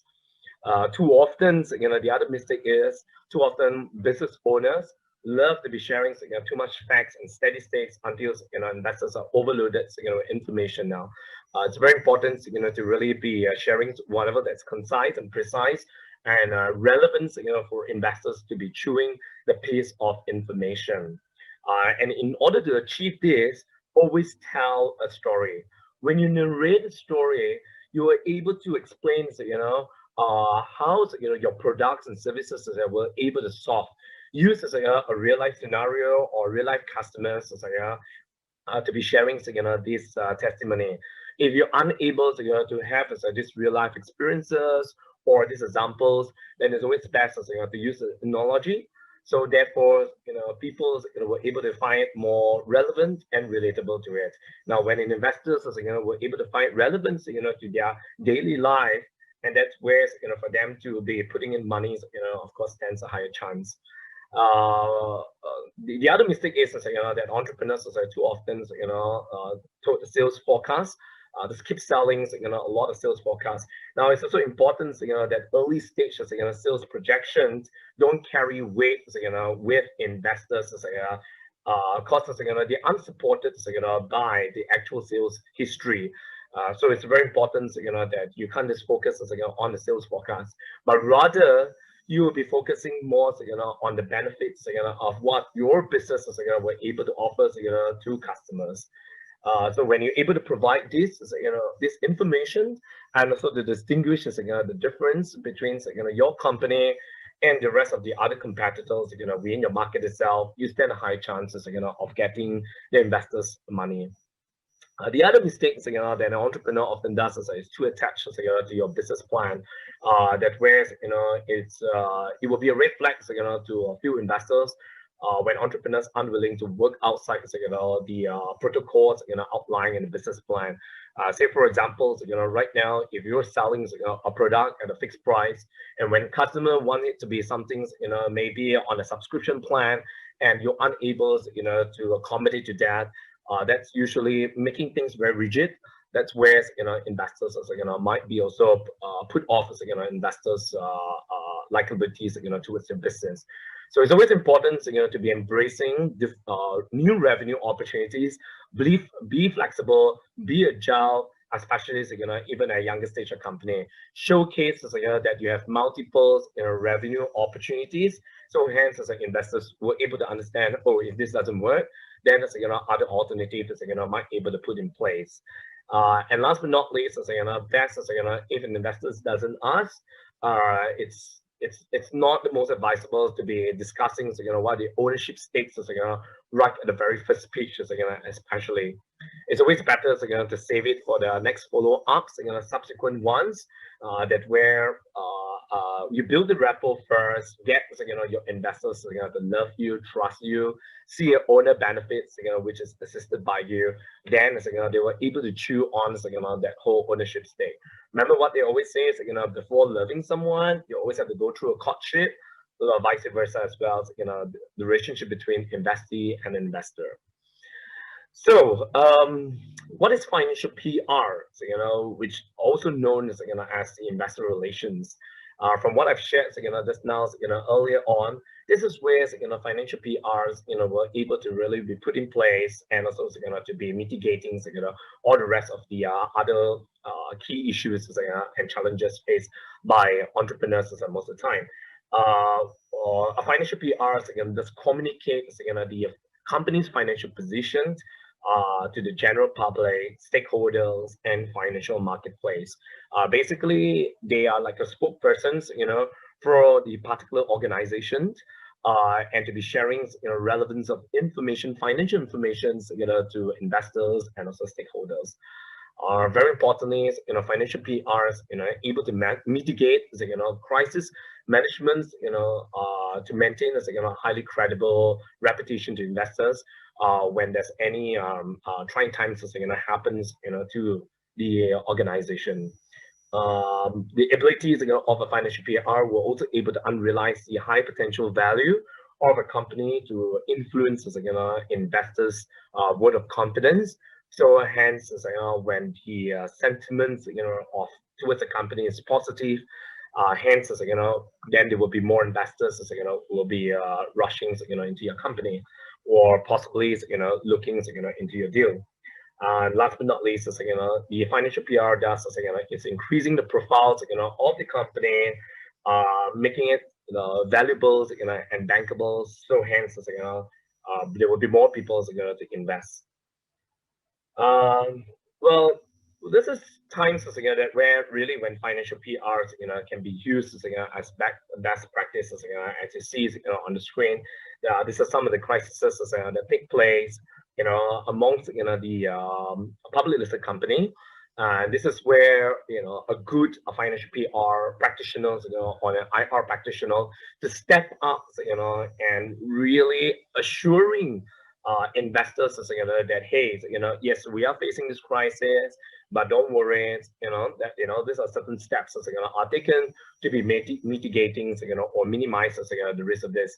Now, when somebody steps up and to be sharing that the financial health of the organizations is still healthy, regardless of all these unprecedented or crises that take place along the way, this was still able to prevent either the share prices from dipping further, or chasing away more investors from the company. So hence when persons step up and bring forward this positive message as a forefront for the organization, this is where it really makes a big difference to the company share price, or even the positionings of the company. So too often till now when I speak to a lot of entrepreneurs and business owners, a lot of people still have no clue or clueless about what is financial PR and what is IR. And I come to realize that why financial PRs is not often engaged, simply because of the limited knowledge and understandings of what a financial PRs were able to do. A lot of people usually confuse between a general PR that where as what you see is like creating advertisements all that for a particular brand, and comparing us to a general PR. Certainly, of course, the entire functionalities are very different between these two types of PR agencies or homes.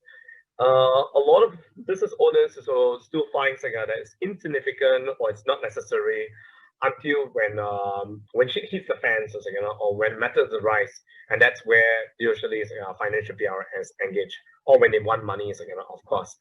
So it's always best that financial PRs to actually be maintaining a relationship with the companies throughout the whole time, be it whether until IPO if the company is not listed, or of course if a company is listed, it's always best to have an internal IR, external financial PR to be helping your business to really be staying afloat in the market. Of course, it's not easy to find solid and intact, credible financial PR practitioners in the market, especially in this particular region. So hence, too often, a lot of business owners, they will just go back to PRs company. But again, the ways how it's being executed, the understanding, the functionalities, the knowledge is completely different between a general PR and a financial PR. And of course, a lot of people just want to save money and the cost, but which results this will actually incur more expenses and also more money wasted if financial PR is not being engaged for the health of the company. So before I dive into how can financial PRs to be helping you, let's take a break for a couple of minutes. Greetings everyone, my name is Yenling. And my name is Normi. Welcome to Data Asia 2021, where we can connect business virtually and experience the gamification event at the same time. We hope that you will enjoy this virtual event starting from May 24th to May 30th. Well, the good news is you can experience this event from wherever and whenever you like, as we are open for 24 hours a day, 7 days a week. So, how was your virtual experience? We hope that you had a great explorations during the Data Asia 2021. Remember, book your slot for Data Asia 2022 and contact our sales representative for more information or call. Thank you for visiting Data Asia. We hope to see you next year. Bye. Welcome back to Data Asia. Once again, my name is Arthur Tan, the co-founder, CEO of InvestAQ. Bid you welcome to our sessions of how can financial PRs to be assisting you. So as a financial PR practitioner, we help our clients to think and pitch from investors' perspective. Too often, when a business owner is feeling very gung-ho and very enthusiastic to do the pitch, you will be speaking from the shoes as an entrepreneur. Now, this is where we come in and to understand the psychologies and the thoughts of investors, putting their perspective and to be feeding into the entrepreneurs. And this is where we make a difference to our client. Now, introducing you as InvestAQ. We are combined years of experience 35 in the communications, marketing, and financials fundraising industry. As to date, as we speak, in a time span of 9 months since incorporation, we have assisted clients a total of 8.5 million ringgit Malaysia worth of projects, and so we have achieved 80 or plus of live shows virtually, hybrid and also physical shows as well. We are Malaysia's innovative financial PR. The mission is it's to be automating, simplifying, and also digitalizing investor relations through a portal itself. Now, basically, what we do is as I mentioned earlier, really is in a very nutshell, we speak on your behalf, on your company, on the financial information, and relays all this vital information to a potential investors, stakeholders, or either if you want to get your business to be acquired or to go IPO. So hence we deliver this long-term stakeholder value to our client. Now, this is exactly what we do over here, from corporate positioning and branding, where we strengthen and also refine clients' corporate positioning. So hence they were able to improve their market valuations through the business life showcase and also story building as well. We represent crisis management. We represent the company in all aspects of communication, messaging, and also engagement, media relations. We put our clients into the respective right and relevance media publications. So hence there will be more awareness to be shared about the story, purpose, and also mission at the same time. And of course, with that being said, we also support in communications training to help CEOs as a C-suite levels to be speaking the right way when it comes to either to pitch or interview, or to do a keynote speaking. Our goals is over here that where we provide the end-to-end service from strategies, the executions, and also insights of preparedness of campaigns and programs. We help our clients from strategic positioning, market intelligence, crafting a valuable story in the perspective of how investors think, and also very importantly to amplify your brands to the right and relevance investor community. So how in InvestAQ our methodology functions very differently, how we work and also how do we think out of the box. So we believe in order to achieve the optimum investors relations outcome, we bring the best of both pillars together. First is in the corporate positioning of business live showcase, and also media relations, to really bring out the stories of our client to be out there itself. So because our names itself, InvestAQ, AQ stands for adaptability quotient. It really resonates to our heartbeats that where one of our mantras, and or ethos, you can say it's, it's to really keep innovating, adapting, to what client needs, and changes. So hence that's why, we are brave and dare to say that our mission, is to be automating, simplifying, and digitalizing investor relations with all the availability of tools and resources to be supporting, and helping out, our clients. Here are some of the projects, that we have added values, to our clients. For example, this is one of it. Brand International, they are 19 years company. First time raising up capitals, and we work together with the CEO, crafting out a great story, a greater story. They already have a very compelling story, putting them into the whole live showcase, and also having in intimate sessions with the C-suite level to bring out the stories of how each and every of these individual head of departments works. And with that, they have successfully raised up 2 million, which was also an oversubscribed of 101% itself. And then next we have like Pentype, the world first robot advisory. Of course, there are already couples, robot advisories, like Stashaways, but this is a homegrown from Malaysia itself. So yes, Malaysia Boles, we were very supportive towards it. We worked on a 6 episodes for this, and hence they're able to oversubscribe by 394% after doing up 6 episodes with InvestAQ. And then this is it's a homegrown brand names which requires no further introduction. Morgan Fields, the very famous rich steak, and hence they also were raising up capital, and we did a physical event because we were fortunate enough at that time.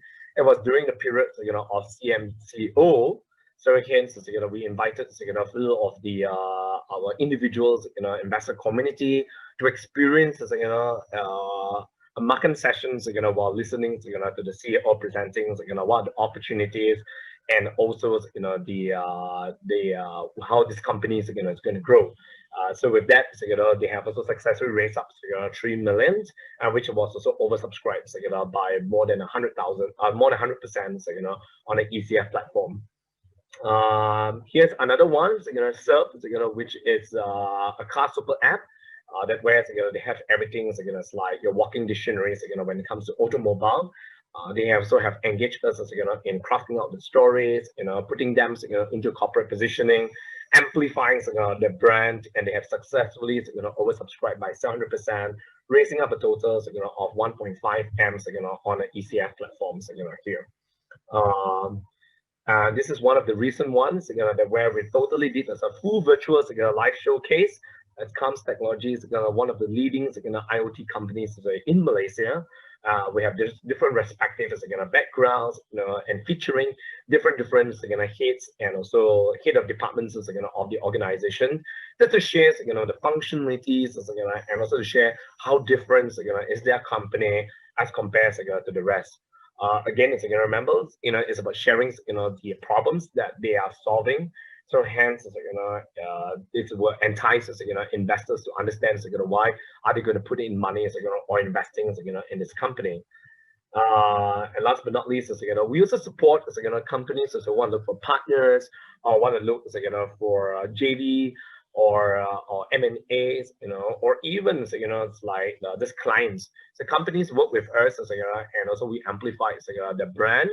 That's raising up awareness from the whole financial perspective here. So if you're coffee lovers, you probably have heard this as a Union Roastery coffee, that where they have already expanded across 11 outlets in Klang Valley itself, and we work alongside with them for further expansions. So yeah, we successfully managed to find 2 partners to be one of their JV partners for Union. The other one is, we have added values. It's a convenient mart that bears, they have built, well, they have expanded, a total of close to 60 outlets amidst pandemic. since when the pandemic started, so we did a whole corporate positioning for them, putting them into live shows at the same time, creating awareness, crafting out their story, compelling stories to be targeting individuals who wants to be a family mart owner or family mart investors. This was very exciting because essentially we also able to support this family mart brand who targets the B40 community. We managed to find 2 successful partners for these brands. So last but not least, I mean, so much as about financial PRs, and also what we do. Till now, I believe that you have a better understanding, what an IR, what a financial PR does, and what's our ability. So these are the kind of targeted clients, that we want to work with or we want to add value. So, if you fall, under any, of these companies, feel free, to be speaking, to us. As we will be very happy, glad, to be sharing more, of thoughts with you. If you're an ECF, approved companies, SME companies, that you want to raise money, for private placement, pre-IPO companies, publicly listed, SMEs, companies, or looking for merger acquisition, or even, SPAC listings, in Malaysia, if that happens, feel free, to be speaking, to us. Once again, my name is Tan. On behalf of InvestAQ, and also all your audiences who are watching live right now, thank you so much for joining the sessions. I do hope that the sessions able to give you an invaluable insight to understand how you could take your company to the next level or growing it by leaps and bounds with financial PR. In InvestAQ, we deliver nothing but excellence only. Here are my credentials, that how you're able to reach out to me. Either you can visit our website, www.investaq.co, or visit our Facebook page, just type InvestAQ, or either you have any inquiries, queries, please feel free to drop me in any emails at arthur@investaq.co, or you can reach out to me via Instagram at my alias Arthur KL, or either to drop me a WhatsApp line at that number that flash on the screen. With that, thank you so much and have a wonderful day. Stay safe and take care. That concludes our last speaker session for today. Come back again tomorrow for more insights and knowledge from our esteemed speakers. Once again, a reminder, don't forget to log on to Data Asia Daily and complete missions to join our lucky draw. Tomorrow will be our final day, so make sure you don't miss it. See you tomorrow.